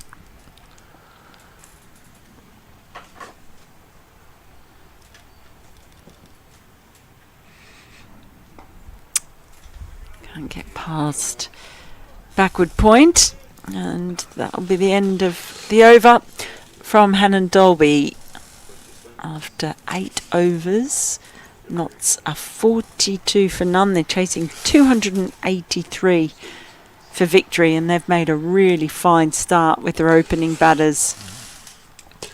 Yeah, I think if he goes on and gets any sort of score of substance, you can say it's a really good gritty effort, because he was clearly in some distress. He doesn't very often ask for the physios to come and attend to him. Usually just battles on, and it's a great testimony to the man that he did that and then said no, he's good to go. It's Bamber bowling. Freddie McCann's gone hard and nicked it. They're asking the umpire, and the umpire says no, he hasn't nicked it. Well, Warwickshire were confident. Ethan Bamber leading the celebrations. Players rushing to come and join in, but umpire Mark Newell, who's looking right down the line, doesn't give it, and Freddie McCann shows no propensity for tucking his bat under his arm and walking off. I'd be interested to see that one again, just pulling up the feed. They were very, very confident. It's very hard without the old snicker. We're spoilt these days, aren't we, with seeing the actual ball tracking, and he's gone hard at that one and gets presumably again nothing on it. Just needs to maybe calm down and just locate one onto the middle of the bat and kick on again, Freddie. Get more and more frustrated if you find yourself swishing away at fresh air. He's getting the ball, he's coming around the wicket, angling the ball in, but I think he's also getting a bit of nip back as well. Bamber again, and there is exactly what I was just calling for, a forward defensive block into the offside by McCann. Doesn't really matter if you soak up half a dozen balls here without not going anywhere, really. Well, they've got off to such a strong start, and Warwickshire had sort of the opposite start to their innings. They really struggled early on. Yeah, Warwickshire were 126 from their first 25 overs. Came back with 156 in the second 25 as McCann drops this on the leg side to Malik, and there's no run. Well, they were 126, but they were also 6 wickets down at the time. So you really thought, they might be lucky to get to 200 or or less, really, because they did have a long tail. You've just prompted me. There was one thing I meant to do in the interval, and that was have a look at Warwickshire's 7th wicket against Notts in the past. We'll have a little look at that as McCann steers this to point, and there's no run. Very nice day now. It's warmed up, hasn't it? There was a bit of a gentle breeze this morning. There was some dark clouds. Mel was a little fearful. Didn't believe me when I said it wouldn't rain. They looked ominous. They definitely looked ominous. They look normal, Mel, for around here. Bamber too. McCann drives again nicely into the offside. Nasty bobble, but it's comfortably fielded, and they'll only get a single. That's the end of another over. 40. Has it gone up already? 43 is the score after You're right, that scoreboard's Yeah. going to become very hard to read, isn't 43 it? after 9. Is that going to almost disappear for us, that scoreboard? I'm afraid it might at some point. It's a perfectly good working one that's just very clear to see right behind our commentary tent. Of course. You can always send producer Angus out to have a look. Oh, stop it. Stop it. I don't even know where that came from. He said he's been called worse. And that one, well, that is carved away. Can't quite beat the fielder down on the rope, though. Previous 7th wicket partnership record in one-day cricket all forms for Warwickshire against Notts was broken today. The previous best 77 by Tim Ambrose and Akib Javid at Trent Bridge 10 years ago, 2016. So that would have been that big high-scoring game. Just really causing some problems. That previous one almost could have gone anywhere off the outside edge of the bat and beating it once more. So I've got a link I can pull on that, yes. So at Trent Bridge on the 8th of June 2016 in the North Division of the Royal London One Day Cup, Nottinghamshire 415 for 5, Michael Lum 133, Ricky Vessel 76, Greg Smith 73, Dan Christian 94 from 47. Crikey. That one, he gets hold of all of it. And I think, has that gone all the way? No, just it bounced inside the rope. So just a little unleashing now. It's been a good tussle between Slater and OHD. Slater just getting one that sat up a little too conveniently. Yeah, Oliver Hannon Dolby actually played in that game. 8 overs, 1 for 89. He got Dan Christian out eventually, caught by Jonathan Trott. Crikey, there were some brutal figures for the bowlers. So chasing 416, the Bears got 379, 100 from Trott, 60 from Ian Bell, 69 from Sam Hain, 73 Tim Ambrose. There were some players playing in that game. Cracking game.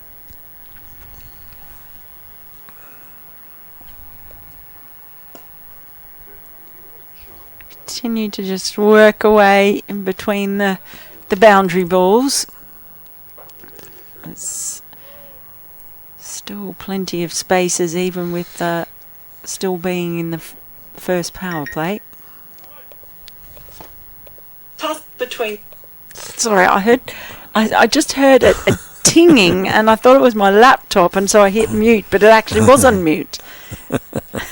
I don't know where the tinging was coming from. Is that you? Oh, it's you tinging. Tinging in my presence. And Dolby is in.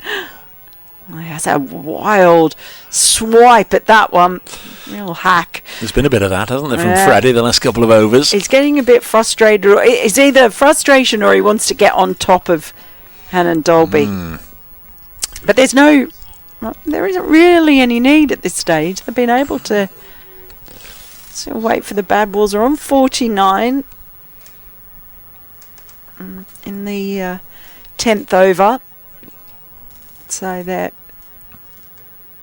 had a very, very positive start. Now, Hannon Dolby has just sent a deep mid-wicket down to the rope. I think he's moving around to deep square leg. And then he bowls full and outside the off stump. So a little bluff there from Hannon Dolby to finish off the over. The Knots on 49 for none. Yeah, end of the power play. Decent one for Notts because they've got 10 wickets still in hand. They're just behind the Bears. So I think Notts will be fairly happy with how they're going at the moment. Remember the victory target 283. Some fine players in the Warwickshire side likely to have a bowl. Jake Lintott, of course, with his left arm wrong-uns. Looking forward to seeing Jake Garlick in person for the first time. Not sure if I don't think George Garton bowled the other day, did he? Taz Ali, the off spinner. Don't think this will be one-sided either way. I don't think Notts will race to the finishing line. I don't necessarily expect them to get rolled over too cheaply, but you never know as Slater works this out onto the leg side. Out again to Zen Malik, who's doing the sides at the moment. Whether they'll stop that. That's the 50 up for Notts. Start of the 11th over. So pretty tight. After 10 overs, Warwickshire were 58 for 3. After 10 overs in reply, Notts 49 for none. I think that the 0 and 3 could possibly be telling later. Bamber in again, bowling quickly to Freddie McCann, pushes it to backward point. No run. Just the one slip in there, Vansh Jani alongside Alex Davis. Bears have kept the same two bowlers bowling throughout the power play and keeping Ethan Bamber going. Desperate for the breakthrough.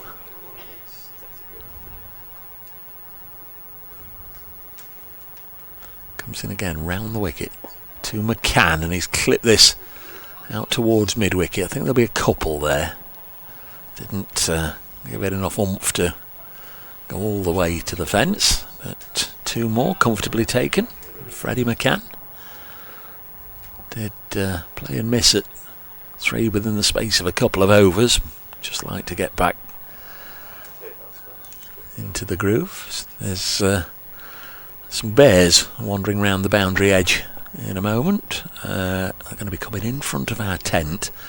Might just have to talk loud when they do about, oh, now then, Bamber's banged this in shorter than short, and that would have gone over. That would have gone 3 feet over the top of Oliver Hannon Dolby, who's much taller than Freddie McCann. Yes, it definitely would. That was a very, very short one, called as a wide by Mark Newell. Yeah, there's no Andre the Giant couldn't have got that one.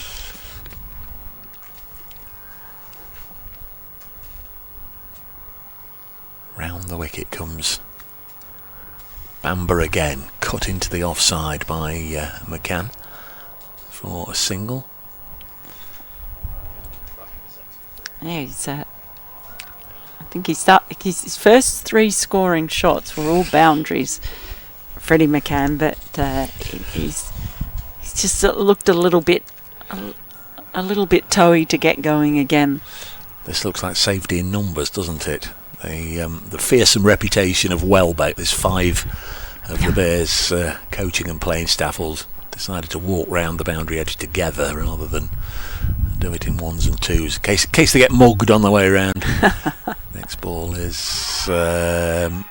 Slater trying to turn it away to leg. A halted appeal by Ben Slater. There's Matt Walker amongst them.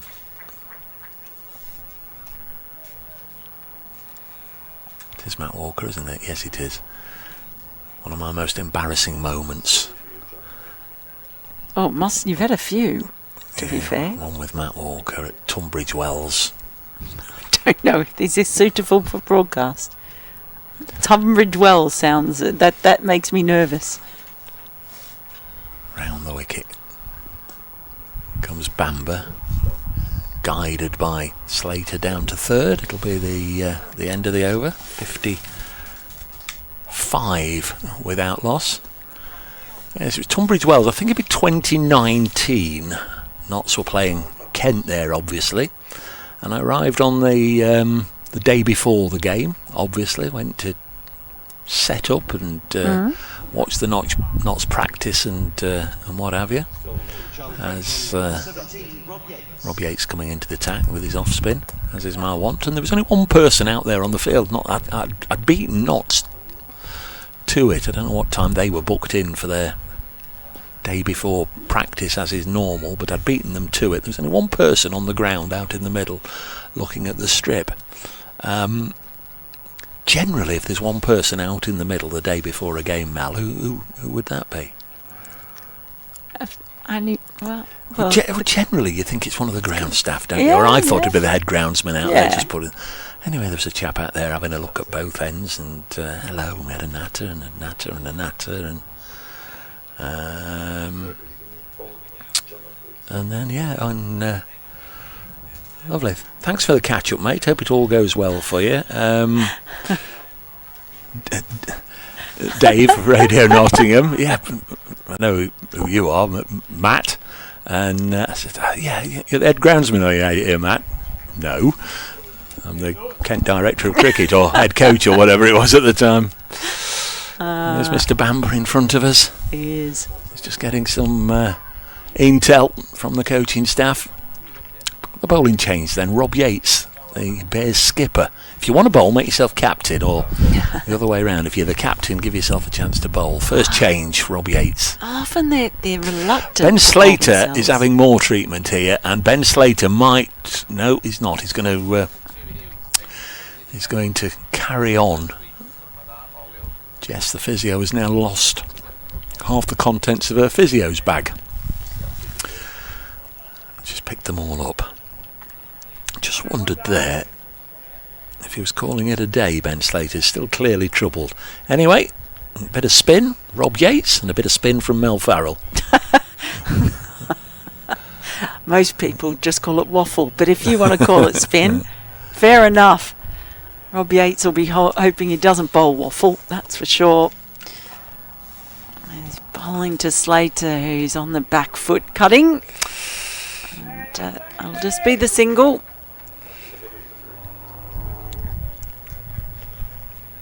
Yeah, so often you find with captains, they're actually quite reluctant to bowl themselves, particularly when they're predominantly batters on the batting all-rounder side of things. Attempted reverse sweep, and he's completely missed that. It's coming around the wicket and angling it in. It's a good appeal from Ethan from down here. He had a good view. It made me sit up. Again, McCann just is looking a little bit eager to go. This time he does get on the reverse sweep, but there's a fielder there in place for it in Hannon Dolby.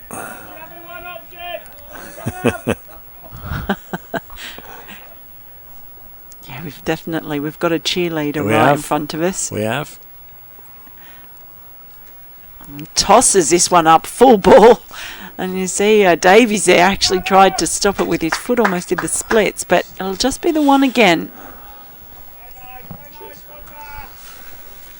It's been a pretty good over so far from Rob Yates.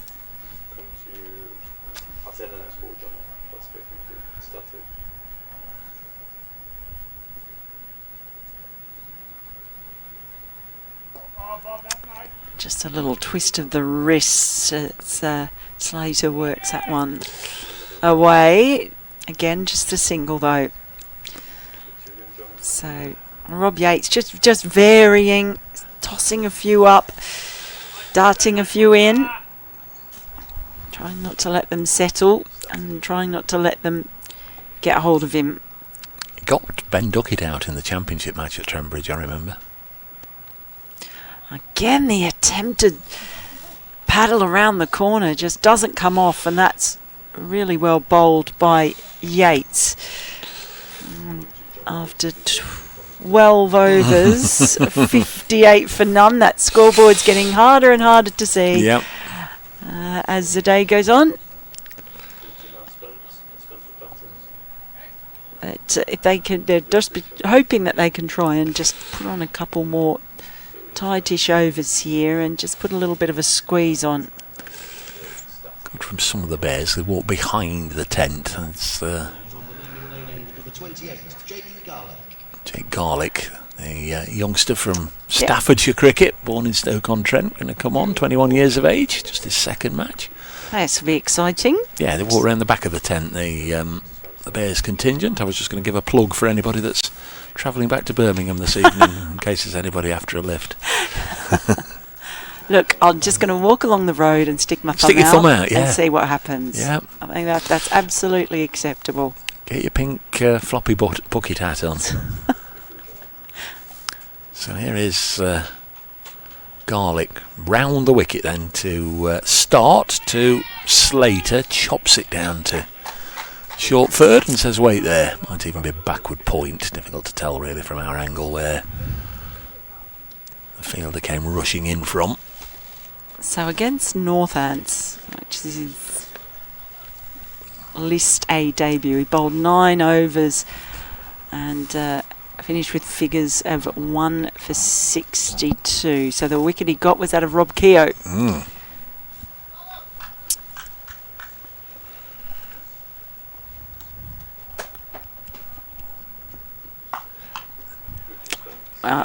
Drag that one down. Here's the great Matt Walker. He doesn't speak to me anymore now after that embarrassing incident. I have just relayed something that still haunts me to this day, Matthew. 2019 at Tunbridge Wells when I thought you were the head groundsman. Do you remember that? On the day before the game? I've just told that story. I arrived for the day before the game and there was only you out in the middle and we had a nice little chat about the facts of life and everything, and Dave, Matt, and great Matt, hope it goes well. You're the head groundsman here. No, I'm the head coach. It still haunts me, Matt. Still haunts me. Well, to be fair, there was a groundsman who did look a bit like me back. Good look at Sussex. Thank you very much. What do you think today then? What's going to happen today as we've got you on the mic inadvertently and accidentally? Took a couple of wickets pretty quickly. We thought it was hard work, the new ball. It was tricky. I think the guys bowled well, and for the wicket it was a tennis ball bounce, but we haven't seemed to create quite the same output from the pitch. Must be delighted with George's contribution. Brilliant innings from that position. Just the way he went about it. I've cunningly got you just above the microphone. That's right. So we can hear. And is he good to bowl? He didn't bowl the other day, did he? No, he's still not quite fit. Okay. He's had quite a long-term injury actually since the start of the season.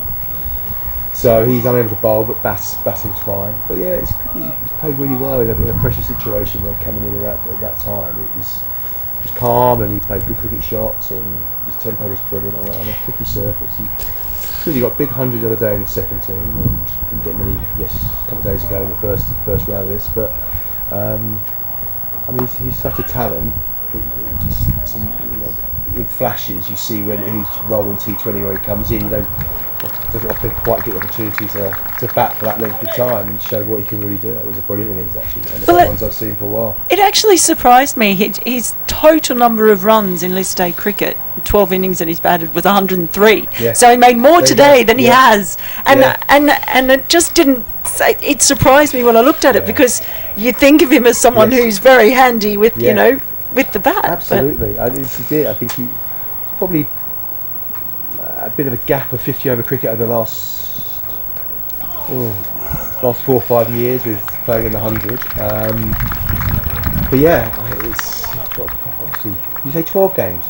Yeah, 12 innings in 25 games, 12 innings, yes, 103 runs. Yeah. So we could see how delighted everyone was over there. I think with players like that, you sort of end up almost sort of defining a role for themselves in the shorter firm of coming in at 6 and 7 and looking to explode at the back end of an innings. Because they don't always get the opportunity to bat with 20-30 overs to go. And he did it, he opened the batting and saying the second team game they got 140 and had plenty of time to go. So it's great. It's a good learning for him that he didn't need to panic, and he can play a tempo that's not 6th gear from the word go. He's got all the talent. It's the same in the ball. He's got all the talent. And Ethan played very well as well. Yeah, it was really important. I mean, at one stage it was looking like. I didn't realise he was still there.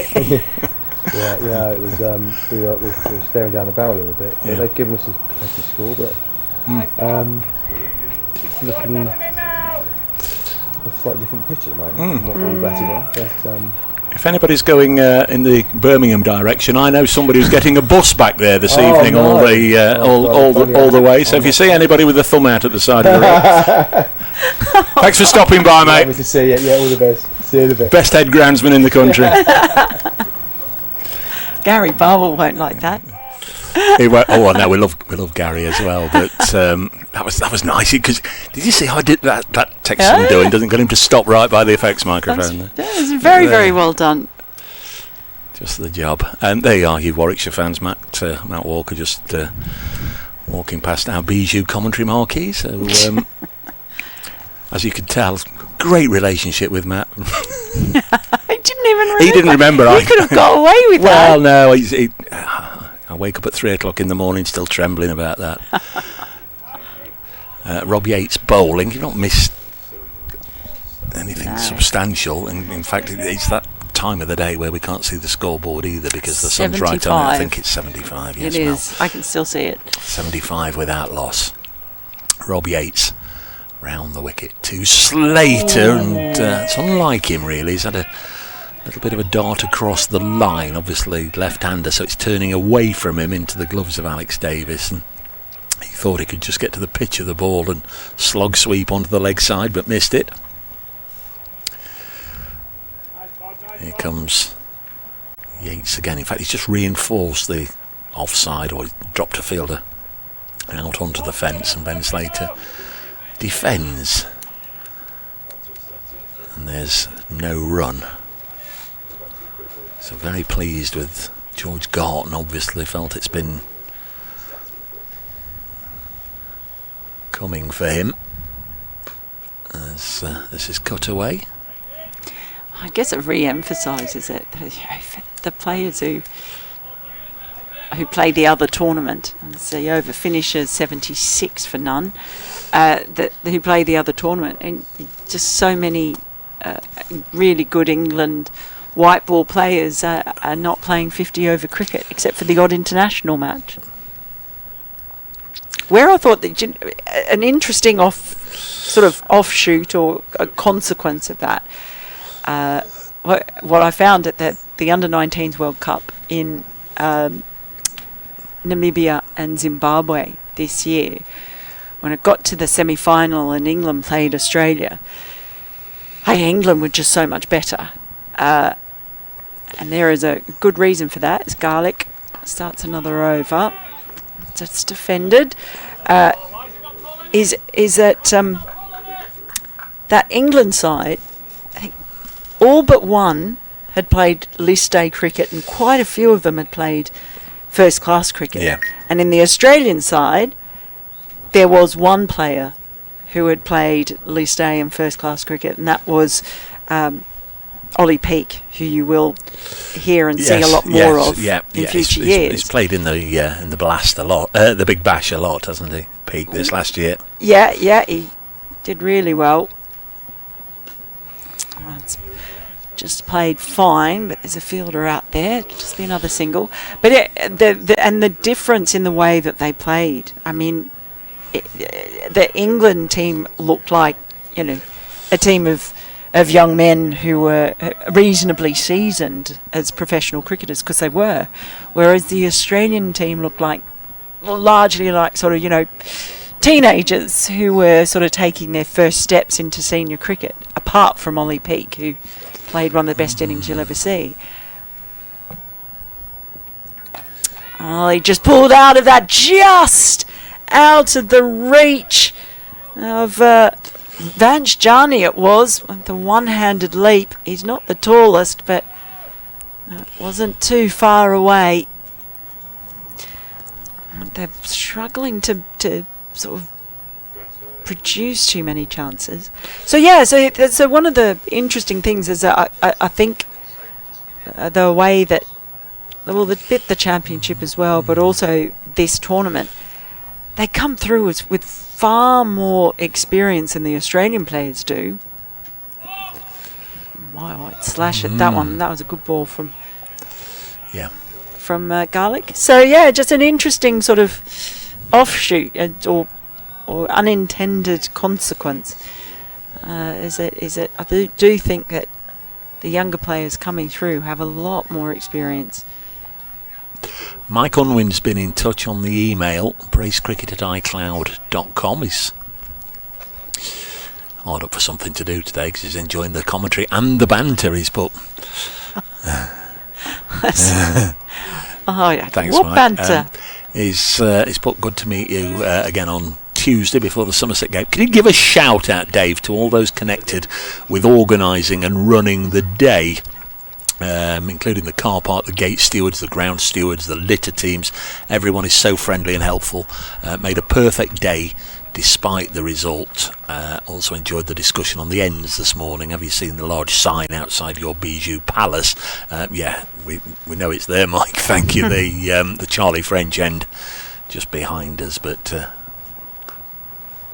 next one's chopped down to third. But yeah, good words from Mike there. A huge thanks to everybody here at Welbeck for always being so hospitable and kind and looking after us, having everything just really ready to go when we get here, and a lot of volunteers, the stewards that have come from Trent Bridge, the volunteers from the club already here, and just literally everybody else. And you're right with the litter teams as well. By the end of the day, or at the end of the day on Tuesday, there was a whole group of them coming around with the big plastic bags collecting the litter, and just generally making the place look as good and fresh and new as it did at the start of the day. So thanks to everybody here at Welbeck for continually hosting Nottinghamshire and their opponents over the years, and making us all so very welcome. Rob Yates to continue, 80 without lost knots at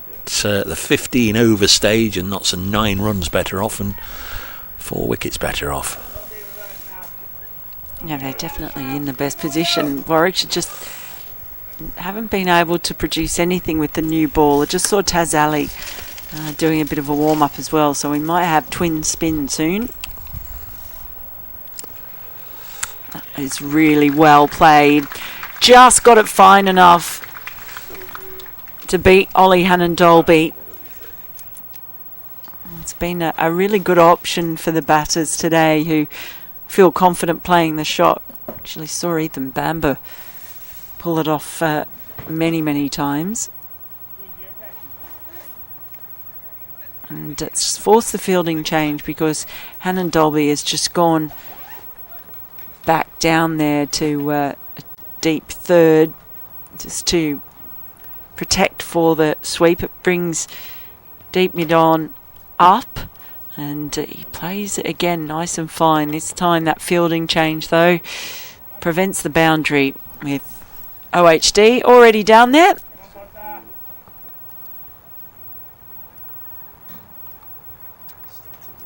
So both batters now in the 40s. Slater on 42 and McCann on 41. Great opening partnership. It's a full delivery, pleasantly driven, but Ethan Bamber patrolling right in front of us at long off.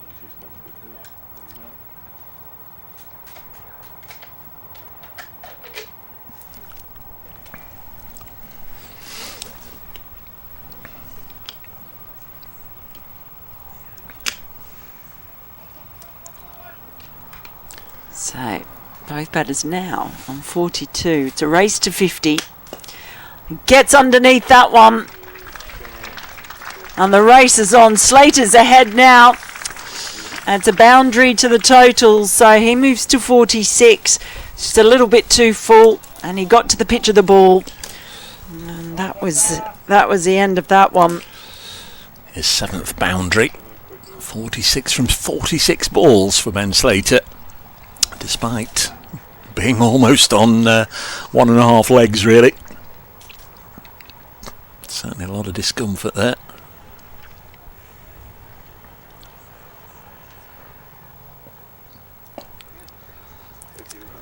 And follows that up. He's still not really, I would say, running with any comfort. Even that quick single there, it's a sort of a half hobble, half jog. It's not looking comfortable, but he's pushing through. He's on 47. Yeah, but get Freddie McCann on strike. Dragged down, goes for that reverse again. Had absolutely no idea where that ball had gone. He did a full 360-degree pirouette and thought, where's the ball? So 16 overs gone, 92 runs on the board, and both the openers firmly entrenched, with Slater on 47, McCann on 42, and they're cruising at the moment. Knots? Yeah, still need the best part of 200 though, on 190 required.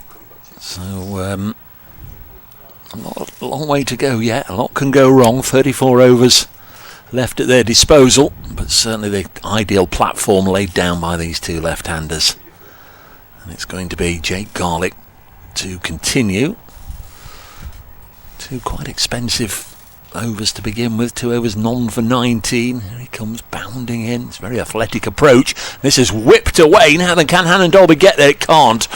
Hannon Dolby was only 3/4 of the way out at long leg. And it's gone over his head and away for 4 runs to Ben Slater to bring up yet another half century in List A cricket, coming from 48 balls with 8 fours. Very nicely played indeed from Ben Slater. That was a lovely clean pick-up, wasn't it? Yeah, it was a clean pick-up. Look, but a few of the Warwickshire fielders have sort of been drawn in off the boundary rope, and sort of wonder if Hannon Dolby had been fielding where he is now, he would have been in with a real chance of taking that.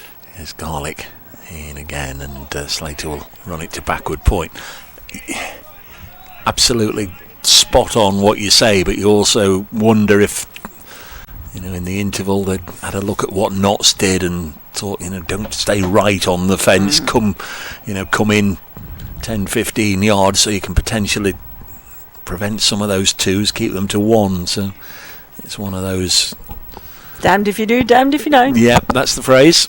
I knew there was one there somewhere, and I was going through the wilderness of my mind trying to find it, but that'll do. Wide of the off stump. McCann, I beg your pardon, Slater a little late on it as it thuds into the gloves of Alex Davis. He's got some decent wheels on him, young Master Garlick. Yeah, he pushes it through pretty well. As I said, first time having a look at him, and he's gone for a few, but they're also going to go after a young bowler, aren't they? They see someone coming in, playing on their second match, and they're likely... he's just pulled up. Fly in the eye. He has too. I don't know why he's got a fly in the eye. Let's hope he's okay.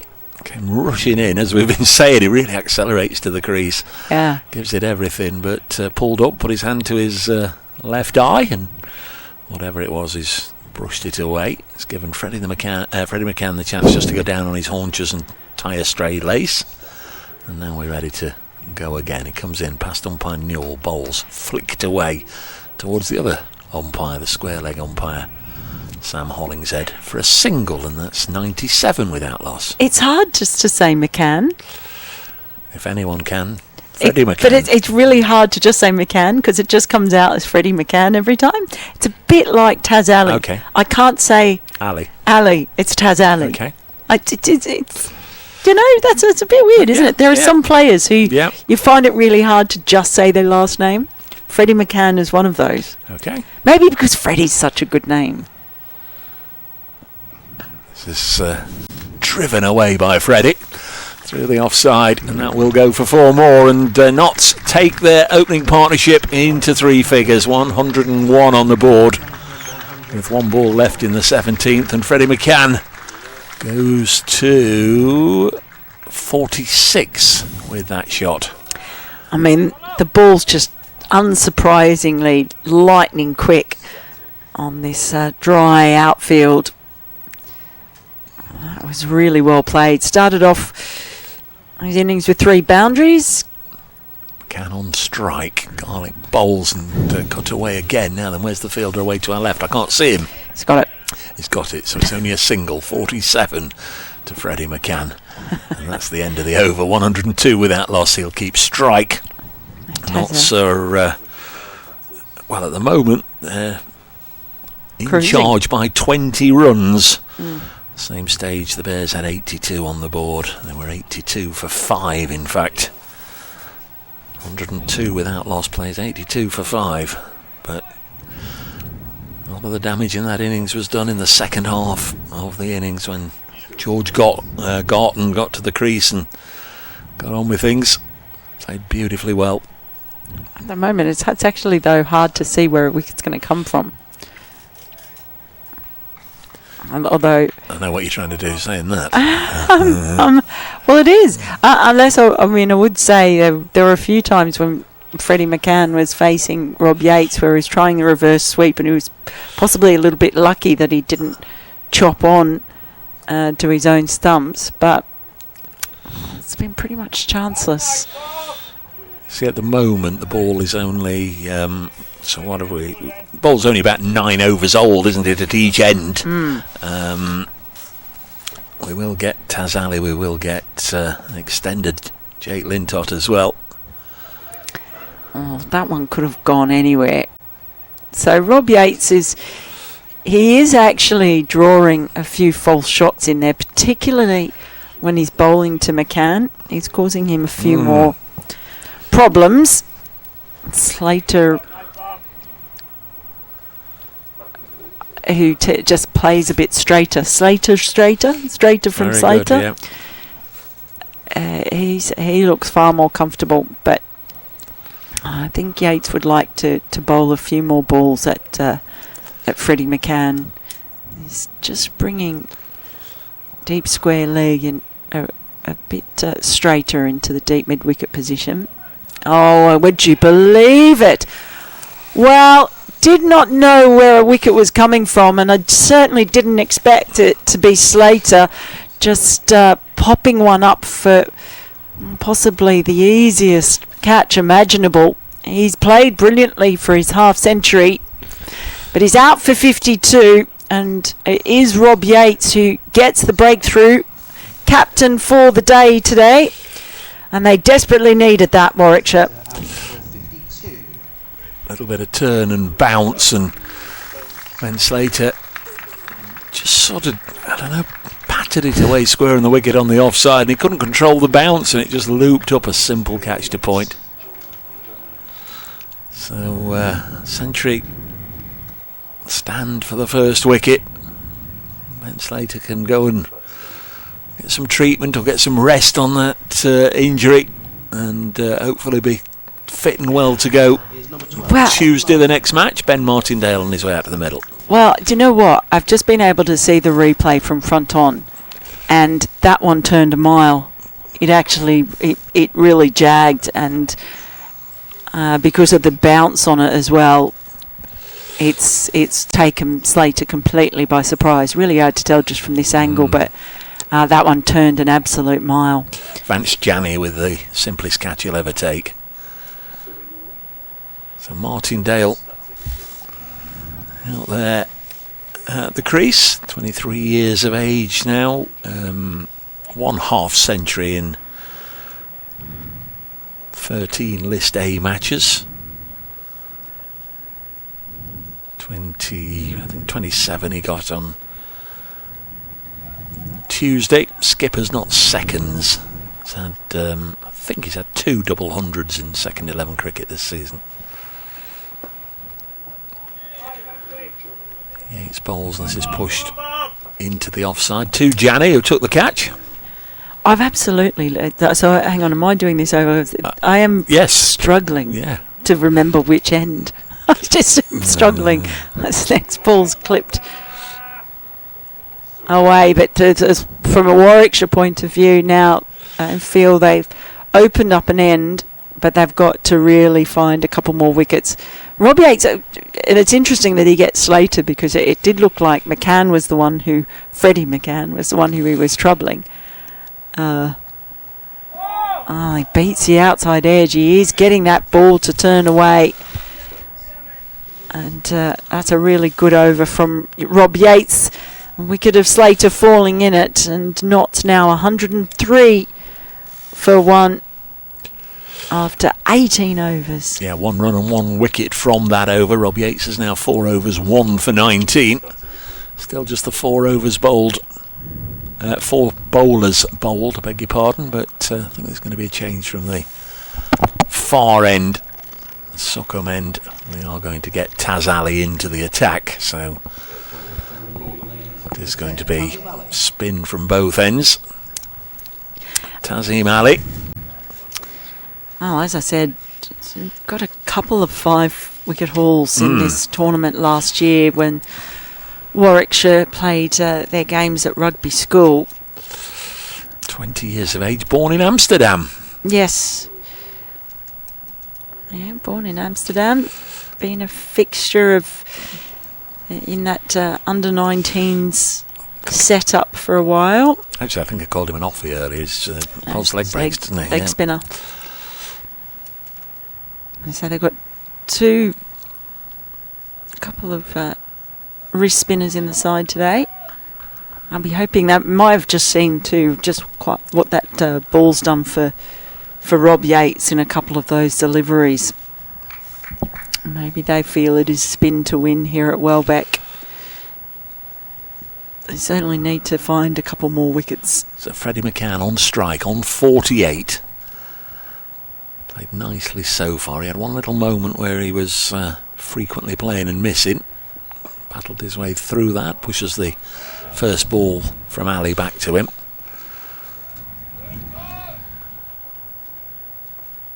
Openers putting 100 on.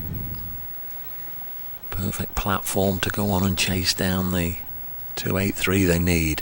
It's slightly short of a length. The keeper, Alex Davis, was moving outside leg stump. He'd already taken the gamble on that, but McCann watched it onto the face of the bat, tickled it fine, and gets the 2 runs to take him to his 50. Freddie McCann from 55 balls with 7 fours. Very well done, Freddie, following up his 70 on Tuesday here. That was a terrific anticipation by Alex Davies, by the way. I knew exactly where that was going. McCann still on strike. Ali bowls again, and reverse, it's lofted up in the air, and Hannon Dolby just can't quite reach it. And the ball hit the ground and span away from Holly Hannon Dolby, and it's gone for 4. He was doubly unlucky there, the bowler. He thought he'd done him all ends up and was going to get a simple catch. Saw it loop over OHD, and then not only that, it took, from the Notts perspective, a very favourable bounce. Sometimes with softer outfields, lusher grass, the ball will plug, but that one didn't. It took a hard bounce and raced away for 4. Yeah, it was aerial for quite a while. I just wonder if Dolby's, has he hurt his shaking his wrist, isn't he? Again, we must apologise because we just cannot see the last little pocket of the ground away to our left. He might have hurt his wrist in fielding. That's his right wrist that is shaking. So hope he's okay. So half century tucked nicely in the locker for McCann. Goes again on the reverse sweep. Didn't get the contact he was looking for. I think there was bat involved, certainly. So gets another single. He's not played many reverse sweeps that have actually looked really clean. Ideal if you're 55 not out and you've not yet hit your best form. No, he hasn't. He's done really well. There's Martindale, and now he's tucking this away onto the leg side for a couple of runs. Yeah, it's just interesting as an option that it's something he's gone to so many times, but it's not really something that is always. Okay, there are a couple on the other end off Rob Yates that he got away well. But not. It's intriguing that's his go-to, but if he finds form on it, watch out. First couple of runs for Martindale drives this next one into the offside. There's no run. End of the over. 112 for 1. Notts looking to end their little stay at Welbeck with back-to-back victories. It would make it 2 wins out of 2 in the group. The Bears, who lost at Wantage Road on Tuesday, they're looking to keep Notts on a tight leash here and make sure they leave here with their first win of this season's competition. It's very much in the balance at the moment. How wide do you want me? Good. Got a change of fielder in front of us. Mr. Garlick is just in front of the commentary box. Bob, yes, Bob. Just checking with Rob Yates. This is exactly how wide he was. So he's gone slightly wider now. He's got a whisker or two there, Mel. I wasn't aware that... You're trying to say he hasn't shaved? That's more than not shaved, isn't it? That's... Is that a little goatee? Yeah. Yeah, he's got, Very got a nice. little goatee. Very nice. Very fashionable, isn't it? No, it's good. It's good. I think you should grow one. Me? Yeah. Why not? Yeah, all right. For the next time you see me. Yeah, you'll have a little flavour saver. Definitely. You can count on it. First ball, nice and tight from Yates. Took a wicket in his last over, that of Ben Slater. He's got some terrific turn and bounce so far. Encouraging stuff. And this time, diving fielder is unable to stop it. It's Vanchjani in there, but it's just a single.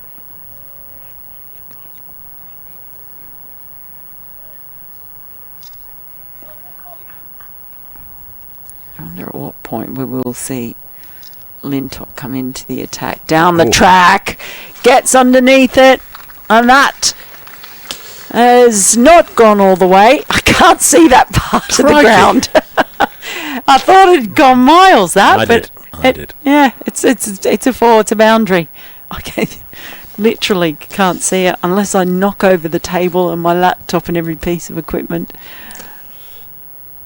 Slightly flatter ball, and there's that turn again. Alex Davies lurking.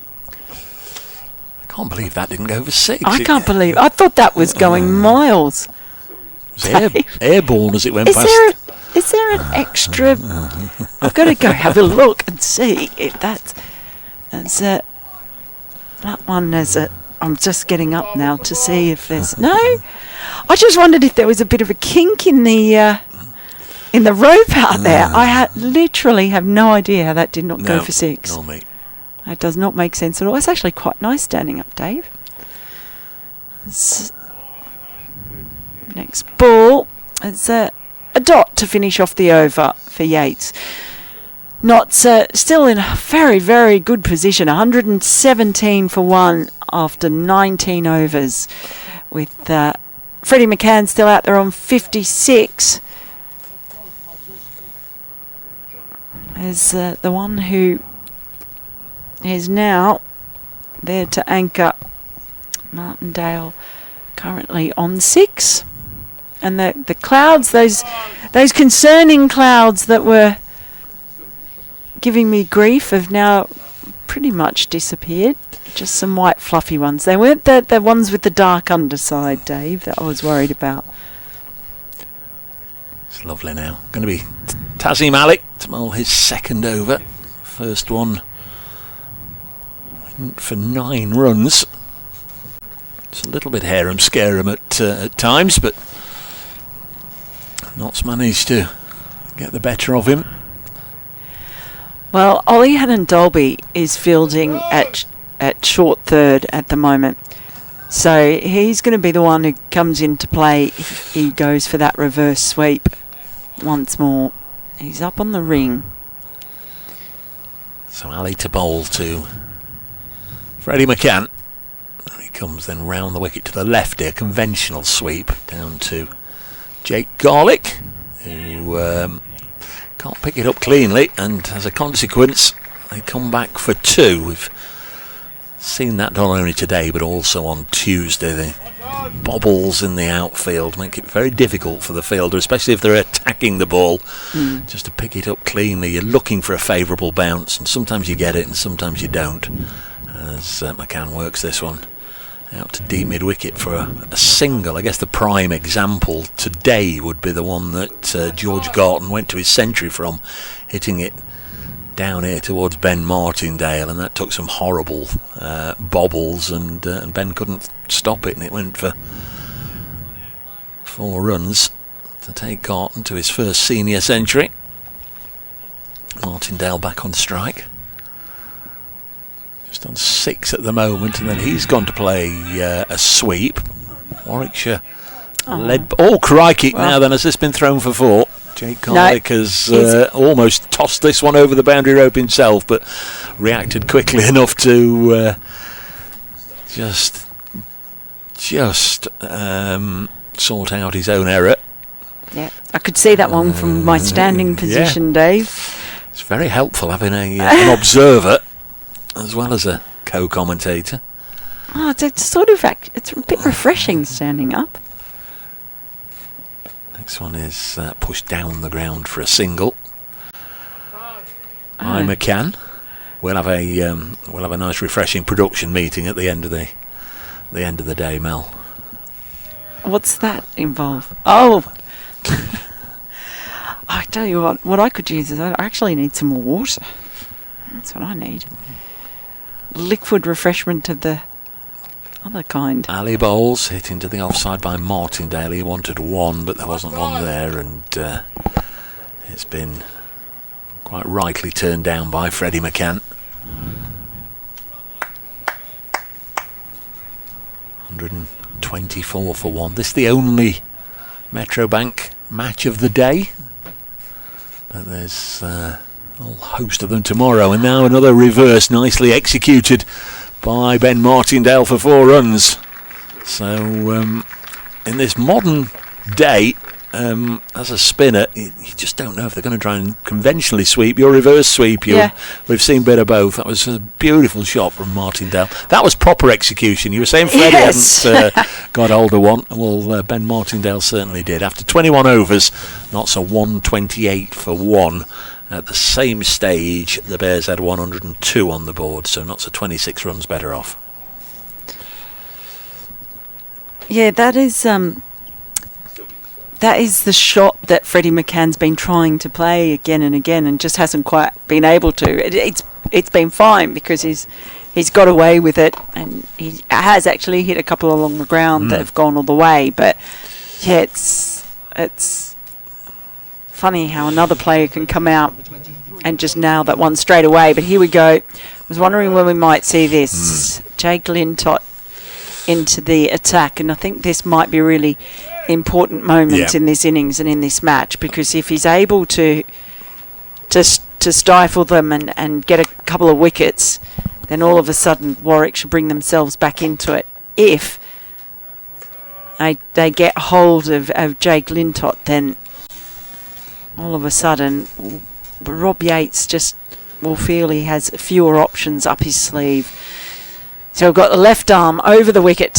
First ball, he does get hold of him. That is a magnificent sweep shot. But my God, wow, has that been stopped? Wow, Zen Malik.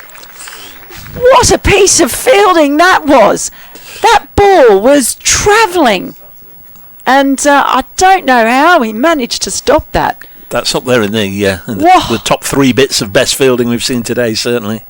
Oh, that is absolutely brilliant in the outfield from Zen Malik. Oh, got him! Well, second ball he bowls. Jake Lintott was always going to be key when he came into the attack. And he does get the result. He gets through to the defences of Freddie McCann. And he departs on 62. It's been a fine innings by McCann. He, along with Ben Slater, got Notts off to really the best possible start. But now both openers back in the pavilion. And is this the opening Warwickshire were looking for and needed? It is the injection of Jake Lintott into the attack that has made the immediate impact. Certainly has, the Lintott effect.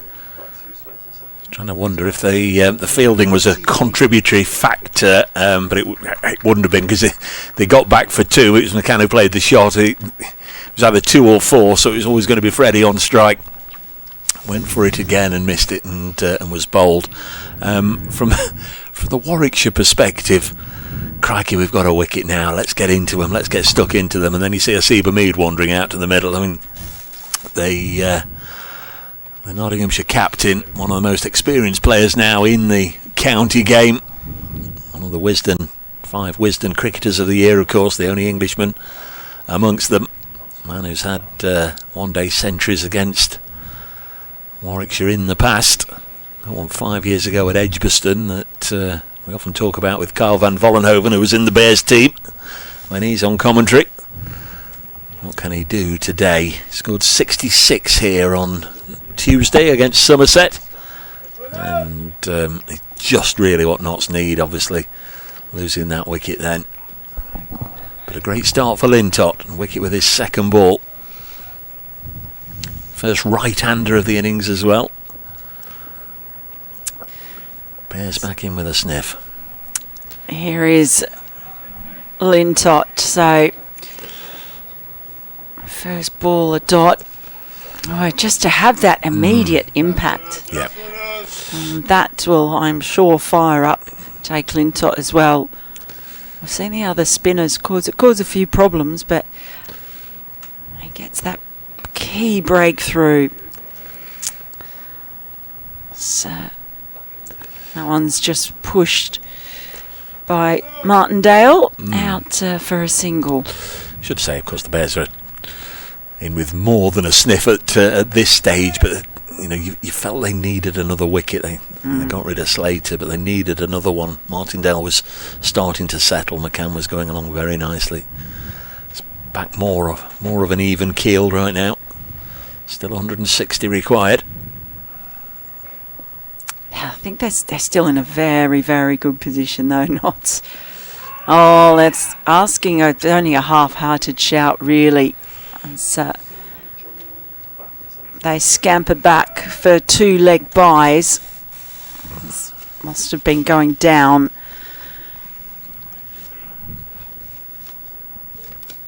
Yeah, I thought they were, from here, a long way away, I thought there must have been some bat on it, but clearly not.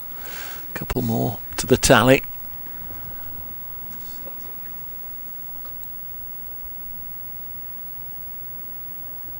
This one's out. In fact, it's going to be 3 because it's not been picked up cleanly in the outfield.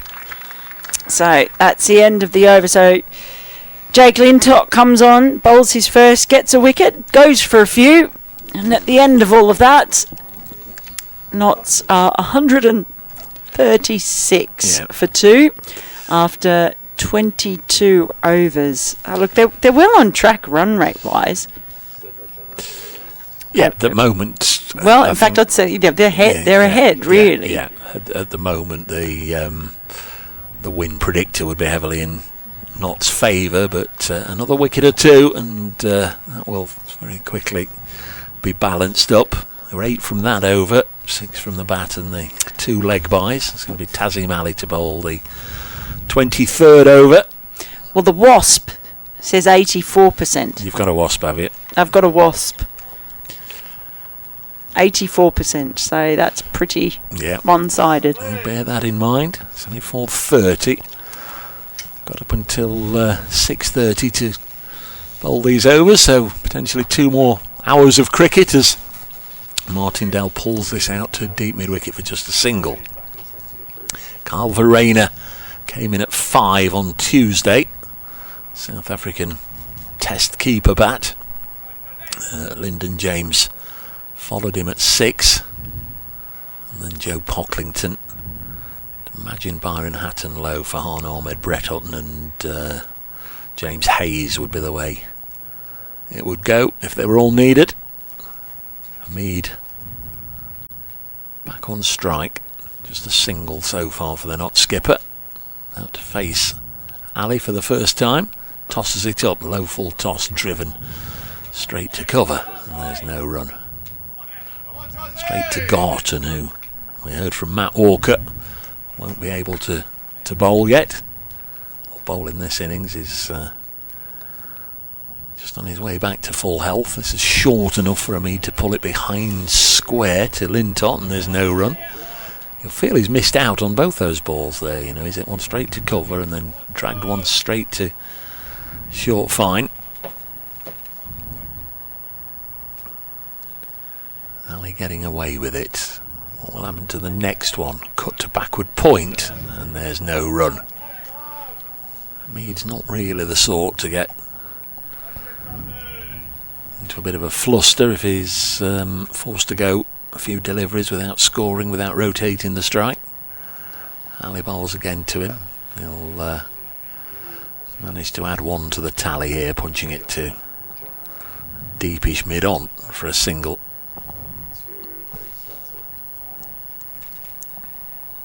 Yeah, just that experience, but for Taz Ali, just giving up the odd single here or there. If you're backing it up at the other end, they might feel like they can build pressure. Ali to Martindale, nicely fielded by the bowler. Good stuff from him. Good over from Taz Ali. Thought Notts, as I said, missed out on one or two there, hitting straight to the fielder, but no matter. Just the single from the fourth ball in that over. 137 for 2. Notts are 29 runs better off than where the Bears were at the same stage. But Notts didn't have to face 9 more overs potentially of Jake Lintott. There's a discussion going on between Rob Yates and Lintott. Yeah, I thought Rob Yates bowled really well as well. But Lintott has that X factor. Oh, he does have that X factor, all right. First ball and he strikes again. Well, Jake Lintott, he is on fire in Wellback. He's enjoying the conditions there. And he has another scalp. Now, as we see Hasib Hamid walk back, the Notts captain. His stay in the middle was short. But Jake Lintott is keeping Warwickshire in this match, though might be a long way behind at the moment, but he's keeping their hopes alive. Yeah, when your win predictor freshens up, that might just have come down a little bit more towards being even with the dismissal of Hasib Hamid there. So 2 wickets in just 7 balls that Lintott sent down. His first ball went for 4, and since then the next 6 deliveries, figures of 2 for 2. Here comes Carl Verena on his way to the middle. South African wicket-keeper, right-hander. Told me this morning I'd got the numbers the wrong way round when he came to Notts. Claimed that he wanted number 7 and Farhan Ahmed had got it, is what I said the other day, but he wanted number 97, and of course a couple of years ago that's what Farhan had. I knew there was something involving Farhan, but anyway, Farhan has number 7 now, and Kyle has the number that he wanted. Hold up here. I think this is the mid-innings drinks break that they've decided to take a little earlier than planned, as we're in the 24th over, which is pretty good from the umpires. If you weren't with us earlier, Warwickshire made 282 all out, the innings lasting 49 overs and 5 balls. Top scorer was George Garton, who made 117, his first century in List A cricket, backed up by Ethan Bamber, getting his first 50 in List A cricket for Notts. Joe Pocklington, 3 for 40. Lyndon James, 3 for 41. Couple of wickets for Brett Hutton as well. 282 all out, and since then Notts have lost. Ben Slater caught Jarni bowled Yates for 52. That was 103 for 1. Freddie McCann bowled Lintott for 62. It was 130 for 2. And Hasib Hamid bowled Lintott for 2. 138 for 3 is the current score. And we're just about ready to go again. Yeah, so they've lost 3 for 35. Notts just in this period after that terrific start. Jake Lintott. We weren't wrong when we thought it was going to be a key moment in the match when he came into the attack.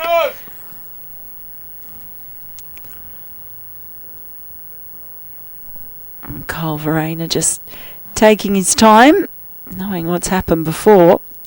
Ball tossed up. Gets off the mark straight away. South African. South African who clearly loves playing at here with Knots. Yeah, came for the first time for the September matches in 2024. Pretty much the full season last year and the same this. And real bonus for Knots that he declared himself available for this competition. That one has just popped up off the pad. Causing excitement. There's a real sense when Lintop bowls of just something could happen any moment. You're not quite sure what it is. No, nice dry surface. This is bound to help him. Off the back foot. It's going straight to Taz Ali at long on. Has your predictor changed at all? Okay, let me have a look. What I was need it? to go to the... Was it 85 or 86 or It's something? 86. Let me just have a look at the summary. It's down to 69. Yeah. It's kind of why I actually think things like those win predictors are kind of nonsense. Good full delivery that he just manages to dig out. Not nonsense. I get what they're not nonsense. So I'll rephrase that. It's like it does tell you. It does tell you perhaps something, but it's also something that you kind of already know. I mean, it is somebody's opinion at the end of the day, isn't it? They might say it's statistically based, but it is somebody's opinion essentially. I'd have it a bit closer than that. Well, I'll get at least one here, and it will just be one. Well, what it's usually saying, certainly for Win Viers, as Lintop finishes his over 141 for 3, is that when all the factors of these particular teams are put into, and the database rummages through and goes 69% of the time a team in this position with these resources and this record would go on to win. So yeah, I can see the value in it. I remember they changed it during the 2016 T20 World Cup because there was one game where there was still like an over to go or something, and it was predicting 100% that a team was going to win. And it just doesn't take into account that someone could get the yips and bowl a bunch of wides and no balls and all that sort of thing. So I think they changed it now so it can never be 100%. There's always got to be just that little bit of leeway. Taz Ali, 3 overs for 19, bowls to Verena, hits the first ball of the over straight back to the bowler. Metro Bank Cup 50 over one day competition. Second match for these two sides here at Welbeck as Verena chops this through square point out to Zen Malik for a single. We've already seen some excellent fielding from Zen Malik, including one superb stop which denied Freddie McCann a couple of runs the ball before he was dismissed. Yeah, that was incredible. Important for Taz Ali, I think, to try and keep this tight here. Just see if he can eke out a couple of dot balls. Comes into Martindale and chops this into the offside. I was going to say there's no run. The bowler, in fact, himself does his fielding. They won't. That's one. They won't bother too much about not scoring too many off Lintott if they can just keep it ticking over against Ali. Is in again and driven again straight back to the bowler by Martindale. Because that is really good. That's just exactly what you'd like to see. He goes and gets 2 dot balls. Now his job, close out the over and keep the pressure on. Ball's delivery that is turned onto the leg side, and there's no run. So 3 dots in a row here. That's really good stuff from the youngster. Martindale Just want to show what he can do, really, what he's been doing for the seconds all year, and he's pulled this one out into the deep. I think that'll go for 4. Sam Malik's not going to stop that, so the final ball of the over was dropped horribly short from Malik and pulled away for first boundary in a while for Notts for Ben Martindale. He almost got it, didn't he? Yeah. Almost got it just right in that over, and it just shows how difficult it is to hold up an end like that.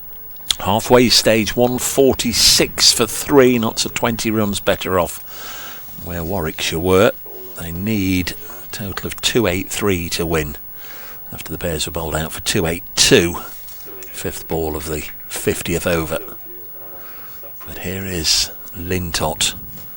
Bowled 2 overs now. He's taken a wicket in each of them. Watch out for the first ball. No, this time it's dealt with by Kyle Verena. Gets himself down the other end. Yeah, early in the over. That's when he's taken his 2 wickets so far.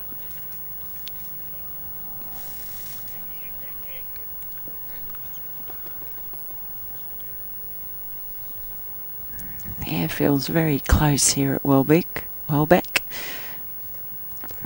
He leans back and pulls this one around the corner nicely. It's a sweep shot well. Gets a couple of runs for it. 6 bowlers used so far by the Bears. Ethan Bamber 6 overs. Hannon Dolby and Yates 5 apiece. 4 for Taz Ali. This is Lintott's 4th. Yates Garlic had 3 rather. Whipped his hands through that one. Yeah, Lintott, he goes for a few runs, but the threat is constant. 150 up.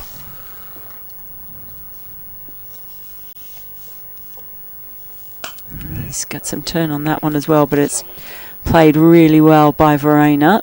Just for the single. 150 is one of those that the crowd generally applaud when they notice it coming on the board, but it doesn't really mean anything, does it?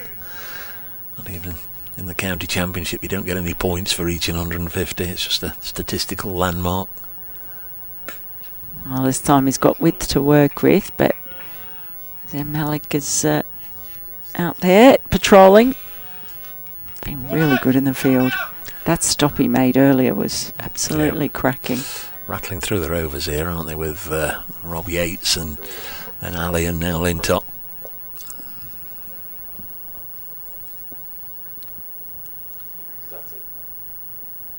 Fuller delivery this time to right-hander, and that finishes up the over from Lintott. So Notts cross the 152 barrier, now sit on 152, chasing 283 for victory. So 131 runs remaining, and you'd say with three wickets down, it still is very much Notts who are in the box seat.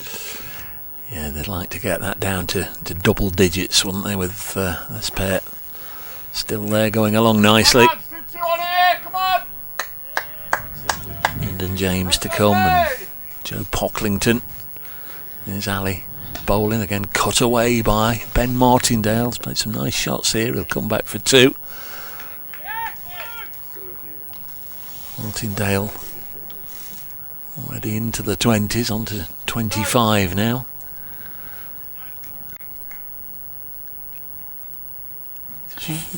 Fancy is reading it quite nicely. He's played the spinners pretty well. I think that's what's really stood out. And again, well, it brings a bit of an appeal there from Ali. Not with any great conviction, I don't think. It just looks quite comfortable against spin. Come on, lads.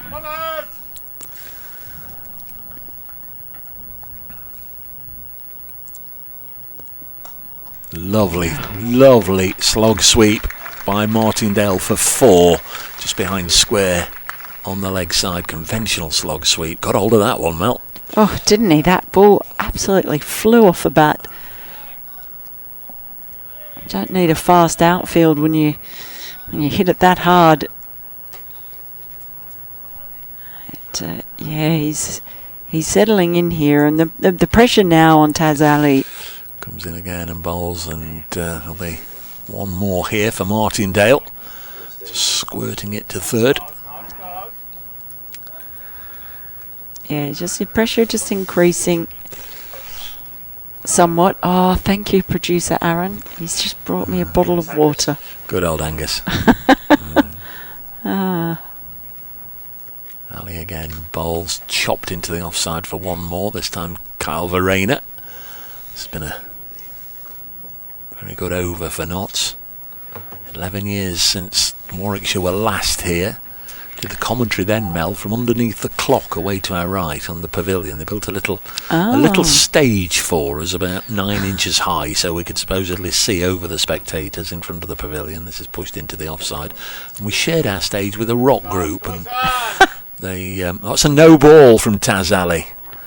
Just disappearing down Anecdote Avenue, and no ball, so free hit here for Ben Martindale to give it the big wind up and belt it through the offside. He's actually been caught in the covers by Rob Yates. Wouldn't you just know it? Hit very powerfully. That's the end of the over at 161, so 9 from that over. Yeah, we shared our little stage over there under the clock in front of the pavilion with a rock group, or certainly guitarists and drums and what have you, and as soon as the winning run was scored, they started up at full volume, and the stage was bouncing up and down, and we were still live on Radio Nottingham and couldn't hear ourselves think. It was a Saturday evening. There was a function on in the clubhouse that night, and they wanted to get started. They'd been booked to perform, and perform they did. It was a lovely evening actually, but could have given us a minute or two just to sign off on the radio. Here's Lintott with another over. First ball's full and driven, but Garlic is equal to the task.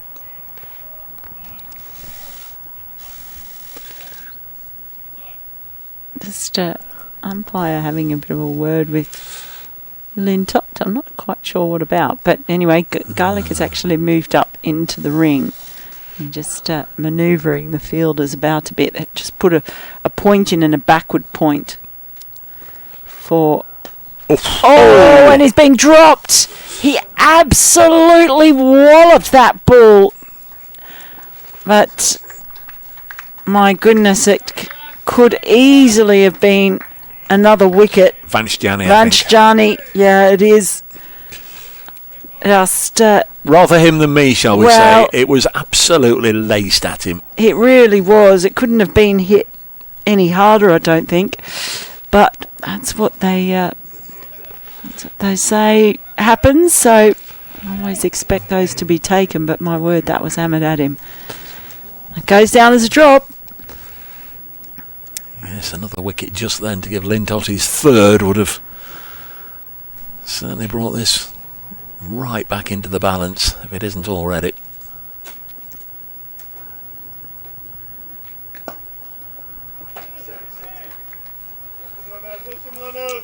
Yeah, he just has that constant threat hanging about him when he's bowling, doesn't he? Yeah. This is his fourth over, so Notts haven't seen the back of him yet.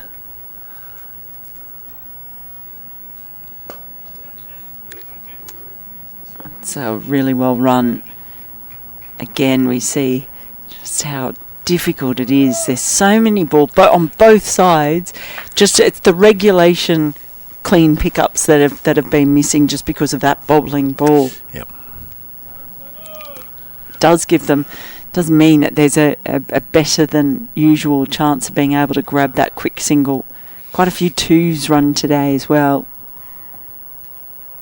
We've had a 3 as well. We have had a 3. Yeah, you don't tend to see 3s, I feel, as often as you used to. It's come off the inside portion of the bat, not really timed, but enough to get a single. It's the end of another over from eventful over, has to be said, from Lintott. 167 for 3 now, not. So if Warwickshire are going to do something, they're going to have to do it very quickly. Otherwise, you can see Notts cruising home for the second time in as many games. 116 now required from 22 overs.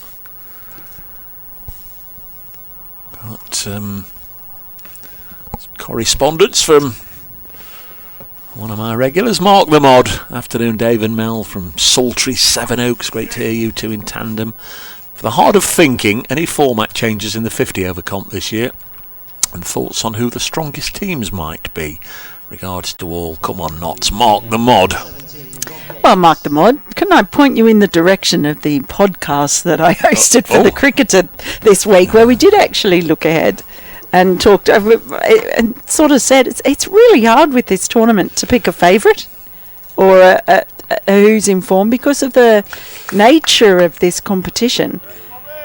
It's one where perform in the other formats, as in the Championship and T20, never seems to actually make any difference. No, Rob Yates back into the attack from the far end this time with his right arm off spin, bowls, and Martindale punches it into the offside. Earlier, Rob Yates bowled 5 overs, 1 for 24. The first change, he got rid of Ben Slater just after Slater had reached his half century. I thought it bowled really nicely. We'll prod you on this again after this ball, who the fancied teams might be in this season's one-day cup. Final at Trembridge, 20th of September, Sunday this year, as Verena drops this on the leg side. Was there more to add than the plug for your podcast? Well, it just is hard because then you look at, obviously you start counting up teams who've lost loads of players to the 100, but then you look at a team like Hampshire, which has lost a load of players, and yet they nearly always do quite well in this tournament.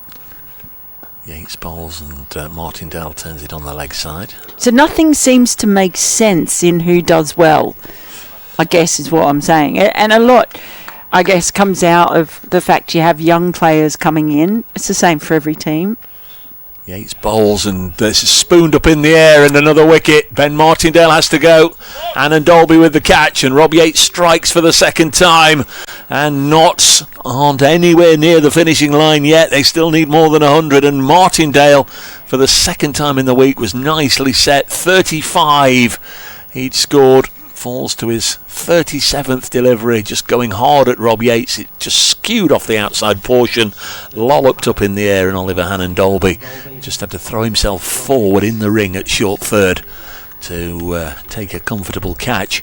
And Notts a 169 for 4, and I'm not entirely sure.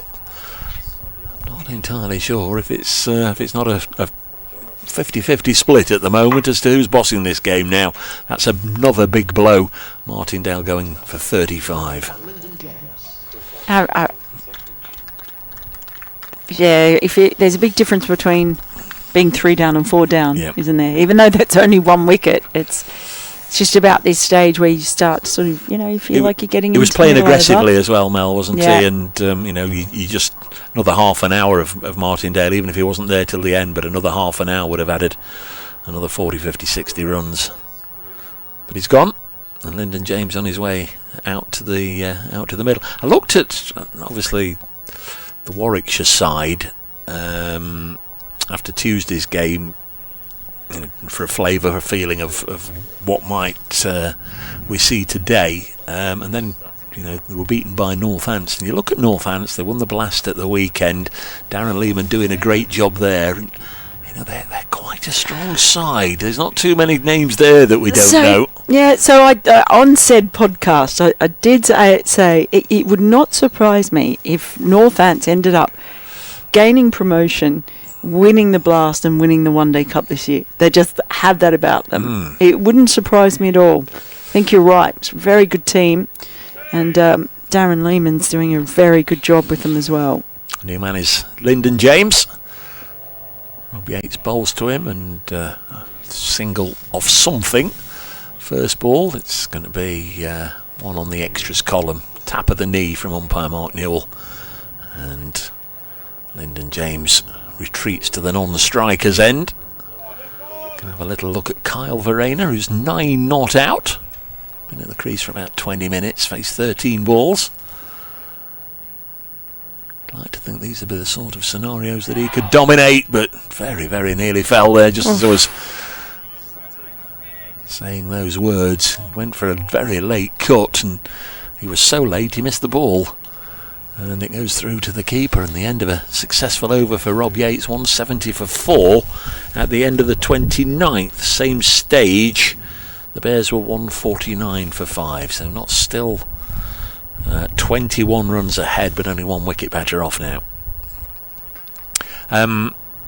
Pre-season, I think, when we were asked to do a bit of a predictor thing for the BBC and what have you, I think I went this competition Glamorgan, but 1 or 2 more than I expected have been called away. They've had good starts to the season. Asa Tribe, Ben Kellaway all called away, so they're a couple of key players for them. Worcestershire won it last year. They'll be keen to hang on to the trophy, but they've got a few injuries this year, a few key injuries.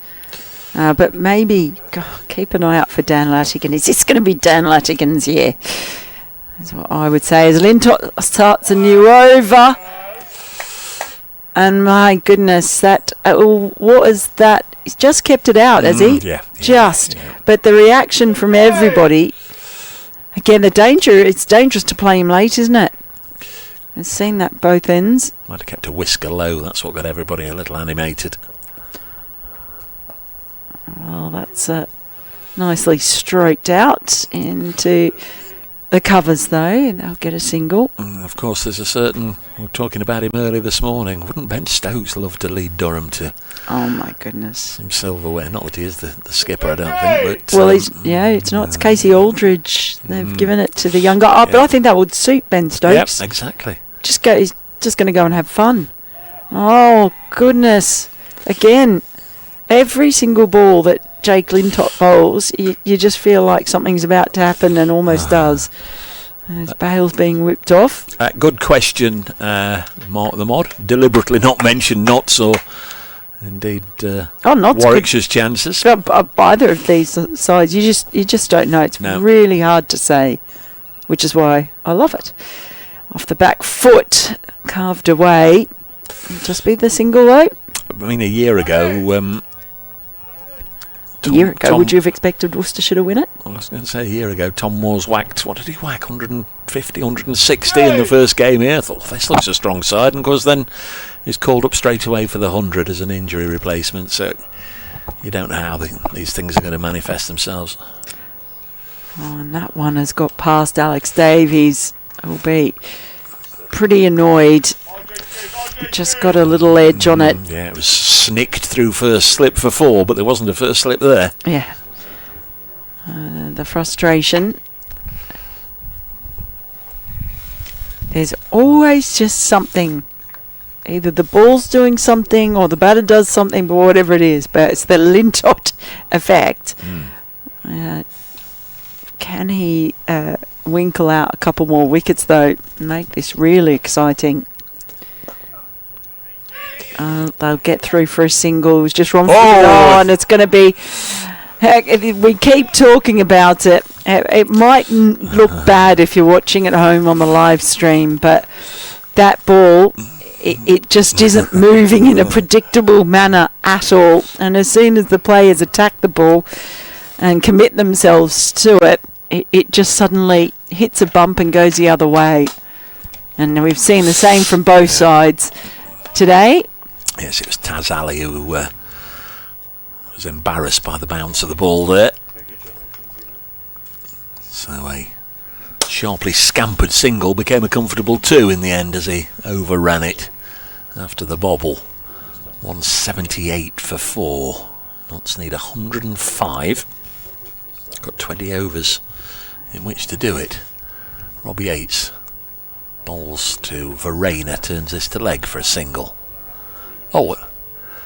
And it's happened again. It was a comfortable single and just took my eye off it. The fielder was going to field it and then was chasing back behind him. So something similar must have happened. I mean, you just never see this on both sides as well. We've just seen it so many times today. You kind of just go, well, you have to accept it's going to happen. Yates will bowl, and again it's turned in that direction, but Hammond Dolby will do the fielding. Yes, as a coach or a captain, you pull your hair out when you see errors in the field, but today, more than normal, there's partial reason behind it. There's a reverse. Oh, and that one's just bobbled up into the midriff somewhere of Jake Garlick. That was literally getting your body behind the ball in case it bobbles, and it did. It took off and struck him in the chest somewhere, but he made sure he stopped it. Yates in again to Verena, turns to leg for a single. It could easily bobble up and hit you in the face. Yeah. That one certainly could have. So that it was a smart move to really get his body behind it, knowing exactly what happens. It's been when players have tried to sort of pick up the ball. Yates bowls again and down the leg side. It's going to be surely called a wide, or not. Lyndon James seemed to be a long way down, didn't he? I was fearing for him being stumped, and then I thought, well, no, that's so wide. No, he hasn't got so far across that he's nicked that, has he? Because Alex Davies has just stayed down on the ground for a long time as if he's dropped that. Was that actually a chance? Well, what you're saying makes a bit of sense, because I couldn't believe it wasn't given as a leg side wide. I think he's got a feather on that. Yates in again to Lyndon James, and he'll smash this through mid-wicket for 4 and have a bit of that, so Notts take the amount of runs required down into to 2 figures, down into double digits. 185 for 4. They need 98 from 19 overs. I mean, I think that's what's Wasps saying now, because I've been giving them, it's back up to 74%. There you go. I think they're in a very, very good position with these two out here, and basically Warwickshire need to get at least a couple of quick wickets. Spinners, Mel Yates 7 overs 2 for 33, Ali 5 overs none for 33, Lintop 5 overs 2 for 29. So they've all got overs in hand, but Yates has got 3. The other 2 have got 5 apiece. So we could have another 13 overs of spin out of the 19 that remain. I'm not sure we'll have that many. Bamber and Dolby will have a bowl, I'm sure. As that first ball, is there nowhere to go. That Banchjani patrolling extra cover. It's been a busy day in the field, and he's diving again, but this ball has just hit a little bit straighter, and Kyle Verena rewarded with a boundary. Just his second one-day match for Nottinghamshire. Hadn't played at all for the county before Tuesday. Did he not? He hasn't played. He went home last year. That is a bonus to get him, and he uses his wrists to just work the ball into a gap. I say he went home. There was the World Test Championship, and then they had a little mini tour of Zimbabwe, and then at the corresponding time last year they had to go and celebrate that World Test Championship win at the South African Cricket Awards. So he spent sort of an elongated period away from Notts, but returned obviously for the last few championship games, and was very much part and parcel of the championship win, as you saw. Did indeed. That's like I said, I'm back for a couple of games in the last block. Yes, Notts have 3 games at Trent Bridge out of the last 4. Finish at home to Yorkshire. I want to say I'm there for a game against Leicester. Played Leicestershire, Hampshire, away at Sussex, and then home to Yorkshire the last 4. Yeah. The next 2 are both away when County Championship resumes in about 4 weeks' time. Away at Surrey and then away at Edgbaston against the Bears. Yeah, that last round of the Championship, when was the last time you can recall it being this close at this point in the season? As Lintott gets one to pop up in the air. That's brilliantly taken by Garlick. He was on the run. He kept his eyes on it, and Lintott continues to find a way. Chipping away at this knot side. They're in a really strong position. But it's fair to say Lintott has not given up the ghost, and he keeps Warwickshire in the hunt. Yeah, Lyndon James out for 11. Felt it was short enough to go for the pull. Decided to try and pull it down the ground, clear the ring, and hit it as deep as he could for 4 or 6. It just didn't quite clear Jake Lintott. I beg your pardon, Jake Garlick. 2 Jakes combining there. Caught Jake Garlick, bowled Jake Lintott, and he's gone for 11. And now knocks half the side out. Still need 93 in order to beat Warwickshire. Warwickshire 5 wickets away from winning, or obviously keep Notts a little quiet in the closing overs, but we've still got 18 overs left in the innings, and Jake Lintott still got plenty of overs at his disposal. 3 for 34. He's got 1 ball left in his 6th.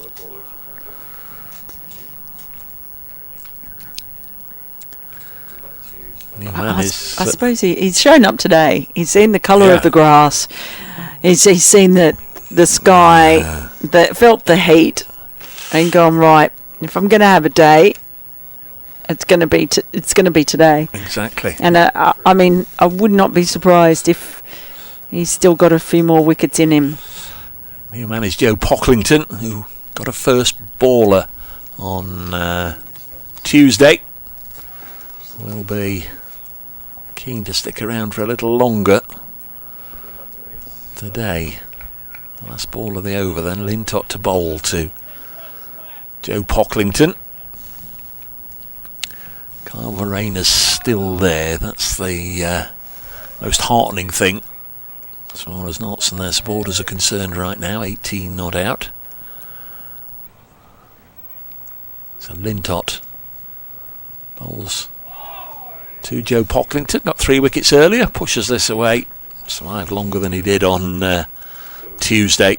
And let's hope from here on in, for his sake, from his perspective, that he can have a lengthy stay in the middle. The Bears very much in this, thanks to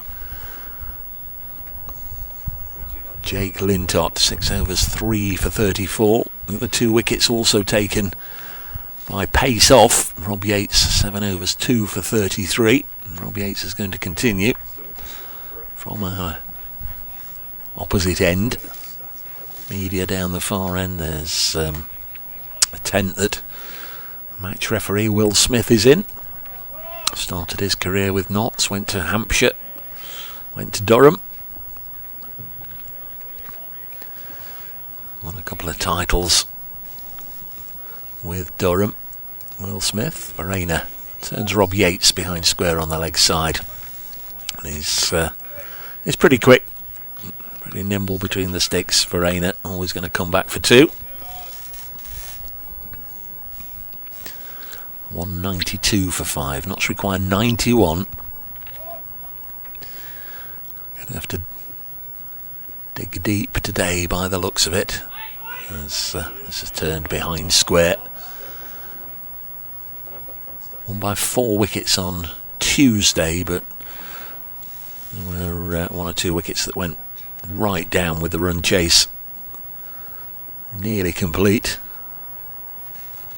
It's floated up by Yates, driven by Varaina up to mid-off for a single.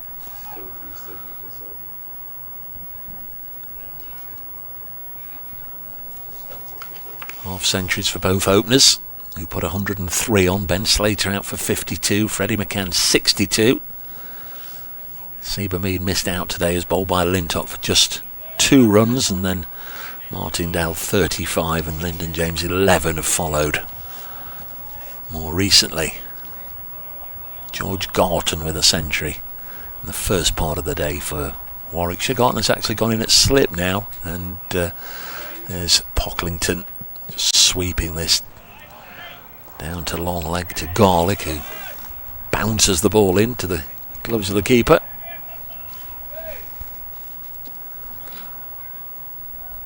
Imagine Byron Hatton-Lowe will come in next. Farhan Ahmed, Brett Hutton and James Hayes. Yates balls driven past the bowler by Verena for another single. So just gradual accumulation in this over so far. Brings Pocklington back onto strike. Just a single for him, 22 to Verena. That's 195 for 5. Yates in his 8th over. Bowls, and again down on one knee, Pocklington. It's been called as a leg side wide, so that'll have to be re-bowled, and one more to the tally. Pulled that ball earlier in the over, and Pocklington managed to get some bat on it to get off the mark.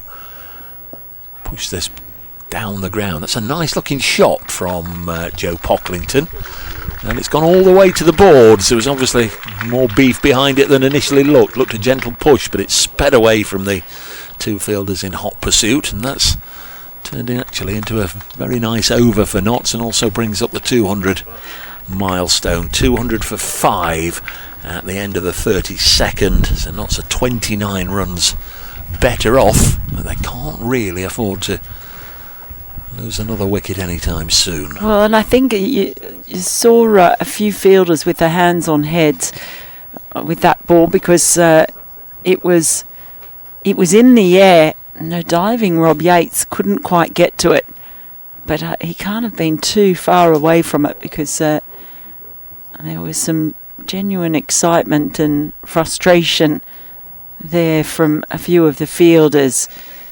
As Jake Lintott gets ready to bowl his 7th over, already has 3 wickets, 3 for 34 is Lintott. A sense of danger has been palpable when he's there, the feeling that anything could happen, but Verena has dealt with him well so far. He's on 22. Can't get that ball through though.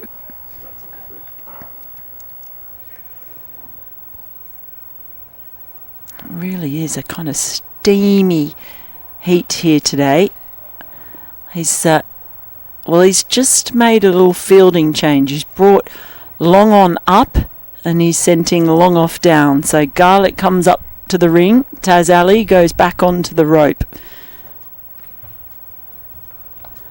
He is bowling outside the off stump, but it's played square by Verena. He's going to keep those fielders where they are. Now with the left-handed Pocklington on strike. He is sending some protection down to deep backward square leg.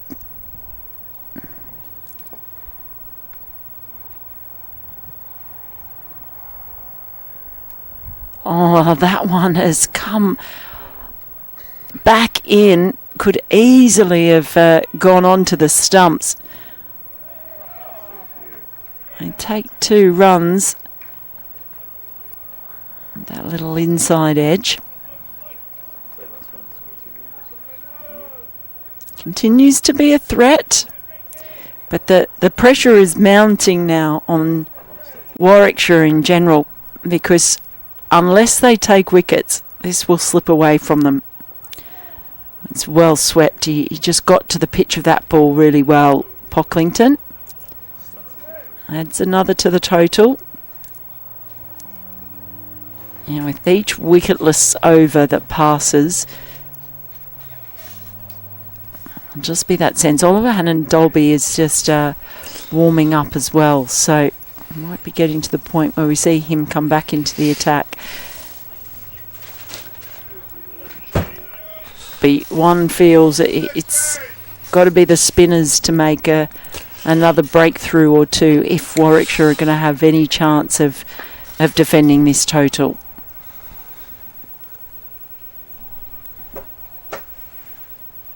It's a lovely day now, isn't it? Yeah, so it's a real sort of sultry heat, I was just saying, Dave.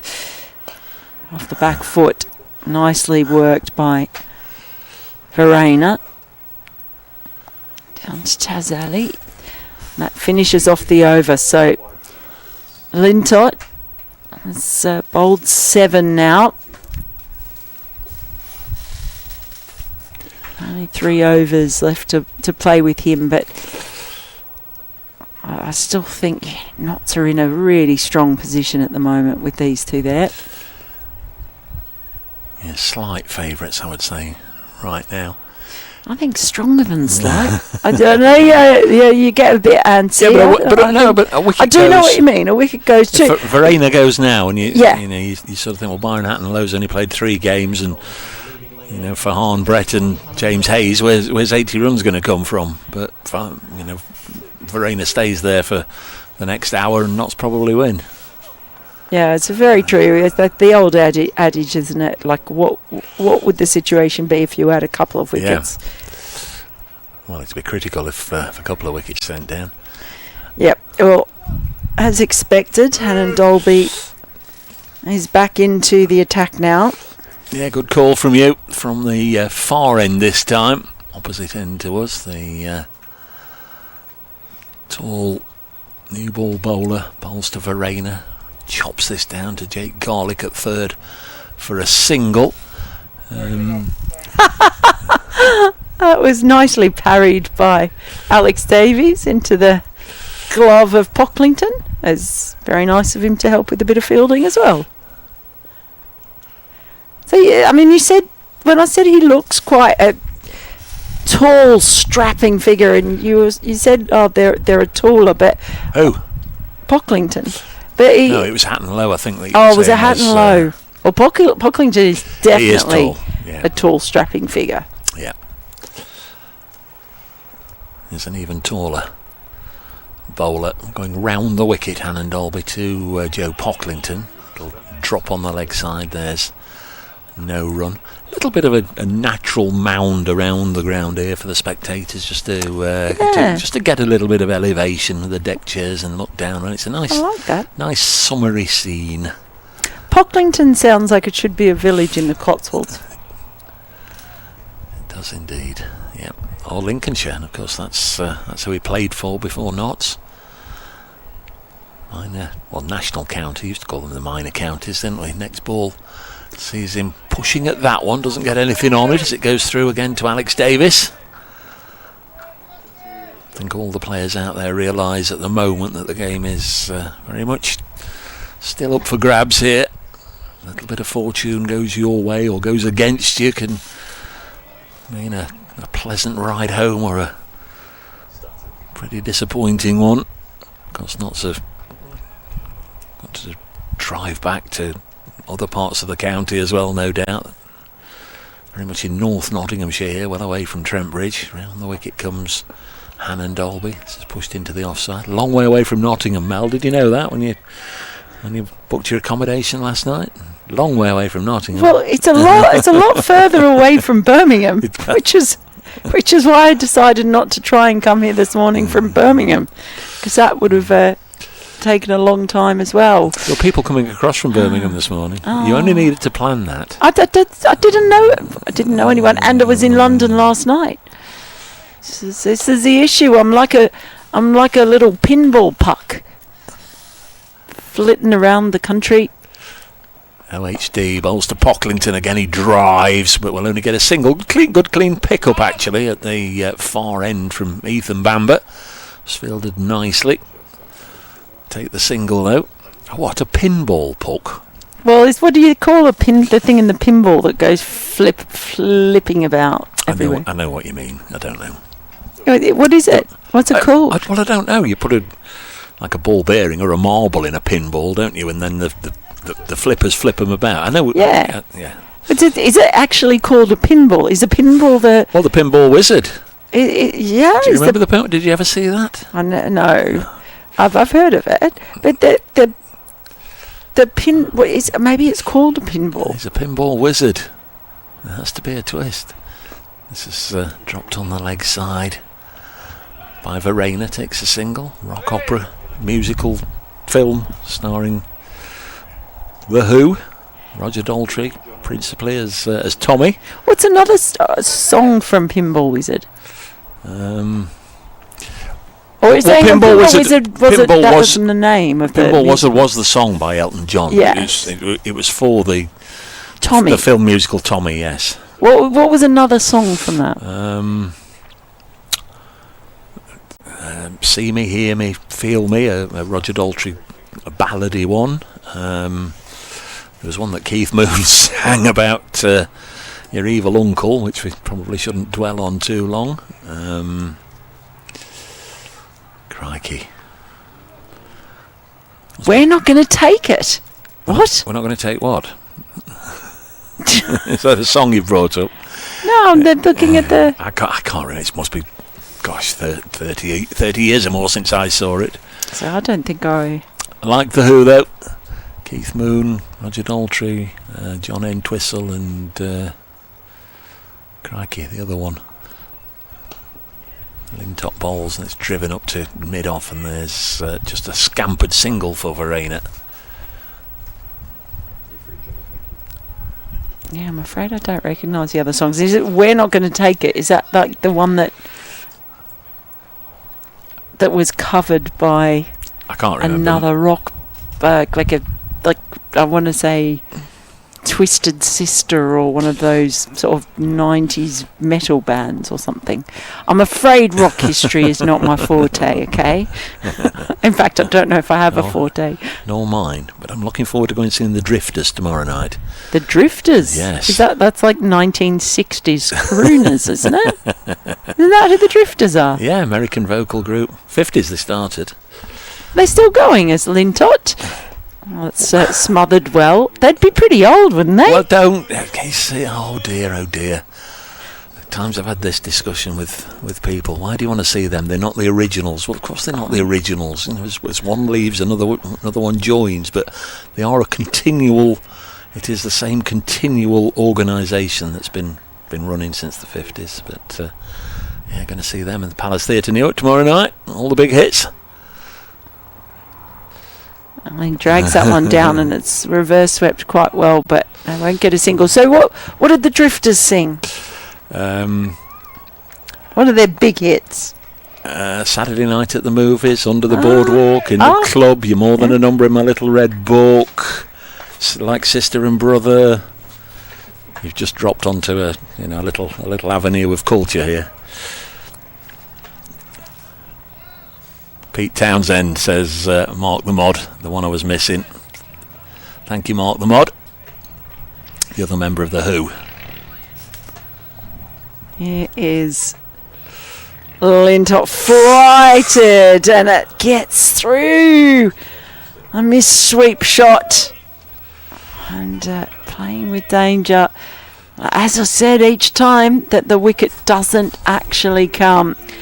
Every over, the pressure is building. Lintot's bowled brilliantly, but I really need him to find a way. Again, he meets the pitch of that well. Has he got a bat or a broom out there? It's a sweep and a half. I'd like to get him around to my place and just work on the kitchen. Because well, you're never there. That's true when it's only a very small kitchen. I need a small broom. He gets a single. He's either smothering or just trying to get to the pitch of it. Verena likes to get on the back foot. He plays that well. It might be two, coming back, running hard. And yep, there's that bobbly bounce. So the two in the end is very comfortable. Lintot just looked a little bit frustrated there at the end of that over. He knows he's running out of time. Bowled 8 overs now. 3 for 42. 212 after 36. they're right on track as far as the run rate goes. Made a bit of a mess of my box 36 in the Warwickshire innings. I think it says 199, so if it is, not so, still 13 runs better off. But for me right now, this is Verena versus the Bears. With all due respect to Joe Pocklington, I said it 10 minutes ago, if Verena's there at the end, I think Notts win. Yeah. I think you're right. And with all due respect, I was going to say to everybody else in the game, that would probably be the standout performance, but I'll take that back, because just quickly being reminded, looking at the scorecard, I think the man of the day would undoubtedly be George Garton, whatever happens, whoever gets the points. I mean, Notts might win this, they might lose this, but George Garton was just terrific. Well, Garton, Rob Yates and Alex Davies just had an extensive conference then. Hannon Dolby bowling and gets the ball nudged back to him by Pocklington. He can't pick it up cleanly, Hannon Dolby, but he's got lots of servants there at that end, all willing to do it for him. Ethan Bamber getting there ahead of the skipper. And they might have just been having a discussion about who to bowl for the remaining overs. Obviously, Alex Davies, former captain, has a lot of experience. And Rob Yates, captain today. Garton, he spent more time out there than anyone. Bowling smarts too. And Dolby bowls. Pocklington pushes it into the offside. Nice pick up there by Garton. I just wonder if the decision might have been made just to save Jake Lintop his last two. Not because there's anything wrong with him and he is still a threat, but let's just see if we can get a wicket from somewhere else and then bring him back against the lower order. 12 balls at the lower order for Lintott. Might just eke out another wicket. It's certainly going to be tricky for 9, 10 and 11 to play Jake Lintott. It's tricky for anybody to play him as Pocklington pushes this into the offside. The only flaw in that is... where does the other wicket come from? Get in the other wicket, but if you go the other way and Lintott doesn't take a wicket and bowls out, you've still got to bring somebody else on. So let's have a look. Garlick's bowled 3 overs, none for 29. Do you back the youth and back the undoubted talent and ability that he's got and the promise, and give him another go? Taz Ali's only had 5, but he went for 33. Ethan Bamber has had 6, so he's got 4 left. As Pocklington pushes this back to the bowler, I would. Where's Ethan? I'm just looking for him actually, because I think you're right. Yeah, he's just he's next to the bowler. He's at mid on. Just have a little look over the next couple of deliveries, just see if he turns his arm over again. I might go in that direction, unless they want him from the far end, unless with the breeze, which is now picking up a little bit, they fancy that the far end is the favoured end for the quicks. They might give Taz Ali another over from this end. Let's see. Here's Hannon Dolby bowling. Pocklington will chop this into the ground and fielded by Lintott. And there's no run. It's really tidy stuff from Hannon Dolby. He's managed to get Pocklington to that end, and he's just keeping him pinned there. 81 runs still required. This isn't a walk in the park as yet for the Bears. Beg your pardon, for Notts. 81 more needed. 71, isn't it? Beg your pardon, 71. There you go. I've just given you 10 runs. Yeah. And there's a lovely ball beating Pocklington on the outside. And it goes through to the keepers. That's a good over from Hannon Dolby. 212 for 5. Was that a maiden? Is that a maiden? I think it was. I've written 212 down for 5 alongside the previous over. So that's terrific stuff from Hannon Dolby. Won't in itself be a match winner, but it is a start of a little bit of pressure. I think we are going to get a bowling change. Yates, it is. So, and I can kind of see that, because look, he's bowled really well. He's also taken 3 wickets. Yeah.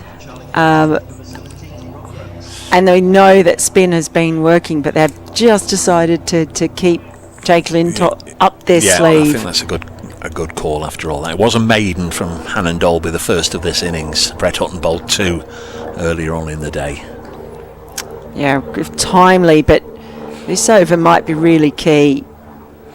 How does Verena play him? Oh, first ball, he's just worked into a gap.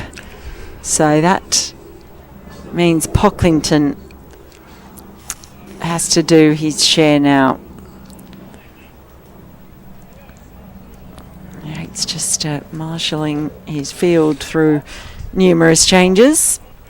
Still got a left-hand, right-hand combination, not so not a bad thing to have at this stage either.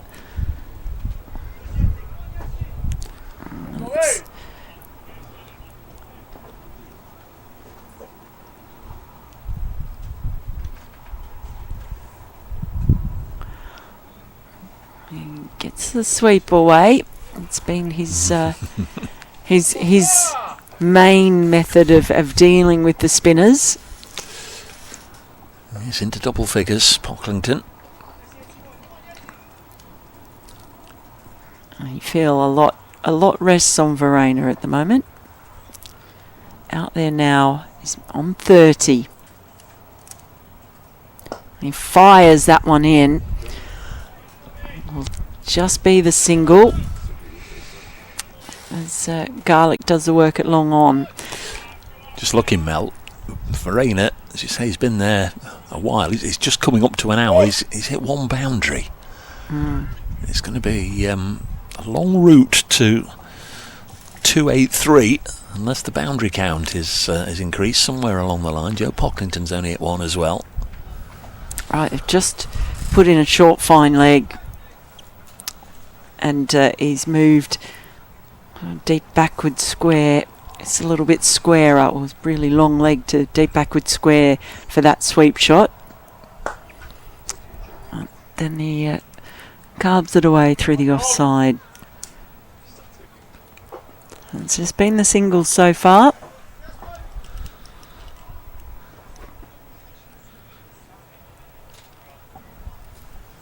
They're doing it the hard graft way, aren't they? Yeah.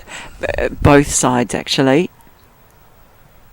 Oh, leading edge. Hands on heads everywhere. Hearts in mouths. And they get through for the single. But they're both doing it the hard way in that they're grinding this out, knots. But Warwickshire are doing the old thing about, look, can we just reduce the boundaries? I had a maiden in the previous over from Hannon Dolby. They're just getting singles off Rob Yates. And so they're trying to build pressure the old-fashioned way by putting on the squeeze. 5 from it, 217 for 5 at the end of the 38th over. So Notts require 66 more from 12 overs. And Dolby just taking his cap, or his floppy sun hat. No, it's Taz Ali's going to have a bowl. They're just rotating things. Alex Davies is just having a word with Hannon Dolby as well. Maybe just filling him in on the plan that he was discussing with Yates and Garton. It's, as we sort of said a while ago, maybe just try and rotate them, find that wicket from somewhere, and then see if Lintott can maybe add to that with his final 2 overs. Yates is closest to bowling out. He's had 9 overs, 2 for 48. Lintott's had 8, and then Dolby 7, Bamber 6, Ali 5, and Garlick 3. So there's plenty of options for Rob Yates. Just needs to break this partnership, and guess he sees it the same as I do, that Verena is the key man. Ali bowls, and the Cape Town born Notts keeper pushes it out onto the offside square of the wicket, out as far as Zen Malik. Fires in a return. 218 for 5 Notts here at Welbeck, starting with 2 matches on home territory for Notts. Their third one is also at home. That's at Trent Bridge against Leicestershire. This is pushed into the offside. Next Thursday, they go to really new, uncharted territory. Lancashire's new ground up at Farringdon near Preston.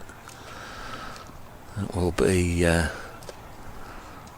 big for the Lancashire club. They play there on Tuesday, their first game, and then play Notts, their second match, on the Thursday. So I don't think anybody really knows what to expect from up there, as Pocklington again down sweeping. Won't surprise anybody. Just get a single. Nice and fine, well fielded by Garlick. Notts' other games in the group are at Beckenham, away against Kent. They're at Guildford against Surrey. Taz Ali Bowles short enough to be slapped into the offside by Verena. They play Northamptonshire at Queen's Park Chesterfield, a home game, them taking part in Derbyshire. And they've also got Gloucestershire away at Cheltenham College. They are the 8 games, 4 home, 4 away. And the aim, I guess, for all the sides is to make the knockouts, finishing in the top 3, as Pocklington again sweeps. Down to Garlick for another single. Just accumulating. Need to do no more really at this stage. Now that's what they've been doing. The last boundary came off the last ball of the 33rd over. Ali Bowles whipped away by Verena. Again out onto the leg side for just a single.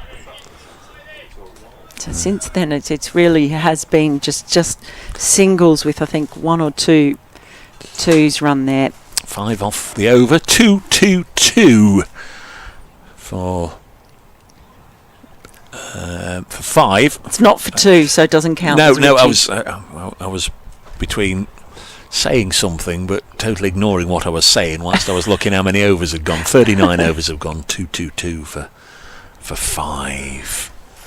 We all say it like we're Richie Benno. Of course we do. 2-2-2. Choo-choo-choo. So Yates appears to be going to bowl his final over now and get that out of the way, and then he can fully focus on the task of captaining Warwickshire. What he hopes will be victory. Notts need 61 from the remaining 11 overs. Around the wicket he comes, and Verena just using the spin and turning that ball round the corner. Again, just a single. But there is a sense of patience. They can basically just keep milking, as long as they stay there, maybe that feeling. There's still, current run rate is 5.69. So they're right on target if they keep going at that. Start of the over, they needed 61 from 66 balls. Well, it's predictable that he's going to go for that sweep. That one's a wide, but they have got a fielder there in case one pops up. Just at short fine leg. It's just having it's having a look back at that fielder as well. Oh, well. That's 3 wells. So Pocklington has been bowled here, backing away, not ready. Rob Yates released the ball anyway, and it's clattered into the stumps. You don't see that very often. Ideally, he would love to see that. Oh, hang on. The umpire needs to put his hand out here and just stop Rob Yates for a minute and let this all calm down.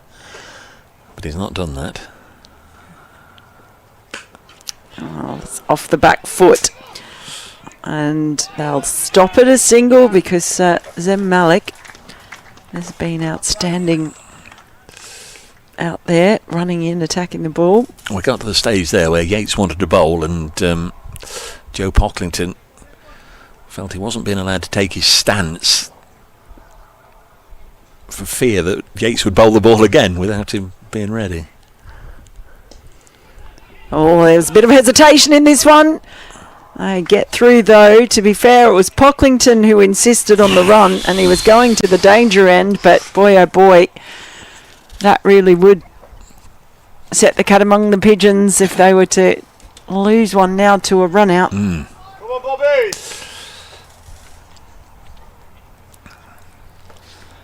More discussions going on now between Jake Lintott and Rob Yates. Are we about to see him come back? So that one is slapped away, but straight to Zem Malik. So still just going with the singles at the moment. Yeah, 4 from this over so far.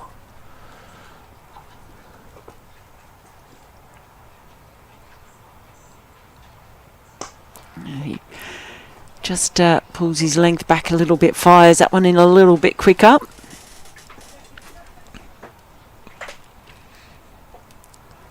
It's just something very unflustered about Verena's body language.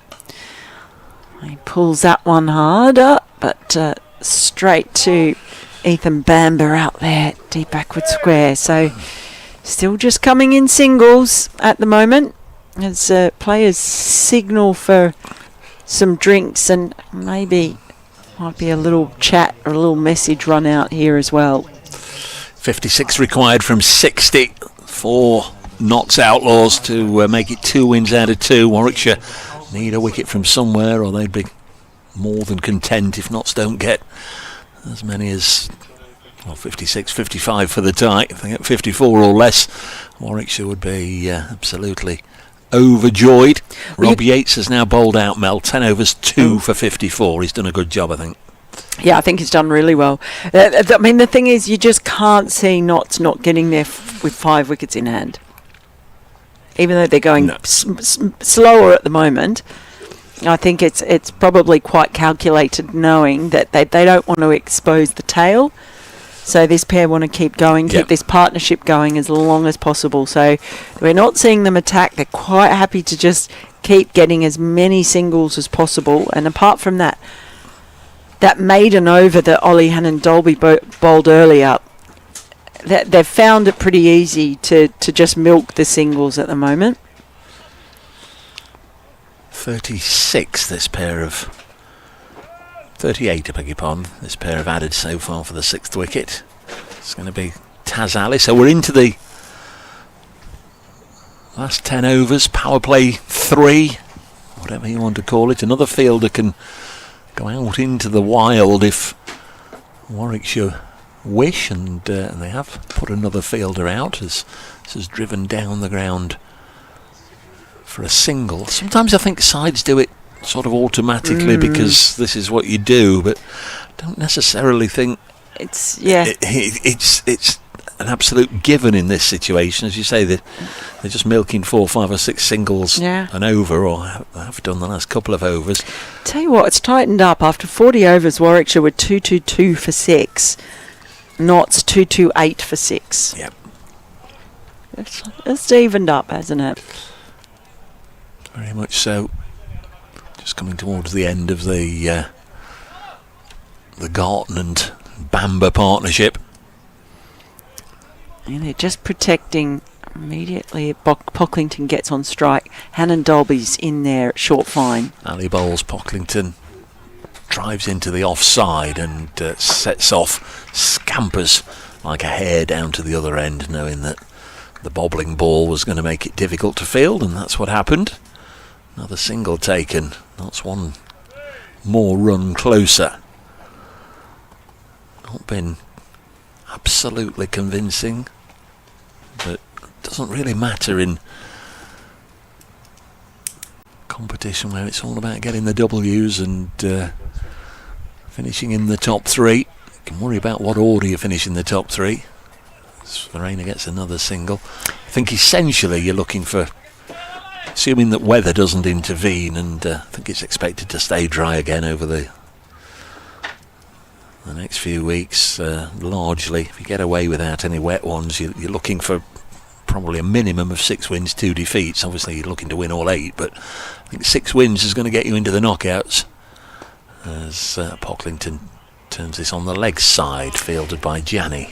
It's Hannon Dolby just warming up in front of us, and I think we're about to see him come back. So Pocklington just waiting for one or two to disappear behind that big black screen at the far end, and then tickles this fine, and Oliver Hannon Dolby finds himself running towards us, and the ball is going to go just to the left of our I thought that was coming in. Bijou commentary marquee, and for 4. And that's the first 4 in an absolute age since Mel decided to look up. When was the last 4? I think I said end of the 38th over, 33rd over. So it's essentially 8 overs without a boundary. That's half an hour or so, isn't it? Yeah, it's quite a while. 8 overs. But that's the good thing about what they're doing. This partnership is keeping it going, and just be patient. Wait for that one that can go for 4. Ali bowls, and again he's gone on the sweep here. Pocklington, you were watching the ball to see if it would come into our commentary tent. I'd instead got eyes on Oliver Hannon Dolby, who was running towards me like a raging, rampaging rhinoceros, determined to get the ball, and his flight path was taking him straight into the into the table in front of where I'm commentating from. But then it hit the rope and deviated away, and he followed it. I'm not sure he's ever been described as a rhinoceros. A giraffe, perhaps.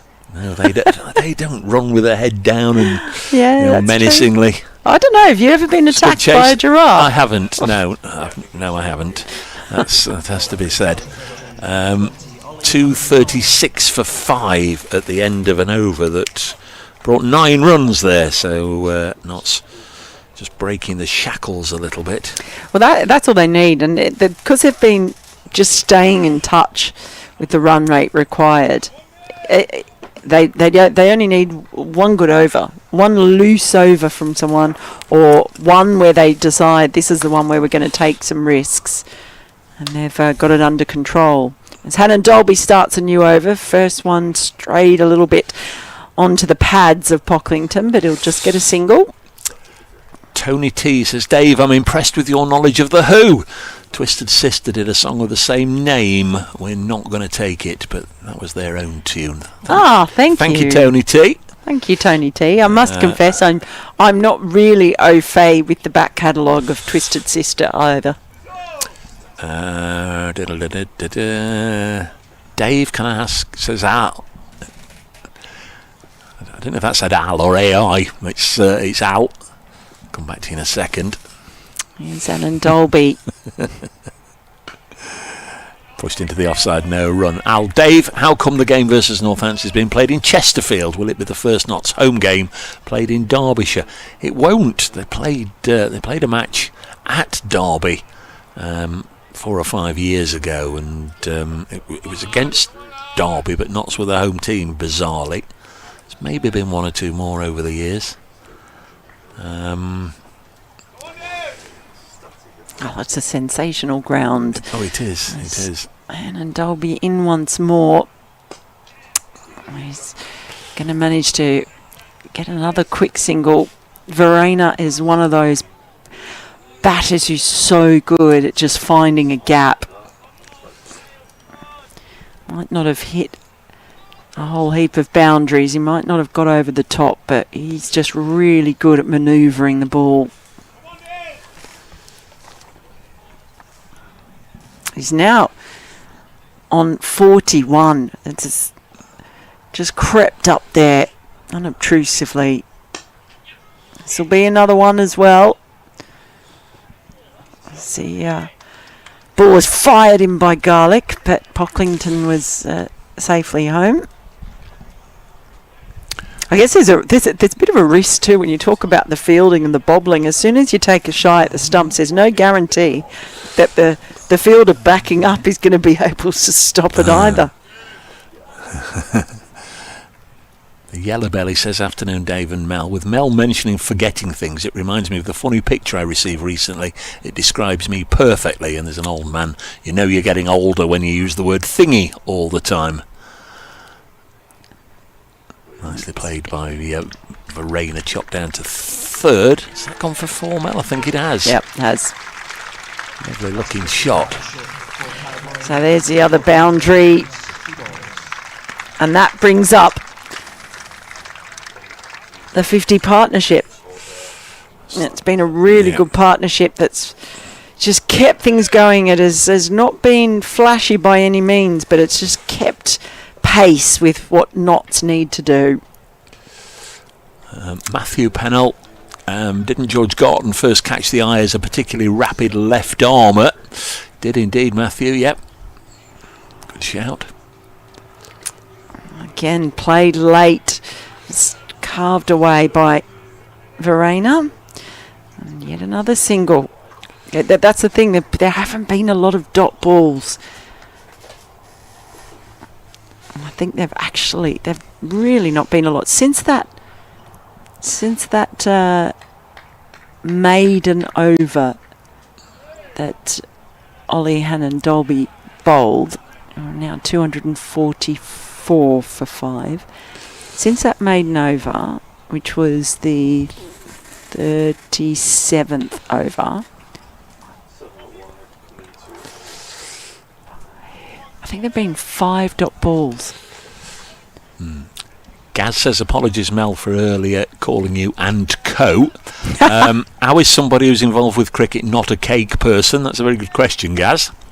I've not seen any cake all day. In fact, I didn't have any on Tuesday either. Here's Taz Ali bowling, and Verena now inching closer to what he hopes will be 50. He's on to 47.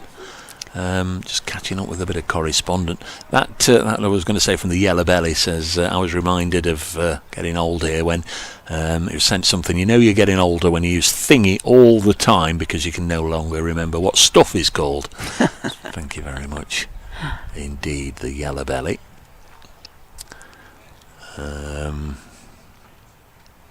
Richard Vorton says, you're getting home via a much capped bus fare, one can assume. There's been a lot of talk about that, hasn't there? Bus fares. I haven't actually worked out how I'm getting home. Oh, well. Where's the man on the tannoy? I need to get the... No. Look, if I might tap you up for a lift to a train station somewhere. Next ball is dropped on the leg side and they'll scamper through for a single. I've got a production meeting here till all hours. Single taken. Callum Owen. Jake Garlick sounds like a name that Bob Mortimer would have come up with on an episode of Would I Lie to You. Sorry, Callum, I made a right mess of reading that. Jake Garlick sounds like a name Bob Mortimer would have come up with on an episode of Would I Lie to You. It so does. It so does.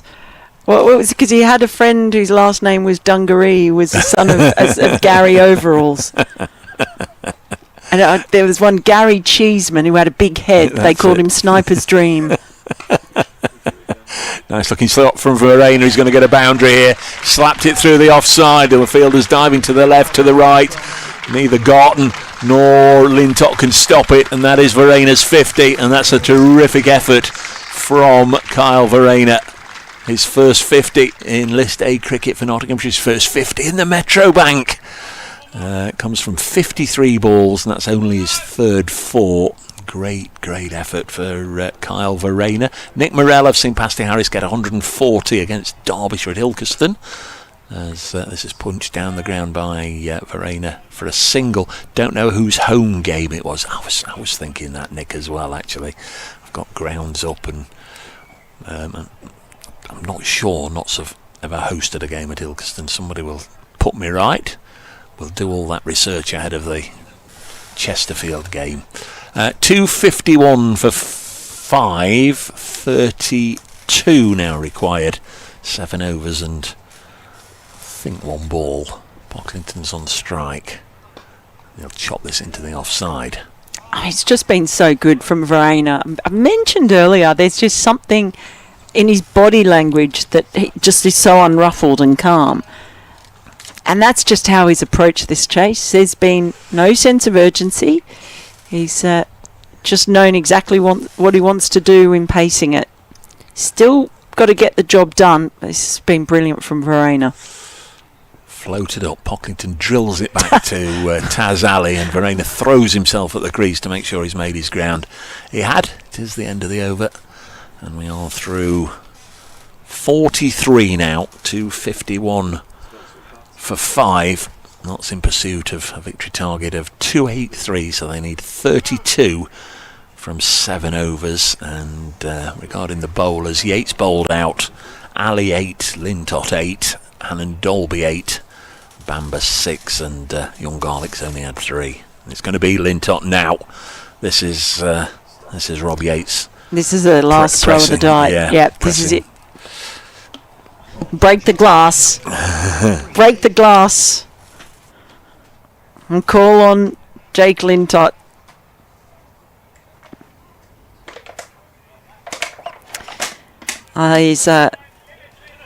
He's been terrific today, has Lintott. He's taken 3 wickets, but now they need one more from him. You suspect at least one. They certainly need Verena, because if Verena is still there at the end, even if he goes at this point, he might have done enough. But yeah, big moment again, as it always seems to be, with Lintott in, and first ball can't get away, comes off the inside portion of the bat.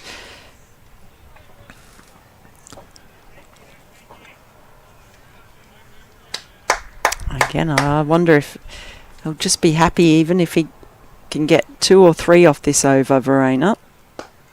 There's the one. Just knowing that they can afford to, just with the way that they've been scoring and reducing the number of dot balls, they can afford to have an over or 2 where they don't score too many, and then go one of the other overs at the other end.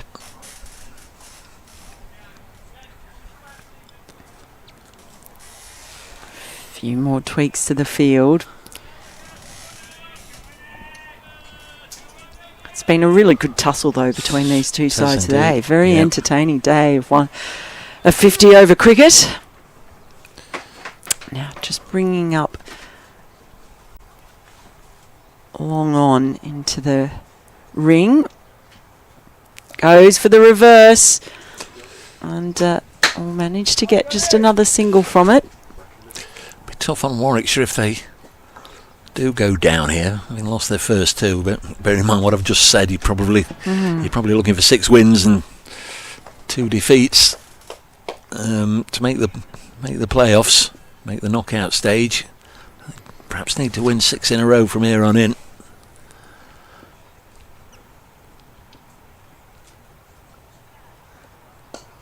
That's really nicely played by Verena on the front foot, but straight to Garton.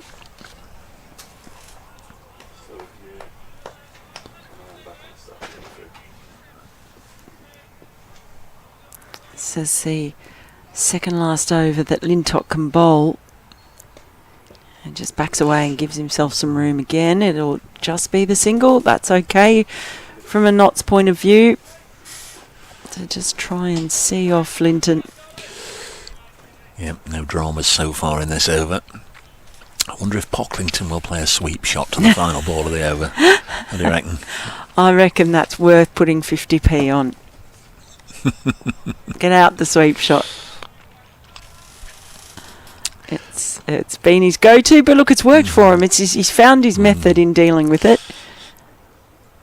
Oh, he doesn't. No. There we go. I lost 5p. Or 50p. What did I put on it?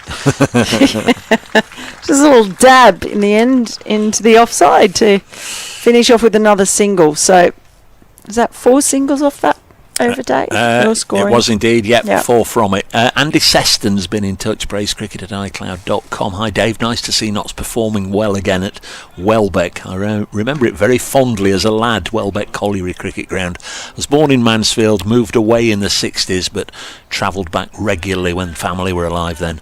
Fond memories, and also seeing cricket at Clipston too back in the day. Happy days. Keep up the fabulous commentary. Best regards, Andy Seston. That's very kind of you, Andy. Thank you very much. Yes, very different ground from the old Welbeck Colliery ground, and also at Clipston as well, where my mum spent a good part of her childhood. Clipston. Bowling change. Is it Bamba? Was it Yep, Bamba? it's Ethan announced? Bamba back. La la la Bamba.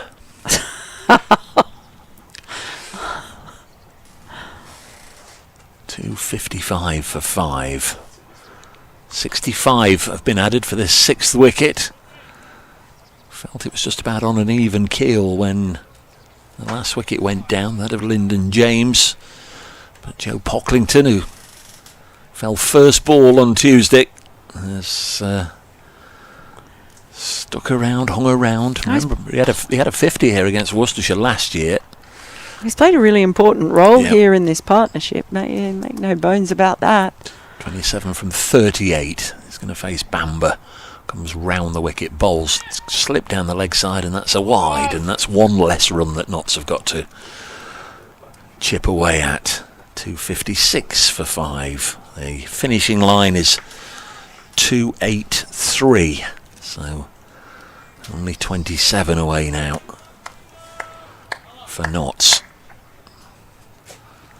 They'll have Byron Hatton Lowe padded up, and Farn, Ahmed, Brett Hutton and James Hayes, I'm sure, either ready to go or they've got their the thigh pad on, all the protective gear and everything. They'll be just ready if needed. As Pocklington wears 15, a little push into the offside, and there's no run. But a really good close tussle this, however it's going to manifest itself. Of course, we did have a tie here last year, dramatic stuff, as Rob Lord was telling us when he briefly stopped by, along with Conor McCurr earlier, both giving us an update on their injuries. Comes Bamba once more. Former Middlesex man bowls, and that's a pretty good connection from Pocklington, but out to Garton, and George Garton fires it in from deep, and there's only a single taken. Felt that was likely to be a boundary when he hit it. Yeah, he did get most of it. Just the misdirection. Garton doing the fielding. He'd say he'd be a bit shattered if he gets his first senior cricket century and finished on the losing the losing side. Yeah. What's your next cricket, do you know? Yes, I think so. I thought you'd have it all. No, I have to check my colour-coded spreadsheet. I was going to say, I thought you'd be all spreadsheeted as Verena takes the aerial route to smash this out into the distant parts of the Welbeck ground.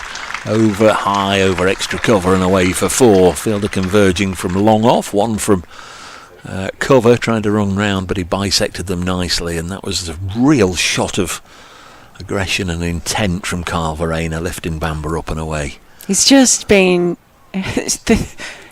serenely confident, hasn't he, in the way he's played this. It's been just a masterclass in chasing, really.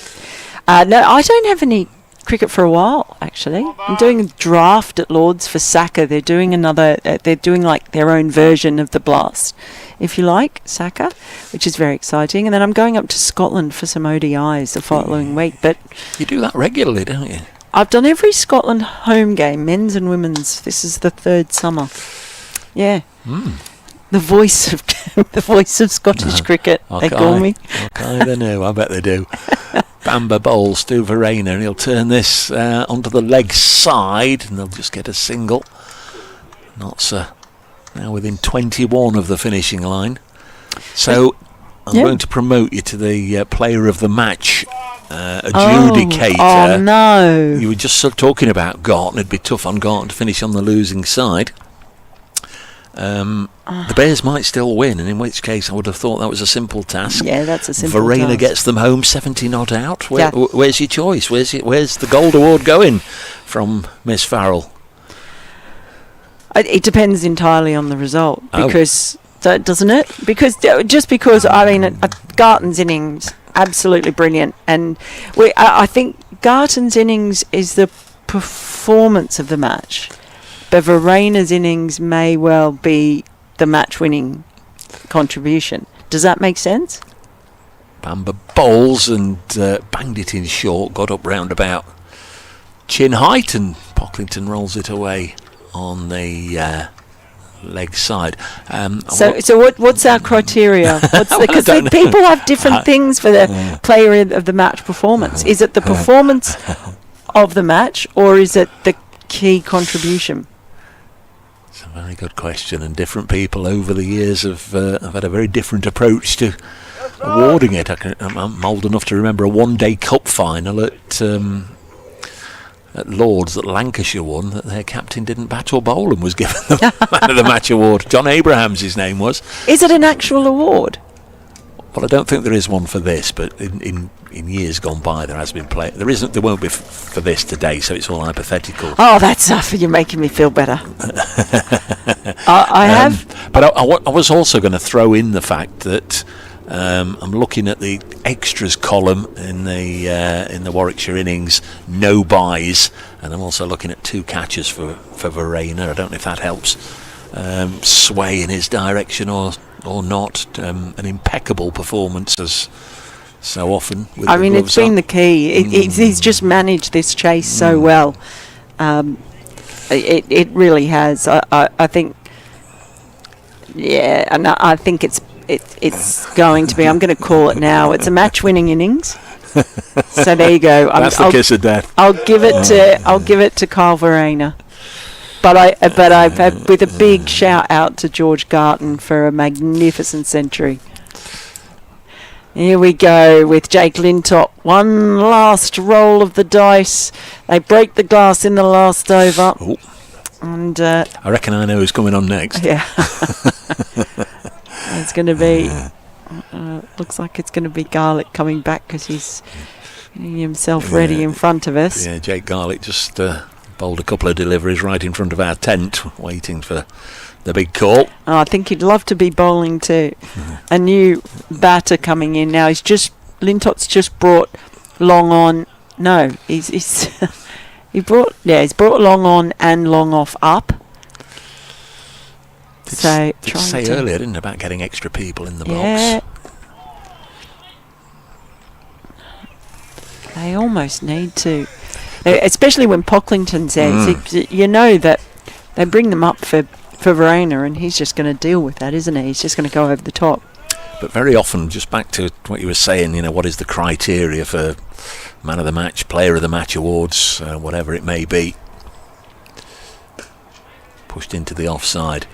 And they'll scamper a single. They've stolen a single there, Mel, after the ball just bobbled away from Rob Yates. And one more to the tally. I think pretty much every football match that we do and we go to, and we know that the match sponsors get the honour of selecting the Man of the Match award. It's pretty much who they want to meet to present the trophy to and get the photos with at the end of the day. That's generally how it's done. Doesn't matter how they've played. No, and any time I'm asked to do it, I can tell you I agonise. It's nicely played again for a single by Verena, just biding his time, keeping him in touch. 18 runs, is it now? No, 17. What are we up to? 7. You're asking me to do the sums. That's what are we? 16. 16 now. That's scoreboard fine. 16 now needed. So you're going to get home quite comfortably in the end. Stop saying that. I can do it. I've once had a couple of under 19s World Cups ago. I had the casting vote on who was player of the match in the final, and it was because there were 3 of us voting, and there was one going for one player, one going for the other, and then I had the casting vote. It was one of the worst feelings I've ever had, because you think under 19s World Cup, it could mean just an enormous amount to a young player. And there's yet another single. It's for Warwickshire, death by 1,000 cuts. At the moment, they've just been able to chip away. Have you still got your television trophy for when you won? When you won Pointless? Yeah, I do. I got my niece staying with me. I had to explain to her what it was. A Pointless trophy. A Pointless trophy for a very pointless person. Has to be said. I'll Just 15 required now, and that's met on the full. Really nice touch from Kyle Verena. Just paddled around, and that really is everything about the way he's conducted this innings. He's just found a way to keep them in touch with the run rate required as he's gone along. He's been so patient. He's had good support from Pocklington, but he's been completely in control of this. Amidst all that, Jake Lintott was kicking away furiously at the ground because he bowled a full toss there, and that's a sad way for him to end his 10-over spell, going for that boundary, which brings the likelihood of Notts winning this a little closer. Lintott 10 overs, 3 for 55. He got a wicket in his first over, got a wicket in his second over, picked up a third in probably his fifth or sixth, and certainly we sort of earmarked him as the danger man, and so it proved. Dave Bracegirdle, they need 11 runs. They've got oodles of time. They're gonna cruise this home. It's all right. It's not a little closer. Saying about Lintott, he was the danger man, wasn't he? He was. They've seen him off. So Jake Garlick, I think it is, back in the attack. He was certainly warming up all through that last over. And there are 4 overs left, 11 required by Notts, looking to make it 2 out of 2. Pocklington is on strike, the left-hander, and he's lifted this into the offside, and Garlick, where have you been? Back into the attack, gets a wicket first ball, ending that partnership. It was a loose-looking drive into the offside by Joe Pocklington, who's played beautifully for 31, but his 45th delivery has been chipped into the offside for a simple catch, and there is another wicket for the Bears. 272 for 6. Well, wouldn't you know it, they've been turning to all the experience, and then they toss it to the young gun, and he gets a wicket with his first ball. He was warming up very enthusiastically in front of us, and does get that wicket. So it just increases the pressure a little bit on Notts, but with Verena out there. And Fahan is coming in at number 8, ahead of Byron Hatton-Lowe. Still 11 required. Notts have got 23 balls in which to get that 11. Warwickshire hoping to starve them of that many runs or pick up 4 wickets. Tremendous opening partnership, just laying the foundations for this run chase between Slater and McCann, the 2 left-handers. They put 103 on. Ben Slater 52, Freddie McCann 62. Yates and Lintott sharing the first 5 wickets, all with pace off. Lintott with 3 of them, Rob Yates with 2, and now Jake Garlick, the young seamer that the Bears have picked up from Staffordshire, back into the attack with a wicket. It was a catch for Ethan Bamber on the offside. Pocklington out for 31, and Farhan Ahmed didn't get a wicket earlier in the day. A chance to be there as Notts crossed the finishing line. Just have a little look at I was expecting a little bit of pressure on the new arrival. Yeah, there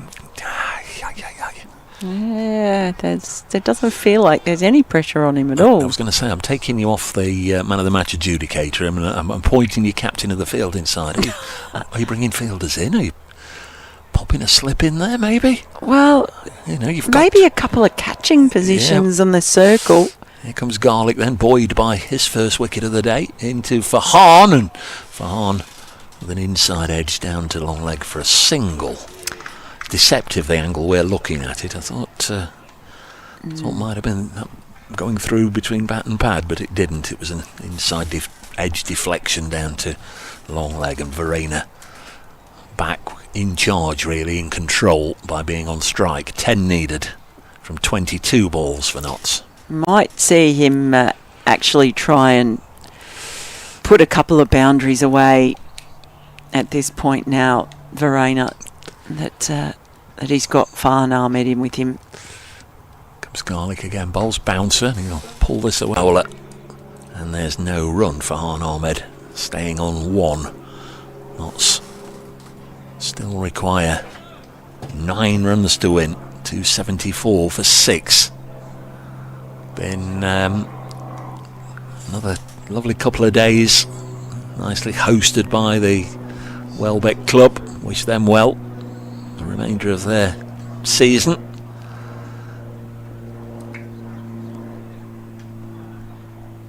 There's Garlick, past umpire Newell, and Farhan Ahmed, who's not the tallest, bobbed down underneath that one and just wondered if it would be called as a delivery that was too high, but no, that's all fine. Just goes down as a dot. 274 for 6. So Lintot's finished at this end. Mel, Lintot's finished. Yates has finished. Don't think Ethan Bamber's bowled from this end, has he? No, he's bowled always overs from the other end. Is it going to be Hannon Dolby? Is it going to be Bamber? A little drop and run from Farhan, so 8 now required. If you want someone to try and defend, you're going to go. Aren't you going to go to Hannon Dolby? End of the over, 275, so 11 from that over in all. 275 for 6. It was a long over because we had the wicket. Oh, it's going to be Taz Ali. Taz Ali 8 overs, none for 53. Pace off is the way that Rob Yates has decided to go here with 3 overs remaining. Well, he's been their second most expensive bowler as Taz Ali. Alex Davis has just gone up and said a little word or two. Fire the third ball down the leg side and I'll stump him. Or what do you think?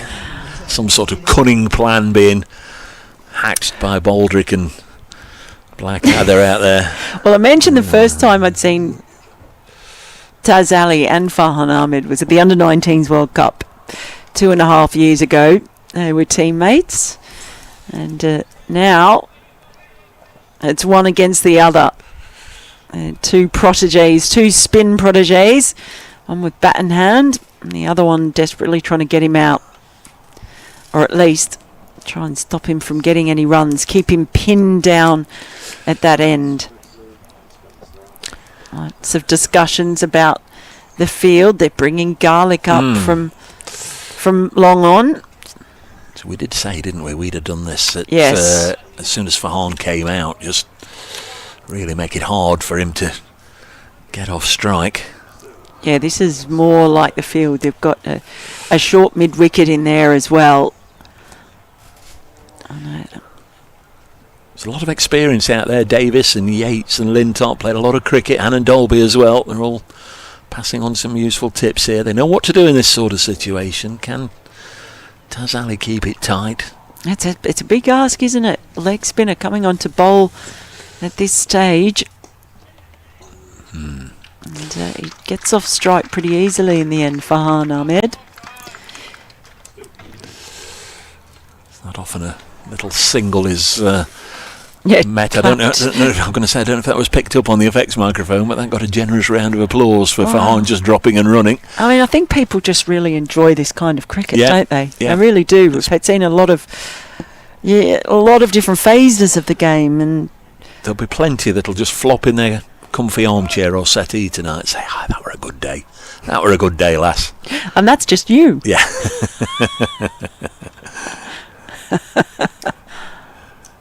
Me, I'll still be still trying to find a train that'll get me back to Birmingham somehow.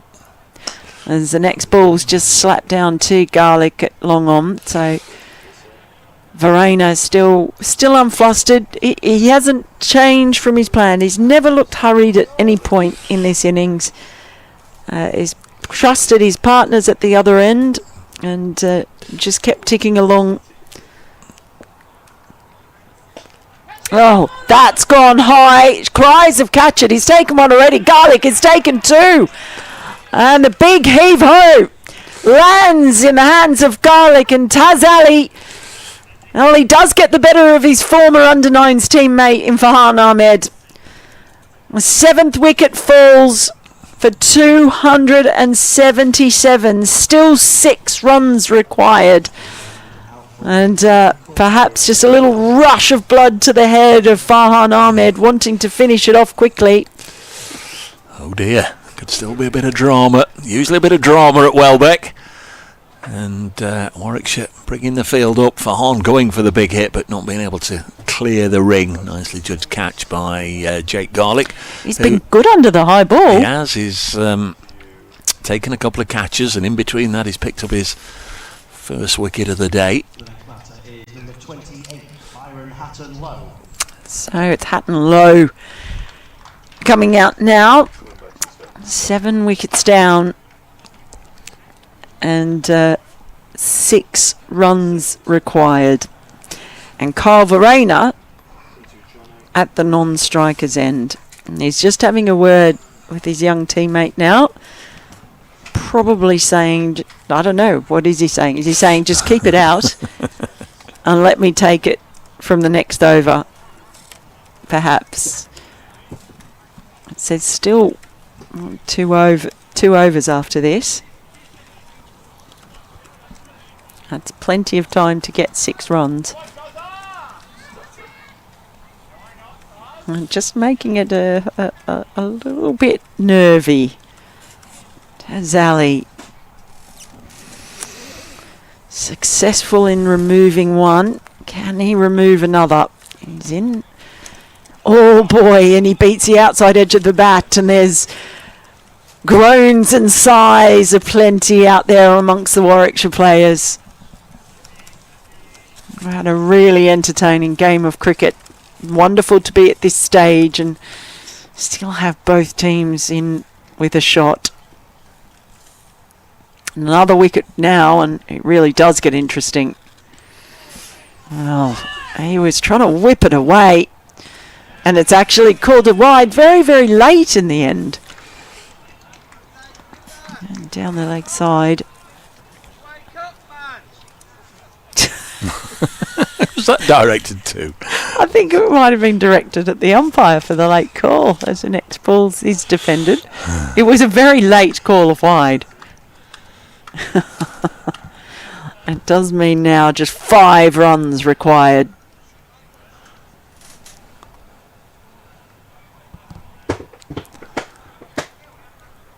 And he's sending right. He's sending up. Is it they're allowing the single basically, sending long on, long off back. Yeah, this is to give Byron Hatton Lowe a single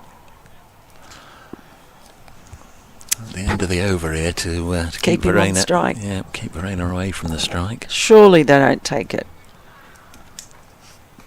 They shouldn't take it. They shouldn't take it. They're going to take it. Well, he's called 2. 2-2, yep. And they're not going to get it. Wow. Oh, my goodness. Don't tell me. Don't tell me no, he's safe. Well, they shouldn't have taken it. I think they should. I think they should. What happens if you don't take it and then Verena, it's a couple in the at the start of the next over for ones? Do you not turn those down? Do you turn those down as well? The last ball of that over.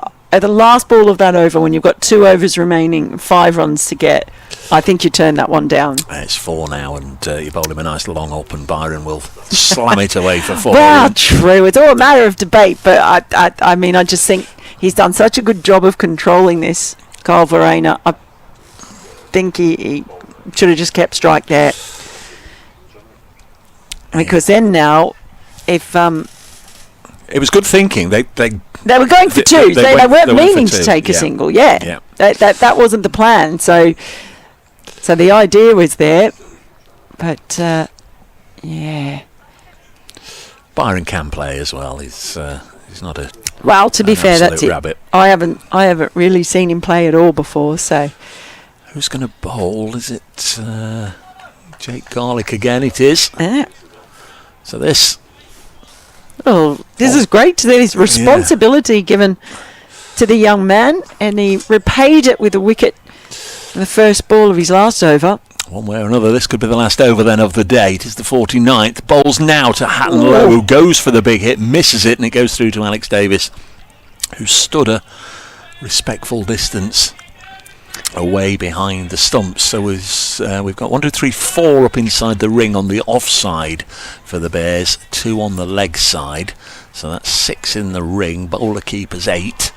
We've got a third. We've got a long leg, and I can't see the other fielder. There must be somebody out there. Oh yeah, deep backward square on the leg side.